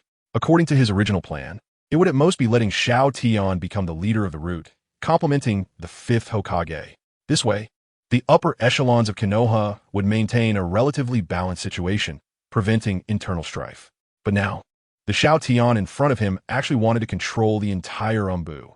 Could it be that Xiao Tian was also starting to be corrupted by power? Actually, it was not entirely Sarutobi Hiruzen's fault for thinking too much. Because if Xiao Tian were to control the whole Umbu, then Tsunade, as the fifth Hokage, would likely become a mere figurehead. If Xiao Tian were willing to share some power, Tsunade would have some real authority as Hokage. But if Xiao Tian was unwilling, then Tsunade would have to watch Xiao Tian act recklessly without being able to stop it at all. Just as Sarutobi Hiruzen looked at Xiao Tian with a serious expression, and Xiao Tian showed no intention of refuting, Tsunade spoke up. Sensei, actually the idea of letting Xiao Tian become the leader of the entire Umbu was suggested by me. What? Hearing his disciple say this, Sarutobi Hiruzen furrowed his brows, completely unable to understand why she would do such a thing. Sensei, here is the thing, I think. Next, Tsunade conveyed the reasoning she used to persuade Xiao Tian back to Sarutobi Hiruzen. After hearing her explanation, Sarutobi Hiruzen glanced at her, the wall-leaning Xiao Tian, finally looking up and sighing deeply. It seems I'm really getting old enough to only teach. Seeing Sarutobi Hiruzen show such a dejected demeanor, Tsunade opened her mouth but didn't know what to say. After all, she wasn't very good at comforting people. Just as Tsunade was at a loss for words, Xiao Tian joked at this moment. "You're going to teach is indeed my suggestion, but if you pass on this dejected attitude, and I find out, I'll rush over and beat you up." Hearing Xiao Tian's words, Tsunade covered her face with her hand. "Is this how you comfort people?" As for Tsunade's reaction, Xiao Tian ignored it and further criticized Sarutobi Hiruzen. "So, if you don't want to embarrass yourself in front of the students, then teach well, instilling that fighting spirit from the battlefield, the unwavering determination until death." At this point, Xiao Tian directly used the Flying Thunder God technique to disappear, leaving only his last words echoing in the Hokage office, resonating in Sarutobi Hiruzen's heart. "Sarutobi, times are changing. No progress means regression. As for how to do it, I think you know better than I do. The future of Konoha will be entrusted to you to cultivate well." Sensei. Seeing Xiao Tian run off after leaving that statement, Tsunade quickly turned to look at Sarutobi Hiruzen, wanting to explain for him. However, to this, Sarutobi Hiruzen gently shook his head, exhaling a puff of smoke, his face filled with endless emotion. "Yes, where the leaves dance, the fire will continue to burn. The failures and tragedies of our generation should not be passed on to the little ones now. What we need to pass on to them is the will of fire." Chapter 60. Tsunade becomes the fifth Hokage. First encounter with the son of White Fang. "Well then, I'll take my leave now." "Teacher, do you want me to see you off?" "No need. You're busy. Go ahead." Outside the Hokage office, Sarutobi Hiruzen slowly closed the door and reached up to touch the empty spot on his head. The weight he had been carrying in his heart instantly lifted. He had originally worn the distinctive Hokage hat. However, compared to sitting in the Hokage's position, Sarutobi Hiruzen preferred this lighter, worry-free state. "Xiao Tian, from now on, Konoha will be in your and Tsunade's hands. I, this old man who has lost his edge, am no longer suited to sit in the Hokage position. It's better for me to retire at the Ninja Academy. But Xiao Tian, I think Mito Gate Flame and T Nariko Haru will probably hate you for the rest of their lives." Mito Gate Flame and T Nariko Haru could have continued to enjoy their esteemed status as elders in Konoha, coasting along and reaping benefits. However, with Xiao Tian's intervention, they lost that privilege and had to return to their homes to retire. Such a stark contrast in treatment would undoubtedly lead to their resentment toward Xiao Tian. Yet even if they hated him, Mito Gate Flame and T Nariko Haru could only grit their teeth and endure, because Xiao Tian's current status and reputation in Konoha were truly at their peak. Unless they genuinely wanted to die, it was best for them to swallow their pride and enjoy their retirement lives. After Sarutobi Hiruzen and Xiao Tian left the Hokage office in the afternoon, Tsunade completed all the handover procedures of the Hokage and attended the inauguration banquet with Xiao Tian and others that evening. On that day, all the villagers were delighted at Tsunade, the princess of Konoha, becoming Hokage, hoping she could bring a new atmosphere to Konoha. However, Xiao Tian left the handover ceremony midway, holding little Naruto, and used the Flying Thunder God technique to arrive at the Hokage office, flipping through the numerous Umbu member files on the desk. Instead of wasting time there, Xiao Tian preferred to understand the current situation of the Umbu here. "Who goes there?" The noise from Xiao Tian's arrival made Kakashi, who was guarding the door, suddenly open his eyes wide and push the door while reprimanding. His hands were already halfway through forming seals, ready to take action. "But, Lord Xiao Tian?" Bang! Seeing that the person was Xiao Tian, Kakashi knelt on one knee, respectfully saluting Xiao Tian. Because at the same time Tsunade completed the inauguration ceremony, she had also issued that order to all Umbu. From now on, all Umbu members would take orders from Xiao Tian, including my guards. All Umbu members were naturally very puzzled by this decision made by the newly appointed Hokage Tsunade, but they could only silently comply. Umbu members traditionally only accepted missions, executed missions, and reported missions. As for why they executed them or the reasoning behind it, that was not for them to consider. Umbu members just needed to obey. You brat. Seeing Kakashi kneeling before him, Xiao Tian's eyes narrowed slightly. From this little guy, he saw the shadow of an old friend. You are the son of White Fang? Upon hearing Xiao Tian's words, Kakashi's previously bent face suddenly showed a look of surprise. Lord Xiao Tian, do you know my father? Chapter 61. Kakashi, you're not fit for the Umbu, of course. I know. Just as Kakashi looked at Xiao Tian with eager anticipation, Xiao Tian casually waved his hand. The Konoha White Fang in your eyes was just a smelly kid chasing after me back then. A smelly kid chasing after you? Upon hearing this, Kakashi was momentarily speechless. Xiao Tian did not pay much attention to his reaction and spoke meaningfully. Kakashi, what happened to the White Fang's ninja blade? It's broken. Broken? This time, it was Xiao Tian who fell silent, his eyes constantly assessing Kakashi in front of him, comparing him to that figure from the past. The Konoha White Fang had a resounding reputation in the ninja world, his blade sharp and unmatched by anyone of his era. Of course, that was only in terms of swordsmanship. In terms of overall combat power, the White Fang could not compare to Xiao Tian. Otherwise, the name that echoed through the ninja world in that era would not have been Xiao Yan's. However, what concerned Xiao Tian more now was no longer the former glory of the Konoha White Fang. The deceased are like this. There is no need for further discussion. Just keep them in your heart. So, you have given up on the White Fang's swordsmanship? I sense a chakra in you that does not belong to you. A chakra belonging to the Uchiha clan. As expected of Elder Xiao Tian. Hearing this, Kakashi pulled down the forehead protector covering his left eye, revealing the crimson Sharingan beneath. Next, Kakashi told Xiao Tian about his past, including the origin of the Sharingan. He knew very well that even if he didn't speak, as long as Xiao Tian was willing, he could learn these things from the third Hokage or others. The current Konoha was almost entirely decided by the person in front of him, Uchiha Obito. Knowing that Kakashi's Sharingan came from his best friend Uchiha Obito, Xiao Tian nodded slightly, stood up from the chair where the Hokage sat, and turned his back to Kakashi. Kakashi, Lord Xiao Tian. Kakashi hurriedly lowered his head, thinking Xiao Tian was about to assign him a mission. However, you have chosen to give up the White Fang swordsmanship and focus your training around that Sharingan. This is the path you chose, and I will not interfere. But, have you forgotten the rules of the Umbu? As long as you know how to execute, you just need to follow the rules. You just overstep them. Hearing this, Kakashi lowered his head even further. Overstepping the rules. Was it because he had just inquired about his father? But this had nothing to do with the mission. The Umbu's rule of not asking and just doing applied only to missions, and what he asked was not. It seemed that Xiao Tian was determined to let him go. Kakashi, you are not fit for the Umbu. Submit your resignation documents to Tsunade tomorrow morning. Yes, Lord Xiao Tian. Kakashi spoke with a hint of disappointment, his eyes filled with confusion. If he was no longer an Umbu member, according to Konoha's rules, a Jonin without a special position would have to lead a team. But could he really do that? Kid, I have a good place for you to try. Just as Kakashi was feeling lost, Xiao Tian, who had his back to him, slowly turned around. Come over here and become one of my special Umbu teams. Here, you might find the answers you seek. Chapter 62. Major Reformation of the Umbu. The opportunity for the Uchiha clan has arrived, special Umbu. Xiao Tian's words made Kakashi pause slightly, but he ultimately replied with a low shout. Yes, Lord Xiao Tian. Although he didn't understand why the other party wanted him to leave the Umbu and then join this so-called special Umbu. Whether it was to make him a trusted confidant or something else, Kakashi had no way of knowing. He agreed to the other party solely because of those two words. Answer. He was looking forward to finding the answer he most wanted to know deep within him. Very good.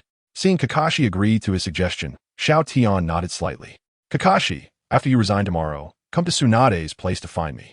With the last words of Xiao Tian, his figure disappeared without a trace. Yes, Lord Xiao Tian. The son of White Fang? It's a pity he gave up on the sword technique. The brilliance of Konoha's White Fang will probably be buried. As for the special Umbu, it is a special operations unit that Xiao Tian prepared to respond to the impending war. It will become Konoha's sharpest sword, directly piercing the enemy's throat when the war comes. Within the territory of the Uchiha clan, Xiao Tian sat on the roof and sighed softly before directly infiltrating it. It seems tonight will be a sleepless night.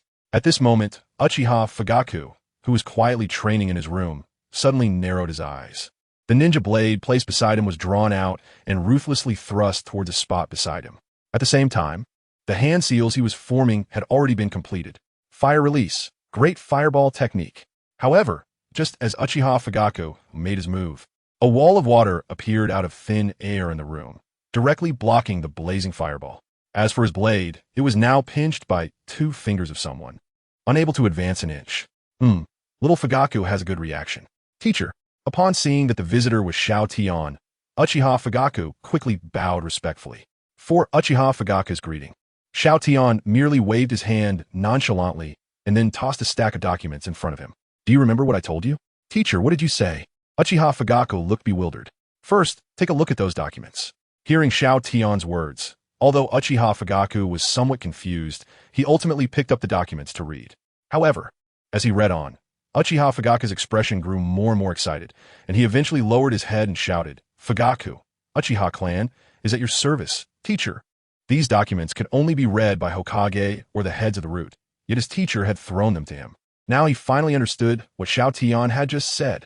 The other party had promised him that if the Uchiha clan could be grounded and not act recklessly, then when the time was right, they would naturally be allowed to enter the power center of Konoha. Could it be that day has come so soon? Xiao Tian had already anticipated Uchiha Fugaku's reaction and spoke earnestly and calmly. You should already know that the Umbu, which should have belonged solely to the Hokage, now has only about 20 members left, the rest having joined Danzo's route and are now imprisoned. The Umbu has decayed to such an extent. Therefore, I need to make changes to it. Xiao Tian paused, then tossed several prepared letters to Uchiha Fugaku. Before noon tomorrow, deliver these letters to the heads of the various clans and tell them that those who were imprisoned for joining route, if confirmed without issues, will naturally be released afterward. However, I need each of them to select at least one clan member to join the Umbu. Of course, I will have specialists review them. Upon hearing Xiao Tian's words, Uchiha Fugaku understood that the peaceful Konoha after the war would probably stir up a great wave once again. At least he quickly realized that among the letters given by his teacher, there seemed to be none for the Uchiha clan.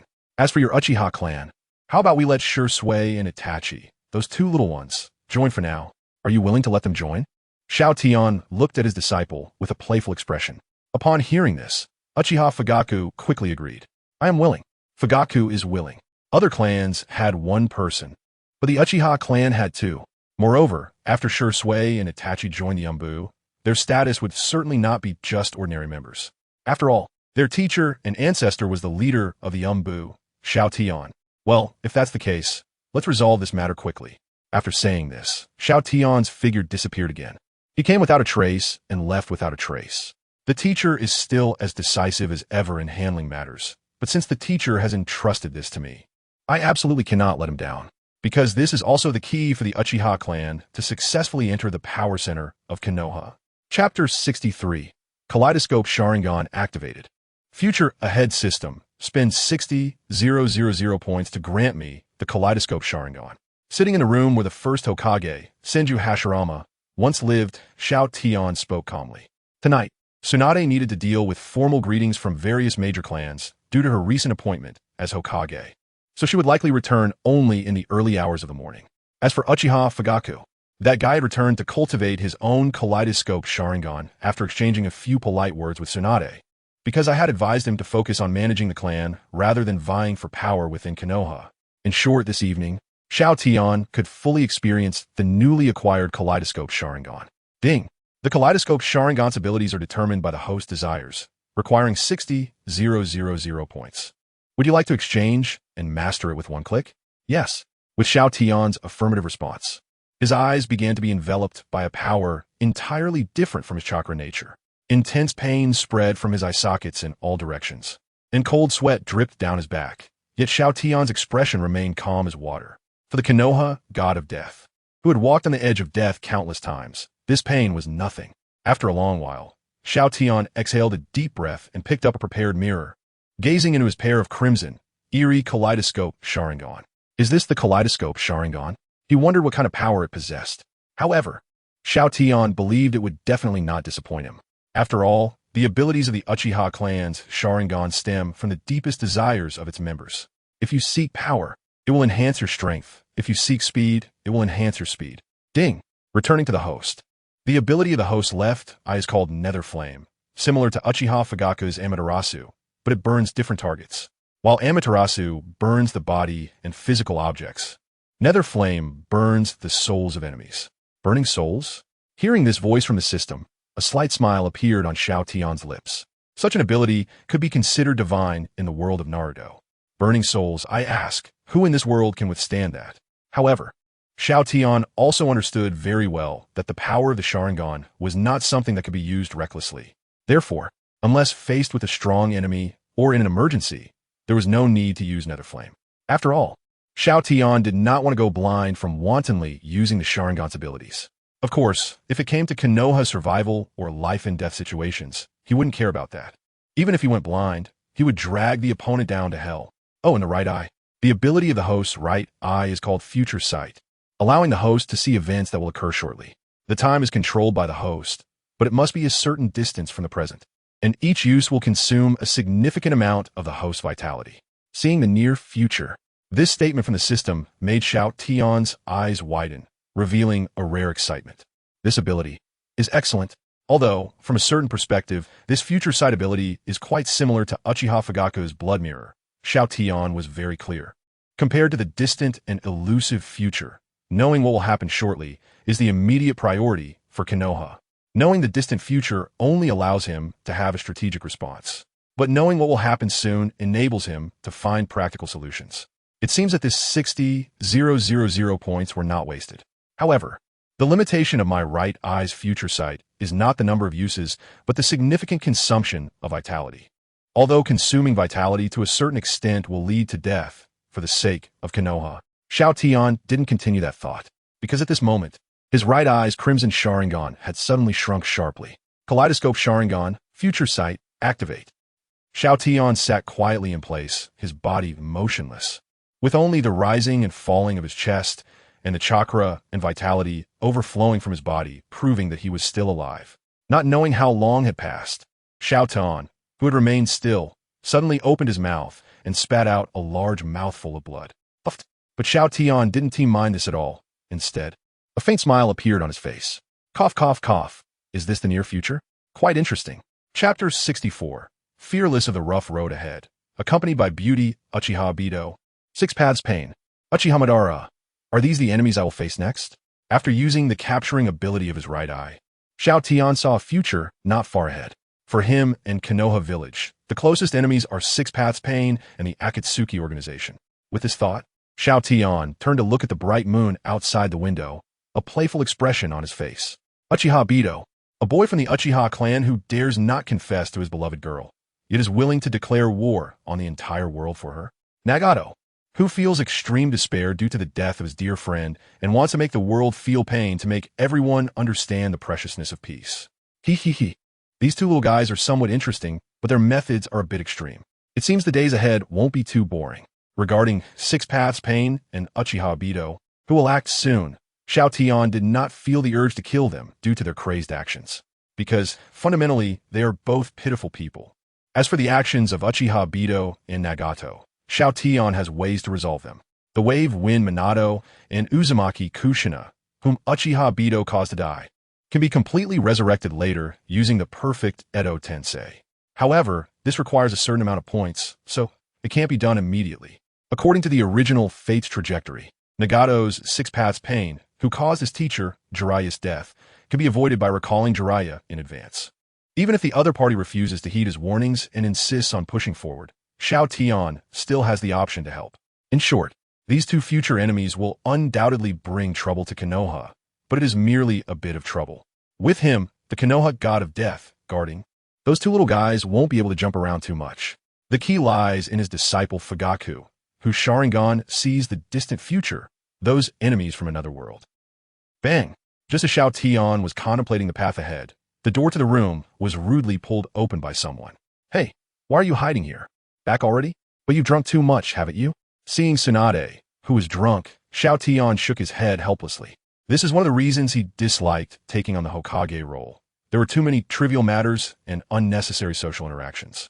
They were of no help to his strength improvement, yet were essential for maintaining a ninja village. It's all for you. Hearing Xiao Tian's words, Tsunade pushed him away with an unhappy expression and then stumbled to the ground, lying there casually with a flushed face. Witnessing the scene, Xiao Tian fell silent, unsure of what to say. Indeed, these trivial matters and boring social obligations should normally be borne entirely by him, not by Tsunade, who could freely enjoy herself outside. Yet in the end, he pushed all of it onto Tsunade. As if sensing Xiao Tian's discomfort, a somewhat tipsy Tsunade wobbled as she sat up from the ground, casually waved at Xiao Tian, and then directly threw herself into his arms, her voice soft. "Why are you a big man being so fussy? It's just some socializing, what's the big deal? I was just saying that casually. I'm sorry." Xiao Tian reached out to embrace Tsunade, an apologetic look on his face. "It's okay, as long as you stay by my side, this little thing is nothing." That's right. Compared to the tedious affairs of Konoha, what Tsunade fears more is that this man before her will disappear from her sight again. That helplessness of waiting for years. She does not want to taste it again. "I'm sorry, these things should have been borne by me, but..." "Chill." Before Xiao Tian could continue, Tsunade pressed her hand against his lips. "Don't say sorry. If you truly feel guilty, then stay with me tonight. But you're so drunk, can you? It's just a little alcohol, it's fine. Besides, we haven't done that in years. I'll take it slow." As the last word fell, a beautiful sound echoed in the room. On this day, the two had experienced a lot and were physically exhausted. But that night, they embraced each other, enjoying the sweetness of their long-awaited reunion. Chapter 65. If they want to fight, let them. The next morning, Sai, is it really okay not to go to the Hokage office today? Looking at Tsunade, who was sprawled on the bed and seemingly unconcerned about her image, Xiao Tian covered his forehead with his hand, his face filled with helplessness. Tsunade, seemingly enjoying the expression he was showing, waved her hand lazily. It's fine. I'm the Hokage, and yesterday, I bravely drank down a bunch of people who would dare have an opinion about me. Also, that worried expression on your face is really cute. Cute? You, after all these years as an old couple, are still saying such things." Hearing Tsunade's words, Xiao Tian sighed helplessly and bent down to cover her with the blanket. "I've made breakfast for you. It's on the table. By the way, do you have anything left to do today? I can go to the Hokage office to help you with it." Although he didn't want to be Hokage, since Tsunade had been exhausted by him last night, he had no choice but to go. "Forget it. I'll just experience life and be acting Hokage for a day. Is there anything else?" "It seems like there really isn't. All right, there's still those root members in custody that need to be dealt with a lot of people. It might be quite troublesome. However, it seems that this is originally the kind of thing that you, the Umbu leader, should handle, hee." At this point, Tsunade looked at Xiao Tian with a mischievous smile. Her expression seemed to suggest that she could already envision Xiao Tian returning at noon with a headache. However, just as Tsunade thought this, Xiao Tian shrugged nonchalantly. "Dealing with those guys? I sent that brat Fugaku to run errands for me yesterday." "Fugaku?" Seeing the shock on Tsunade's face, Xiao Tian told her about how he had Fugaku run errands and how he was handling those root members. After a moment, Tsunade spoke with a somewhat serious expression. "You really trust Uchiha Fugaku, huh? Although they have stabilized a lot recently, there are still many radicals in the clan who want to fight. You need to remind Fugaku about this. Otherwise, if a conflict breaks out, even if he is the clan head of the Uchiha, he won't escape responsibility. If dozens of clan members commit mistakes and rebel, even if Uchiha Fugaku, as the clan head, did not participate, he would still bear undeniable responsibility. As a clan head, you have to take on more responsibility."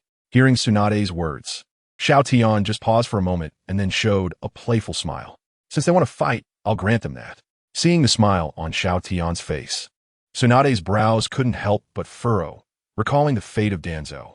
"What are you planning to do? Do you want to eliminate all of them? I don't think that's appropriate." No. If I'm not mistaken, the battle will come soon. Not to mention Uchiha Madara, just the likes of Pain, who wants the world to suffer, and Obito, who wants to destroy the world, are enough to grind down those radicals. And since those guys from the Uchiha clan want to fight, let them kill enemies and achieve merit on the battlefield. Then award them and let them join the Umbu and accept my training. Fight. Although Tsunade didn't know where Xiao Tian's confidence came from, as his woman, she always chose to believe in him. As for being awarded and joining the Umbu, accepting Xiao Tian's training, this reward seemed very tempting. Because once anyone joins the Umbu, they can gain certain privileges as Umbu members and get closer to the power center of Konoha. This is why Uchiha Fugaku reacted that way when Xiao Tian sent his children and Shursui to the Umbu. However, Tsunade, who understood Xiao Tian very well, knew that those radicals would face how Xiao Tian would train them once they joined the Umbu.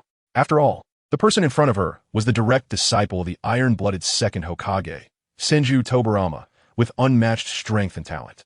If you want power, then I'll give it to you. The premise is you have to endure the special training I give you. I suddenly feel a bit sorry for those guys.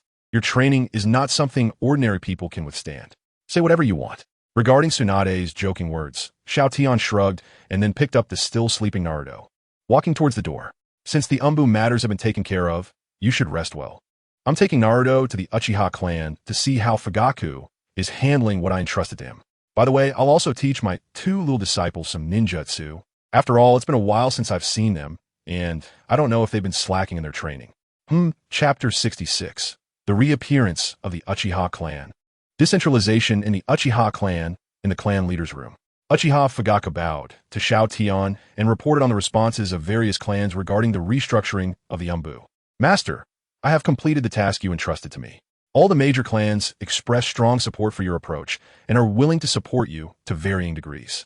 However, there's one thing I'm unsure whether I should tell you. At this point, Uchiha Fugaku's expression turned serious, and he hesitated. Go ahead, Xiao Tian said calmly, with no change in his expression. This matter is related to Akimichi Chufeng, the one who once followed you. Chufeng? What happened to that kid? When I visited the Akimichi clan this time, I didn't encounter him, but he left orders for the Akimichi clan to fully support you. According to the information from our spies outside, it seems Chufeng has taken on a mission again, and it is a very dangerous reconnaissance mission. That kid seems to be slowly moving on from the past. In that case, I should also do something in response to his actions. After Uchiha Fugaku finished speaking, Xiao Tian unexpectedly threw a shuriken, which embedded itself in a nearby tree. Upon seeing this, Uchiha Fugaku immediately understood the situation and stood up furiously. Chakra, overflow. Who dares to intrude on the Uchiha clan's territory? From Xiao Tian's earlier action, it seems someone had bypassed the guards outside the clan and quietly infiltrated the Uchiha clan. This was Fugaku's territory, and if the matters discussed with his master were leaked due to his negligence, his master might not involve him in any important matters in the future. Originally, he had removed the nearby guards to allow for a quieter environment for discussions. Unexpectedly, it had allowed some opportunists to exploit the situation. Therefore, he had to correct this mistake himself, just as Uchiha Fugaku was about to take action. Xiao Tian's next words left him stunned. Kakashi, you must be bored sitting there. Come in and sit with us. Whoosh. As soon as Xiao Tian's voice fell, Kakashi jumped out from the shadow of the courtyard, kneeling on one knee before Xiao Tian. Lord Xiao Tian, Master, this is... Seeing Kakashi's appearance and Xiao Tian's reaction, Uchiha Fugaku seemed to realize something but did not directly say it. He wanted Xiao Tian to reveal it himself to compare with his own speculation. This is Hitaki Kakashi, the son of White Fang. I believe you know him to some extent. Yes, Master. Konoha's White Fang, Hitaki Sakomo, was a legendary figure in Konoha, so Fugaku naturally knew. Xiao Tian simply nodded in response to Uchiha Fugaku's words. Seeing this, Fugaku immediately understood that Xiao Tian intended to incorporate the son of Konoha's White Fang into their upcoming actions. It seemed he would have one more competitor in the future. While Uchiha Fugaku was still pondering, Xiao Tian suddenly threw two shuriken in front of the three of them, embedding them in the ground. This is... Xiao Tian's action caused the eyes of Uchiha, Fugaku, and Kakashi to narrow. They both noticed that the shuriken were not ordinary, as they bore the marks of the Flying Thunder God technique. Take these two shuriken. Yes, Lord Xiao Tian. Yes, Master. Although they noticed the uniqueness of the shuriken, Uchiha Fugaku and Kakashi did not hesitate to follow Xiao Tian's instructions and took them. However, just as the two were about to put away the shuriken, Xiao Tian's next words left both Uchiha Fugaku and Kakashi stunned. From now on, I will temporarily entrust some matters of the Umbu to you two. I hope you won't disappoint me in the future. Chapter 67. Fugaku has grown up. He can manage the teacher's affairs now. Is this to decentralize power to them? Hearing what Xiao Tian said, both Uchiha Fugaku and Kakashi were filled with disbelief. Especially Uchiha Fugaku, who was now so excited that his body was slightly trembling. What his master had entrusted to him was the handling of the Umbu's affairs. Although it was only a part, as long as he could handle everything Xiao Tian entrusted to him steadily, He believed that sooner or later he could take over most of the Umbu's power and bring the Uchiha clan back to the center of power in Konoha. Compared to the excitement on Uchiha Fugaku's face, Kakashi beside him had more confusion and gratitude in his eyes. He couldn't understand why Xiao Tian, the powerful Konoha killing god who had returned, was taking such care of him. Could it be that it was because of his father's reputation? With this thought, Kakashi had already made up his mind to do a good job for Xiao Tian in the future, and he absolutely could not disappoint his expectations. Because no matter what reason Xiao Tian valued him for, he could not let him down. The grace of being recognized must be repaid. Moreover, it was because of this great man in front of him that his teacher's child could avoid being scorned by the villagers as a fox demon. When little Naruto was isolated and helpless, it was Xiao Tian who stepped in to clear Naruto's name. Xiao Tian could more or less guess the thoughts in Uchiha Fugaku and Kakashi's hearts right now. So, after taking a sip of tea, Xiao Tian spoke lightly. Fugaku, from now on, all external affairs of the Umbu will be your responsibility for investigation and centralized processing. Yes, teacher. Fugaku will not disappoint you. Kakashi, as for your task, it will be to verify the intelligence collected by Fugaku and provide your personal opinions on these matters, and finally send all these documents to me. Yes, Lord Xiao Tian. After arranging the areas each of them was responsible for, Xiao Tian then talked to them about some important points in the reform plan of Konoha's Umbu. However, as they chatted towards the end, Xiao Tian seemed to suddenly think of something and turned to look at Uchiha Fugaku. By the way, where are Shui and Itachi now? I clearly told them yesterday that they had a day off, and that training would continue today. But I haven't seen those two little guys today, which makes me a bit puzzled. Under normal circumstances, Shui and Itachi should not go against what he said, which was somewhat strange. Itachi and Shui, Fugaku isn't sure. But he thought the teacher was quite busy recently, so he let them stay in the forest behind the clan's land for a couple of days to train together. Hearing Uchiha Fugaku's words, Xiao Tian's expression turned a bit cold. The unknown shuriken that had appeared from somewhere began to spin continuously in his hand. Fugaku, I didn't expect you to be so bold as to manage the teacher's affairs now. Good. Teacher Fugaku actually. Seeing Xiao Tian's reaction, Uchiha Fugaku's smile froze, not expecting that his good intentions had backfired. Regarding the expression on Uchiha Fugaku's face, Xiao Tian gently shook his head and then directly threw the shuriken towards the forest behind the Uchiha clan. Just kidding. Uchiha Fugaku could only smile awkwardly at this. Xiao Tian did not pay him any more mind and turned to look at Kakashi, who had been serious and looking down all this time. Then let's do it this way for now. Kakashi, you stay by my side, and let's go check on those two kids. Yes, Lord Xiao Tian. Kakashi. Before Kakashi could finish his words, Xiao Tian patted him on the shoulder, and the two of them disappeared at the same time, leaving Uchiha Fugaku sitting alone in the room, looking at the empty room in front of him and the extra shuriken in his hand. Uchiha Fugaku instinctively tightened his grip. This is the opportunity for the Uchiha to enter the center of power in Konoha. I must do a good job, as long as he continues to follow his teacher. The revival of the Uchiha clan is hopeful. Chapter 68. Uchiha Itachi versus Hatake Kakashi in the forest behind the Uchiha clan, next to a lake. Fire style, fireball jutsu. Uchiha Itachi quickly formed hand seals, spitting out a fireball that rushed toward the target on the opposite side of the lake. Unfortunately, no matter how hard he tried, the fireball could never cross the lake to hit the target. Ugh, this is so hard. My fireball still can't reach the bullseye. Uchiha Itachi sat down heavily on the ground, panting heavily, his clothes already drenched in sweat. He had clearly tried dozens of times today, yet the result was always the same, no matter how hard he exerted himself. The amount of chakra in his body simply couldn't sustain him to push the fireball further. No, even if the total amount of chakra in me isn't enough right now, I can definitely find other ways to make my fireball go further. That's right. It must be so. I just haven't thought of a solution yet. Someone is coming. Just as Uchiha Itachi sat there lost in thought, his eyes suddenly narrowed. Who is there? Almost the moment he spoke, Uchiha Itachi jumped up from the ground, and while still in midair, his right hand threw 3 shurikens toward the source of the noise. Although the sound made by the opponent was very faint, he could still keenly detect it. Fire style, fireball jutsu. Boom, boom, boom. The 3 shurikens, accompanied by the fireball behind them, all surged toward the area opposite them. However, the figure that had been discovered was now forming hand seals, and the sequence of seals was exactly the same as the one Itachi had just done. This hand seal sequence is fire style, fireball jutsu. Seeing the opponent use the exact same technique as him, Uchiha Itachi's eyes were filled with disbelief. Of course, this was not only because the opponent used the same ninjutsu as him. It was also because the opponent's fireball seemed to be stronger than his. But Uchiha Itachi was truly puzzled. The chakra the opponent used to perform this fireball jutsu was clearly not much more than his own. Yet the final outcome was that the speed and destructive power of the opponent's fireball were faster and more ferocious than his. What was going on? Damn it. Although he was very reluctant to admit it, in terms of his fireball jutsu, he indeed couldn't compare to the opponent. As the 3 shurikens and fireballs he threw were shattered by the opponent's fireball, Uchiha Itachi also used the shadow clone technique to forcibly propel his body away. He had just finished training, and the chakra in his body was already running low. He couldn't confront the opponent head-on now and could only avoid the attack for the time being. However, even while retreating, Uchiha Itachi didn't forget to counterattack. A shuriken slid out from his sleeve at this moment and flew toward the mysterious enemy, while his hands quickly formed seals at the same time. Shadow clone shuriken. Oh, what's this? Seeing the shuriken flying toward him, it suddenly began to split into 2, then 2 into 4 amidst the afterimages, eventually becoming nearly 100 shurikens. Kakashi's eyes couldn't help but reveal a look of surprise.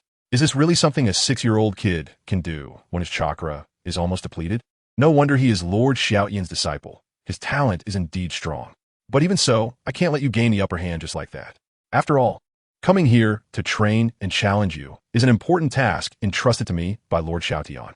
Thinking of this, Kakashi's body retreated directly, and his hands began to repeat the hand seal sequence that Uchiha Itachi had just performed. Shadow clone shuriken. Clang, clang, clang. As Kakashi's voice rang out, the crisp sound of metal clashing echoed in succession. At this moment, the duel between the young genius of the Uchiha clan and Hatake Kakashi officially began. Chapter 69. The Genius and Monstrous Uchiha Itachi Fire Style. Great Fireball Technique. Fire Style. Great Fireball Technique. Shadow Clone Shuriken. Shadow Clone Shuriken. Boom! Boom! Boom! The sound of explosions echoed throughout the entire area at this moment. Uchiha Itachi paid no attention to this. Instead, he was fixated on the person opposite him. That person who had been copying his jutsu and fighting style, Kakashi. Is it my ancestor who sent you to train me? How's he doing now? Oh. Upon hearing Itachi's words, a look of surprise appeared on Kakashi's face. He had not expected this child in front of him to be so perceptive. That's right. It was Lord Xiao Tian who sent me to train you.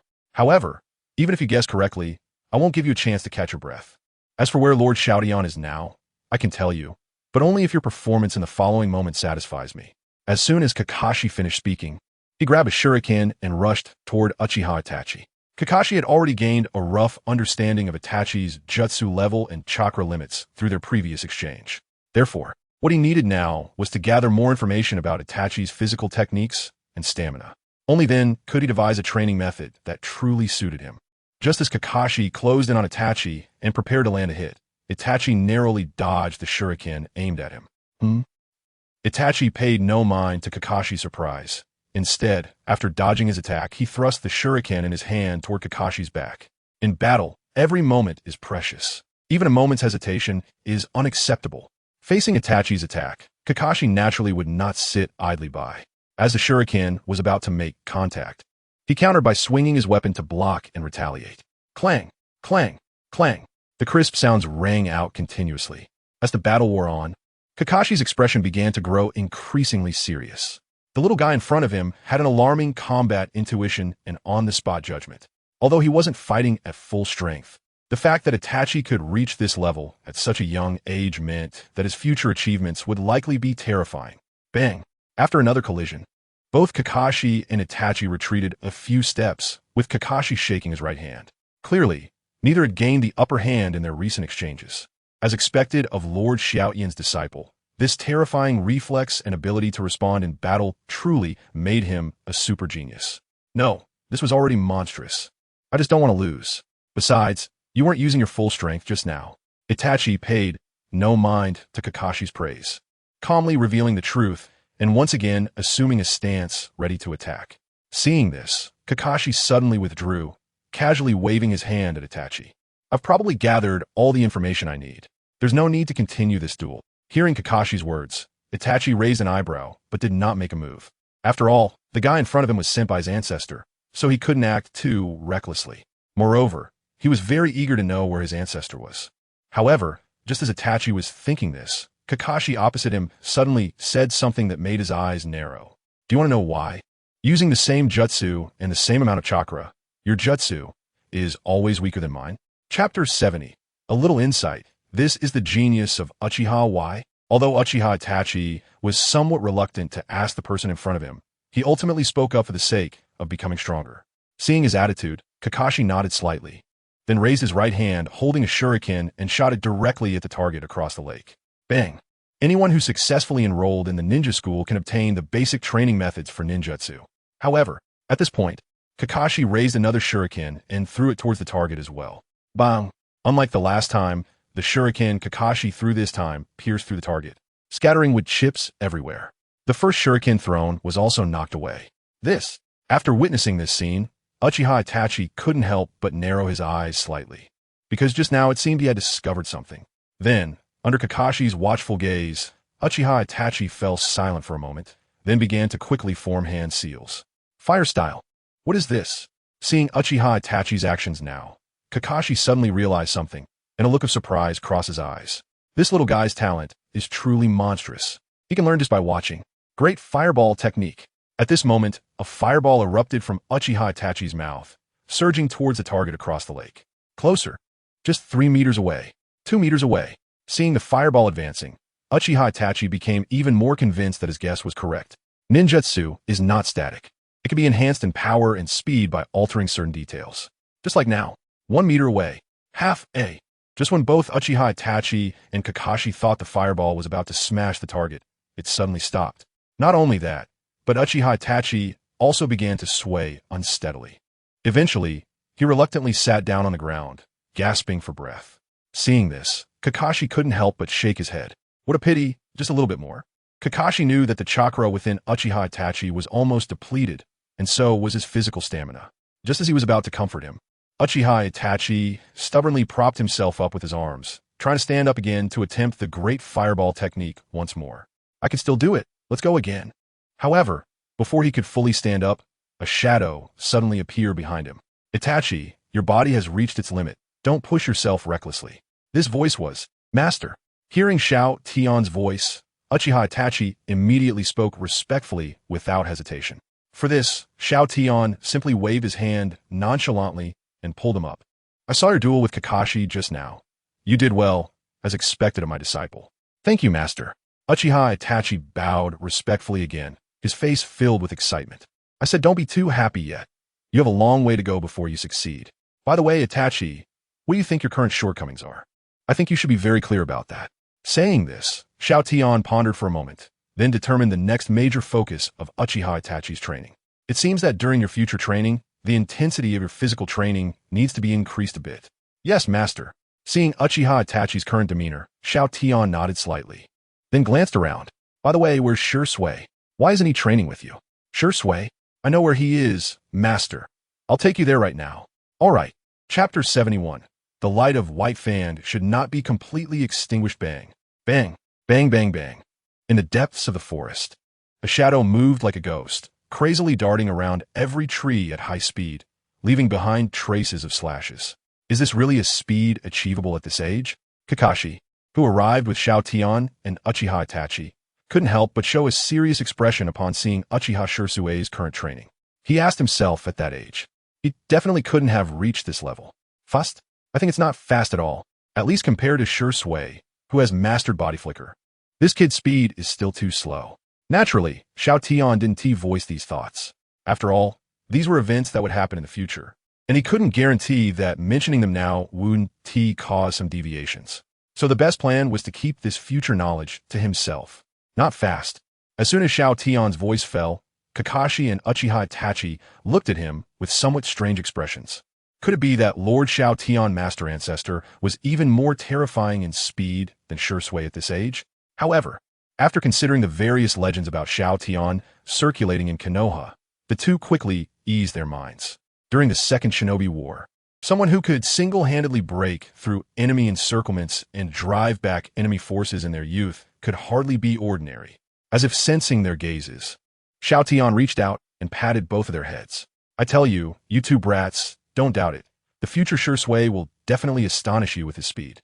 And you two kids will surely become the pillars of Konoha in the future. Based on the original course of events, Uchiha Shui would have his eyes taken by Danzo and ultimately choose to commit suicide to help Itachi unlock his Sharingan. Itachi would massacre the entire Uchiha clan to protect Sasuke and stabilize Konoha. Kakashi would eventually give up the White Fang sword technique. But that was according to the original course of events. Now that Xiao Tian had returned, these things had to change. The doomed fate of Uchiha Shui has already been resolved by getting rid of Danzo.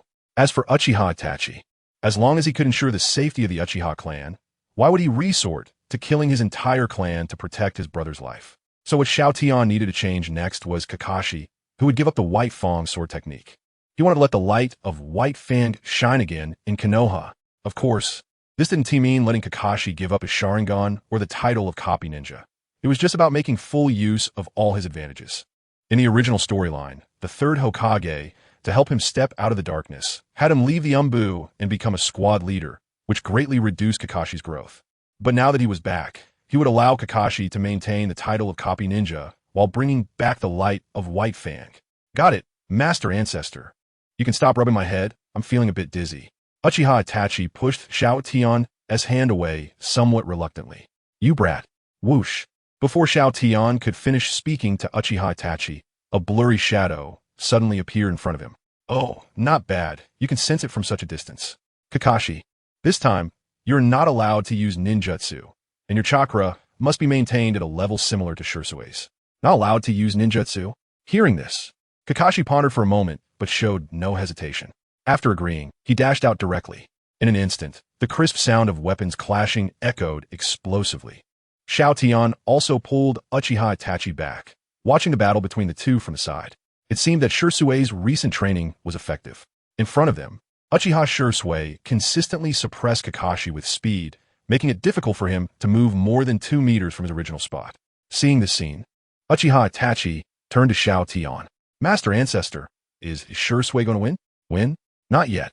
Xiao Tian rubbed Uchiha Itachi's head, and then turned to look down at Kakashi, who was temporarily suppressed by Uchiha Shui. From the current situation, Kakashi, who wasn't using any ninjutsu, indeed seemed to be at a disadvantage against Uchiha Shui.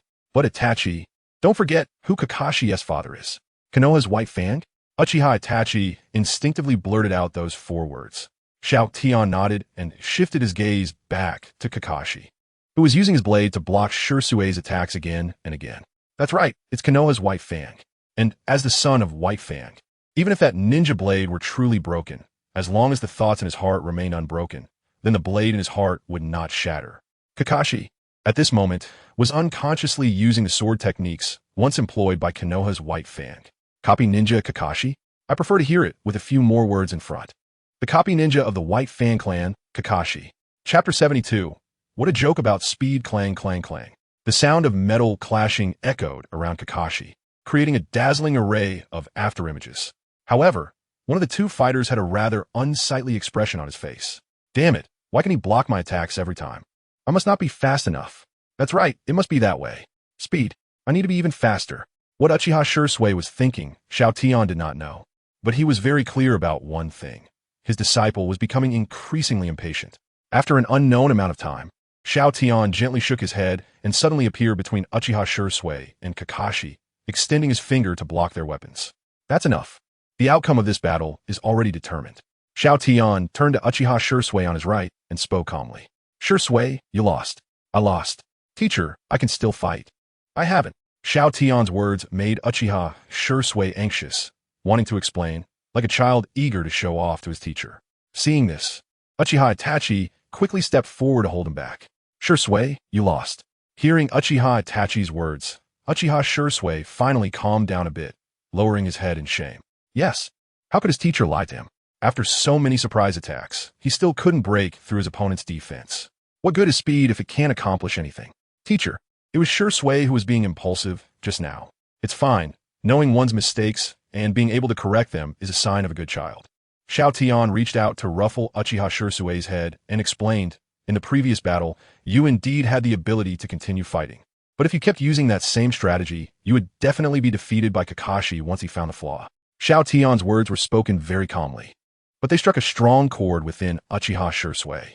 It seemed that because he was unwilling to accept it, even while being lectured by Xiao Tian, Uchiha Shursui stubbornly looked up at him. Could it be that relying solely on extreme speed really couldn't make one a true strong fighter?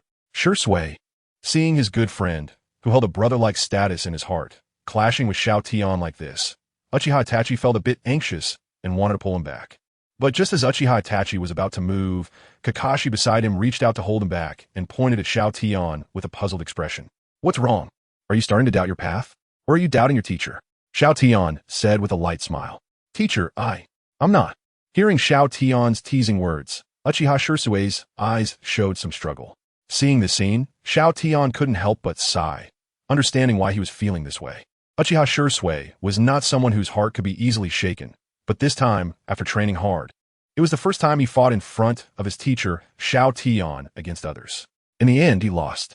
It wasn't a glorious victory, but a loss. Moreover, Uchiha Shursui was still a child in need of shaping. No matter how mature he was, his heart would occasionally feel lost. Xiao Tian naturally thought of this. So in the next moment, he grabbed Uchiha Shursui's clothes and lifted him up entirely. Teacher? His action left Uchiha Shursui very confused. As for this, Xiao Tian had no intention of explaining, silently tossing him up into the air. Teacher, Shursui, ancestor, what are you doing? Xiao Tian's actions left the other three present feeling very puzzled, but Xiao Tian had no intention of explaining. Instead, he charged forward in front of everyone. Little Shursui, watch closely just how terrifying the pinnacle of speed can be.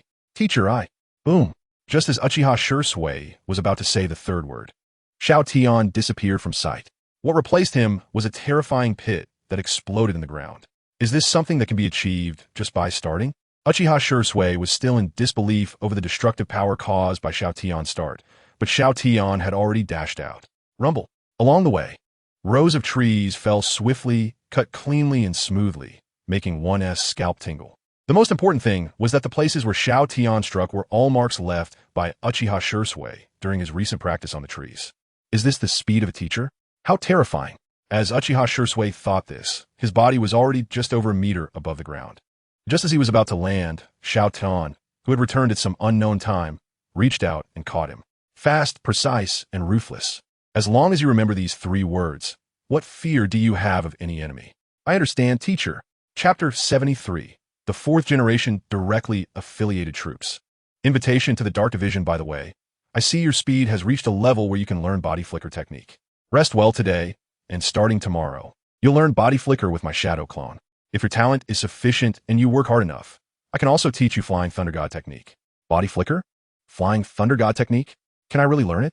Uchiha Shursui, who had originally felt defeated after losing a duel in front of his teacher, couldn't help but show a trace of excitement on his face.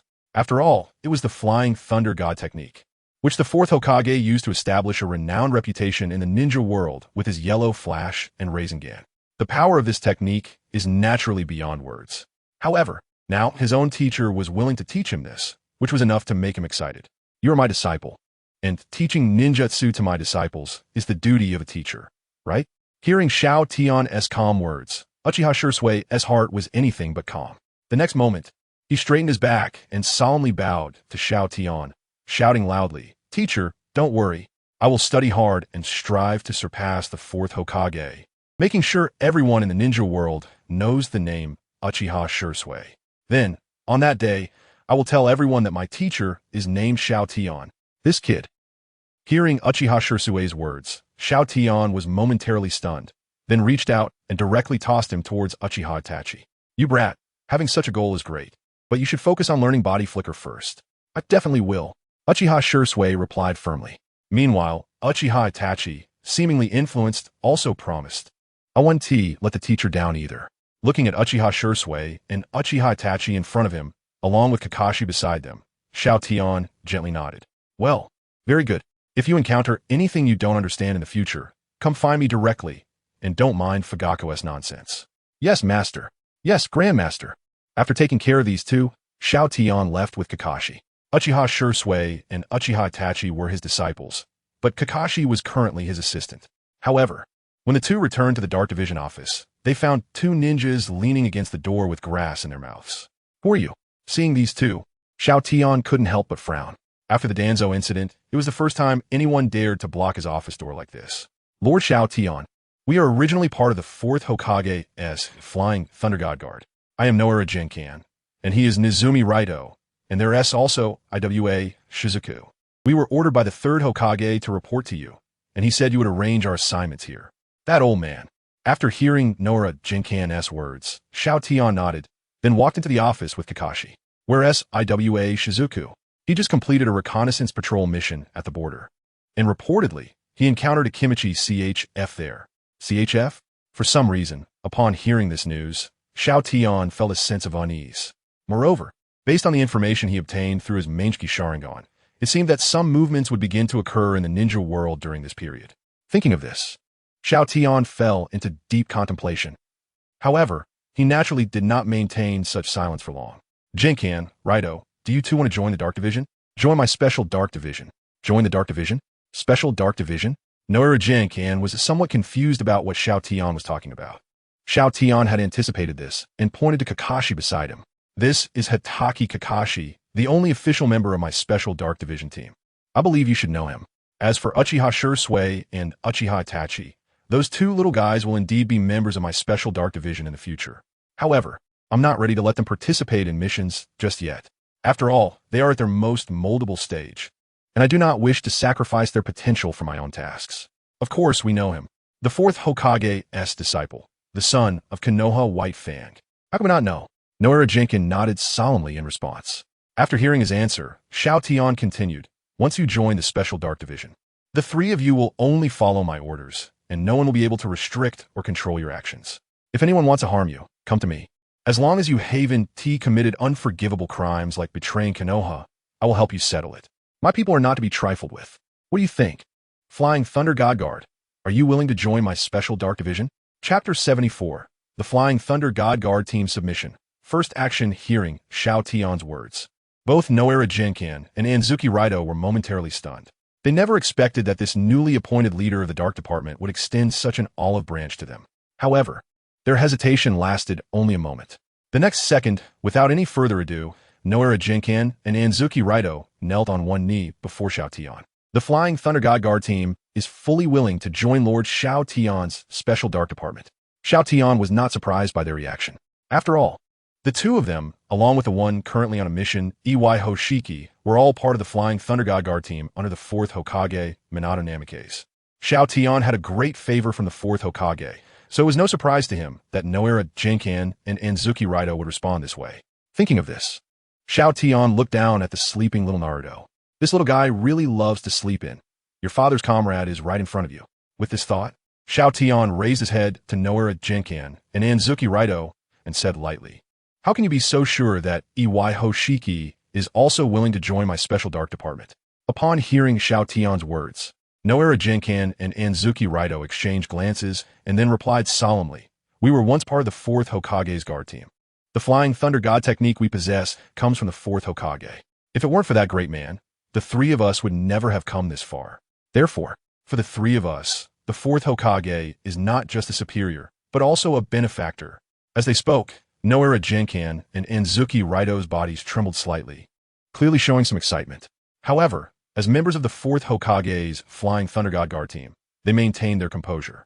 In less than half a breath, they adjusted their emotions and their expressions became serious again.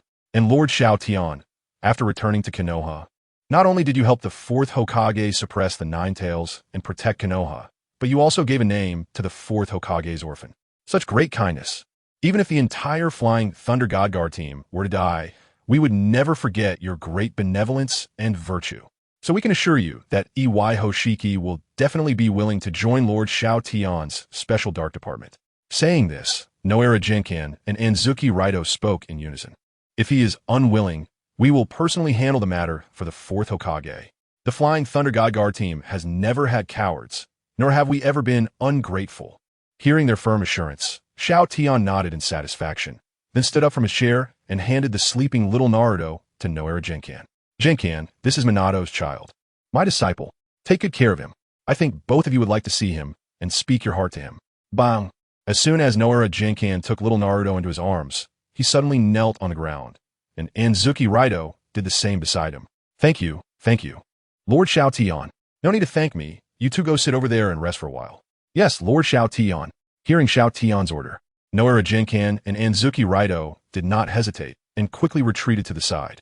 Wow, he really looks so much like the fourth Hokage. Yes. The last time we saw this little guy, he was still in Lady Kushina's belly. Who would have thought that it would be such a short time?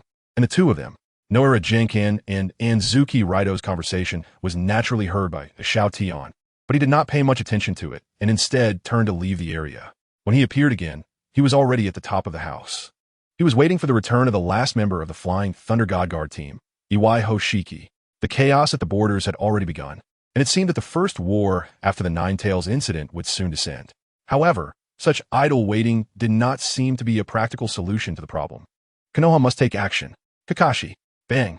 As soon as Xiao Tian's words fell, Kakashi hurriedly arrived and knelt beside him on one knee.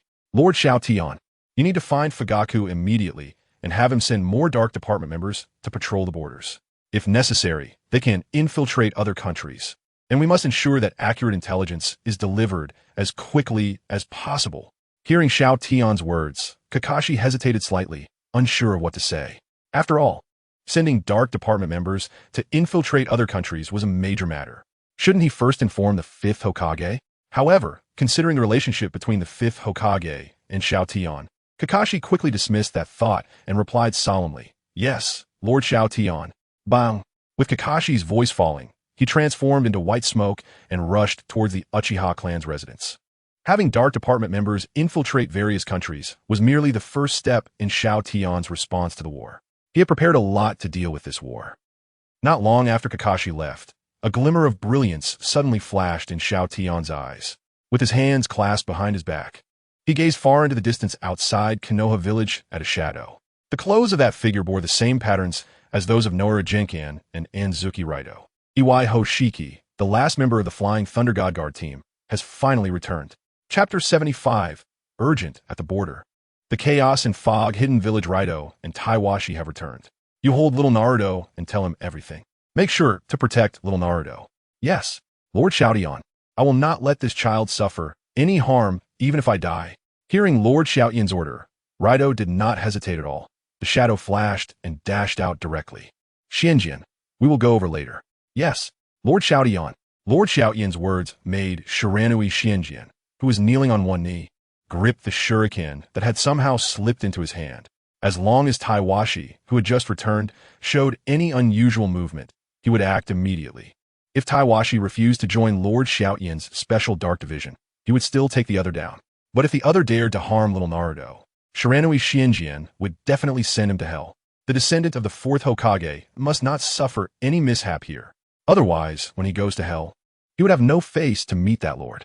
However, just as Xiao Tian and Shiranui Xianjian were observing from behind, Taiwashi, who had just rushed back, directly lowered his head and knelt on one knee in front of two. Even Raito beside him also turned to bow to Xiao Tian. It was clear that Taiwashi was willing to join Lord Xiaotian's special dark division. Very good. Lord Xiaotian nodded in satisfaction at Taiwashi's final choice, then reached out to pat Shiranui Xianjian beside him. In the next moment, the two disappeared simultaneously and reappeared in front of Taiwashi and Raito. What incredible speed. This is the real Flying Thunder God technique, just like Lord 4th Hokage. Although Shiranui Xianjian, Raito, and Taiwashi were called the Flying Thunder God Guard team, they could only work together to perform the Flying Thunder God technique. Individually, they cannot achieve it at all. In short, their Flying Thunder God technique was merely a flawed, inferior product. As Shiranui Xianjian pondered, Xiaotian's eyes narrowed slightly at that moment. Taiwashi, it seems you're injured, Lord Xiaotian? Hearing this, Shiranui Xianjian and Raito simultaneously looked at Taiwashi. Taiwashi did not hide anything about this matter, as expected of Lord Xiaotian. Yes, Taiwashi is indeed injured, but it is only some minor injuries and will not affect the execution of the plan. After saying this, Taiwashi began to report all the intelligence he had gathered on this outing. On the way back, Taiwashi encountered some refugees from the land of water and some assassins attempting to sneak into the land of fire under the cover of the refugees. Although he was injured, he ultimately managed to repel the attackers with the help of his Dark Division comrades at the border. By the way, it seems something has happened in Fog Hidden Village, but the specifics are still unknown. In any case, it is very chaotic there now. Hearing Taiwashi's words, Xiaotian's eyes narrowed slightly. Refugees from the land of water? Assassins? In fog-hidden village. Since someone wants to infiltrate the land of fire with assassins? Hehehe. Then we don't need to hold back in our next actions. At this point, Xiao Tian suddenly turned to Shiranui, Xianjian, and Raito, simultaneously taking little Naruto from Raito's arms. Xianjian. You and Raito immediately go find Kakashi and form a special Dark Division team to investigate the cause of this chaos in Fog-Hidden Village. Yagura just became a Jinchuriki, and there is internal strife in Fog-Hidden Village again. This matter is definitely not simple. There must be something suspicious. Yes, Lord Xiao Tian, hearing Xiao Tian's words, Shiranui, Xianjian, and Raito said nothing more, bowed, and directly went to find Kakashi. As for Taiwashi, do your injuries affect your ability to carry out the mission? No, they don't. Good. Then prepare a bit and go with Xianjian and the others. Yes, Lord Xiao Tian. Just as Taiwashi was about to leave, Xiao Tian suddenly spoke again. By the way, I heard you encountered Akamichi Torikes on the way? Yes, I did encounter him. Although Taiwashi was unsure why Xiao Tian suddenly asked this, he hurriedly answered. How is he? He also suffered some minor injuries like me, but it seems he has no intention of returning to Konoha for the time being. He wants to stay at the border. This brat really doesn't let people rest easy. Then you should also prepare and later set off with Xianjian and the others. Yes, Lord Xiao Tian. Chapter 76. The Dark Department's Major Action, Assisting the Uzumaki Clan. After Shinui, Jinkan, and the others left, Xiao Tian glanced down at the little Naruto in his arms, then vanished and appeared next to Uchiha Fugaku. Uchiha Fugaku, who had just sent off Kakashi and was preparing to dispatch more Umbu members to the border for reconnaissance, was startled by Xiao Tian's sudden appearance. Teacher, what is this? You've already met Jinkan, right? Xiao Tian replied. That's right, teacher. Fugaku has already understood the general situation and is now preparing to send more Umbu members to infiltrate various countries. Hearing Uchiha Fugaku's words, Xiao Tian nodded in satisfaction. Infiltrate various countries, rather than just scouting the borders and then infiltrating if something seems off. It seems my disciple hasn't disappointed me. His understanding is quite good. However, if that's all there is, it still seems a bit lacking. Thinking of this, Xiao Tian reached out and picked up the placement list that Fugaku had left on the table, calmly reading its contents. Team 1, infiltrate the land of wind. Team 2, infiltrate the land of thunder. Team 3, infiltrate the land of earth. Team 4, infiltrate the land of rain. The special Umbu unit for the land of water. Fugaku, is this the final arrangement you've made after receiving my orders? Bang! Upon hearing Xiao Tian's words, Uchiha Fugaku immediately realized the implication behind them. Teacher, I will modify the arrangements right away. In addition to sending 2 more teams to the land of water, I will also send 1 more team of Umbu members to each of the other countries for infiltration. Very good. But you also need to send 2 teams to the land of waves to help me with something. The land of waves? Uchiha Fugaku found it difficult to understand Xiao Tian's arrangement this time and the purpose behind it. Although the land of waves had once been an ally of Konoha, that was merely in the past. The other party had already been destroyed, and, theoretically, not many people should go to that place. If that's the case, then why would his teacher still want to send 2 teams there? Such a move seemed completely meaningless, a waste of effort, and a thankless task. Uchiha Fugaku's doubts were clear to Xiao Tian, who glanced down at the little Naruto in his arms and coldly spoke. Indeed, the land of waves has already been destroyed. But so what? Since the land of waves was our ally, even if they have been destroyed now, our agreement still stands. You send me 2 teams of Umbu members to find the remnants of the Uzumaki clan that are still within the land of waves. I don't know how Sarutobi handled things when he was Hokage, but since the Umbu is under my command now, I absolutely cannot ignore them. Upon hearing this, Uchiha Fugaku understood that his teacher had made a firm decision. So the next moment, he wasted no time and immediately threw several shurikens outside, ordering them to set off right away. Currently, all the Umbu team leaders of Konoha were waiting outside, ready to receive orders to depart. Naturally, this was Uchiha Fugaku's personal decision. However, Xiao Tian had no intention of blaming him for this, because doing so would indeed greatly improve efficiency. With this in mind, Xiao Tian turned to the 2 team leaders outside and calmly spoke. The remaining 2 teams will be responsible for guarding Konoha. Although the village is currently relatively stable, we cannot be sure when enemies might infiltrate, so compared to those who are out on missions, you need to be more vigilant. Yes, sir. Hearing Xiao Tian's words, the remaining 2 Umbu teams did not hesitate and left to carry out his orders. After finishing these tasks, Xiao Tian turned to Uchiha Fugaku, a meaningful glint flashing in his eyes. Fugaku, I've heard that there are some among your clan who are quite radical and have always wanted to go to the battlefield, right? Chapter 77. Establishment of temporary Umbu teams. Let them go to the battlefield. Is there someone from the Uchiha clan want to go to the battlefield? Damn it. Which bastard leaked this information? Bang. Upon hearing this, Uchiha Fugaku stopped guessing and directly knelt on one knee before Xiao Tian, bowing his head and assuring him. Teacher, at the latest in 2 days, just give Fugaku 2 days, and I will suppress those people completely, ensuring no more dissenting voices arise. Although Uchiha Fugaku did not know how Xiao Tian got this information, he was very clear about what he needed to do at this moment. To reassure his teacher. After all, he had worked hard to gain access to the core of Konoha's power. If this incident caused him to be kicked out of the Umbu, the Uchiha clan would never be able to enter the Konoha inner circle again. Such a price was absolutely unacceptable to him. However, just as Uchiha Fugaku was frantically assuring Xiao Tian that he would deal with those with bad intentions, the meaningful look in Xiao Tian's eyes made Uchiha Fugaku break into a cold sweat. Teacher, what do you mean? Don't be afraid. A family that large will always have some people with their own unique thoughts. You agree, right, Fugaku? Seeing what Xiao Tian was saying now, Uchiha Fugaku didn't know what he was planning, but he still forced himself to nod vigorously. Because now, in order to maintain his position in the Umbu, he had no other choice. So, let them form several temporary Umbu teams to go to the border and intercept any enemies attempting to invade the Land of Fire. If they perform well, after the war, I will let them officially join the Umbu. What? Xiao Tian's words made Uchiha Fugaku's eyes widen in disbelief. His teacher was actually willing to give the Uchiha clan such a big opportunity? Don't worry, teacher.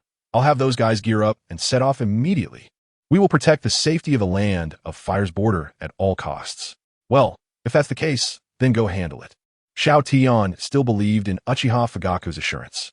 After all, if he wanted to bring the Uchiha clan closer to Konoha's power center, he still needed to rely on himself. Yes, teacher. As soon as Xiao Tian's words fell, Uchiha Fugaku immediately left the room to handle the matter. Although he knew that the tasks assigned to these temporary Umbu teams were highly dangerous, Uchiha Fugaku did not hesitate at all. Those guys, if they continued to stay within the clan, would definitely be a hidden danger for the Uchiha clan. Therefore, rather than letting these people remain in the Uchiha clan, it was better to send them out on a mission. If they died, then so be it. It would help the Uchiha clan eliminate these hazards. But if those guys came back alive, that would be even better. The Uchiha clan's standing in the Umbu would greatly increase. In short, sending those guys out on missions would definitely be beneficial for the Uchiha clan. It was precisely for this reason that Uchiha Fugaku left in such a hurry. Xiao Tian was well aware of all this, but he had no intention of pointing it out.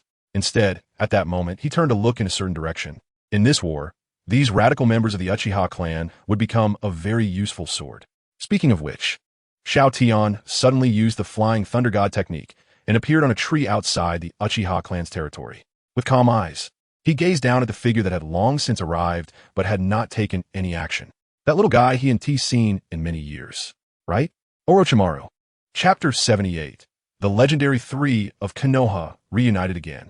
After the last 3 words from Xiao Tian fell, he stood in place, gently stroking little Naruto's head. He didn't pay any attention to the fact that this area remained silent after he spoke, as if he had misperceived everything. Step, step, step. However, after a few breaths, a figure slowly walked out from the shadows of the trees. As expected of Lord Xiao Tian, your perception is indeed powerful. It seems you've known I was nearby for a long time. Xiao Tian did not deny Orochimaru's words, merely gazing calmly at him, as if waiting for something.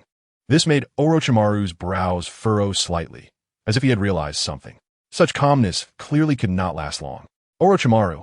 At the same time as Xiao Tian and Orochimaru locked eyes, a figure rushed in from afar, immediately greeting Orochimaru with a punch.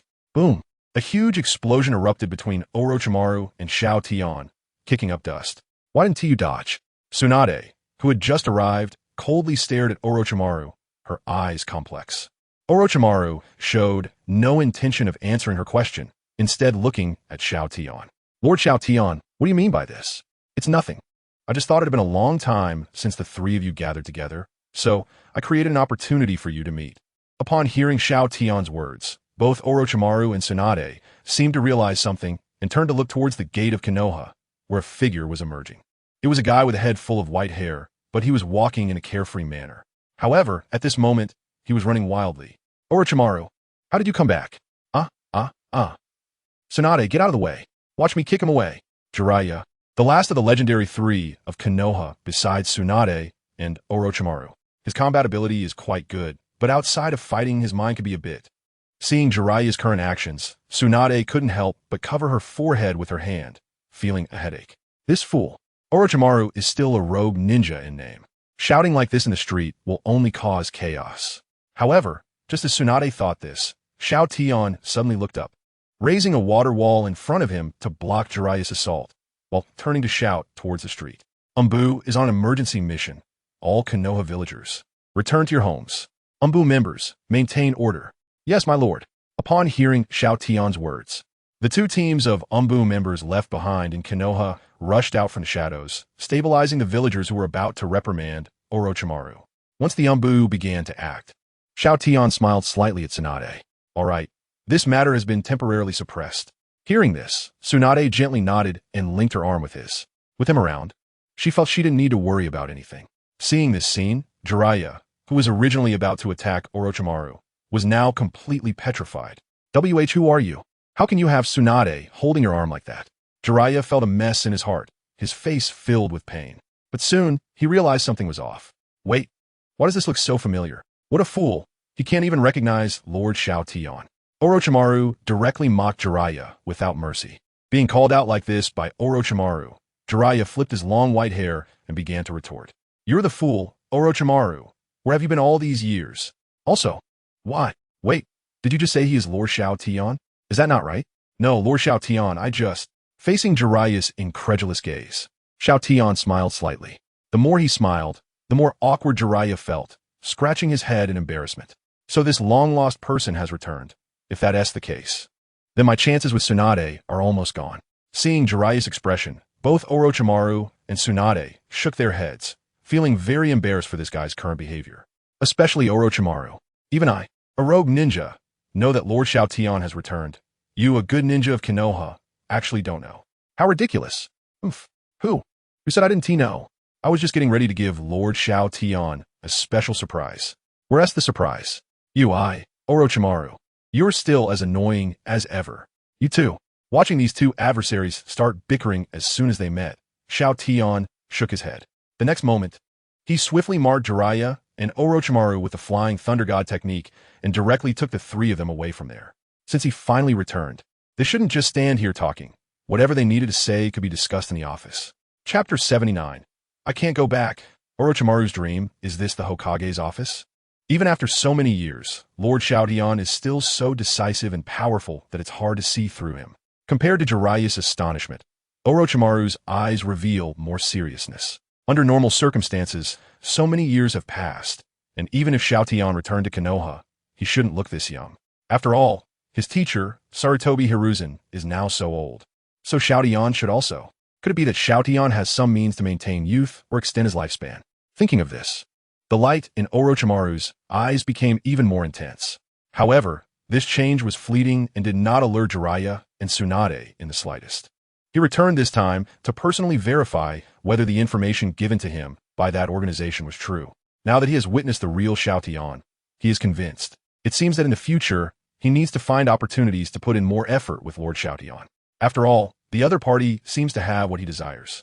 However, no matter how much Orochimaru concealed his emotional fluctuations, he still couldn't escape Xiao Tian's eyes. Orochimaru, don't you have anything to say to me? Hearing Xiao Tian's words, Orochimaru paused and fell into silence. When he was very young, he often went to Xiao Tian to learn forbidden techniques, and at that time, Xiao Tian was very surprised by his talent in forbidden techniques and taught him everything. So for Orochimaru, if Sarutobi Hiruzen is considered teacher, then Xiao Tian is like a half-teacher to him. Thinking of this, Orochimaru spoke with some complexity. Teacher Xiao Tian, I am indeed surprised to see you after so many years. And now, I have many questions I want to ask you. However, at this point, Orochimaru turned to look at Jiraiya beside him. But some guys, I think it's better not to have him present. What do you mean by that? Hearing Orochimaru's words, Jiraiya shouted and was ready to take action.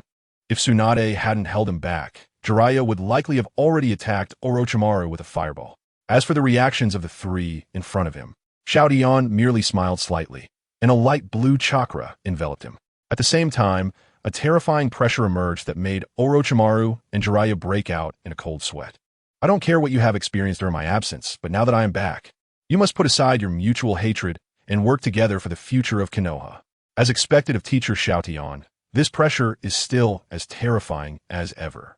Compared to the seriousness on Jiraiya's face, Orochimaru narrowed his eyes and calmly stated his position to the front. Teacher Xiao Tian, Konoha is no longer the Konoha of the past, and I am no longer the Orochimaru who used to run around you. I am now a rogue ninja of Konoha, and I have my own dreams. Sorry, teacher Xiao Tian, but I can't go back. Ha ha. Upon hearing Orochimaru's words, Xiao Tian suddenly showed a faint smile. Seeing this scene, Jiraiya thought he was about to take action and immediately steeled himself to speak. Lord Xiao Tian, let me handle Orochimaru. You don't need to do it yourself. Then let's make a bet. Huh? Jiraiya, who originally wanted to intervene in the conversation between the two, was now completely confused by Xiao Tian's words. Lord Xiao Tian, what exactly do you want to do? Regarding Jiraiya's astonishment, Xiao Tian did not pay much attention to it. Instead, he turned to Orochimaru. How about it, Orochimaru? Let's make a bet.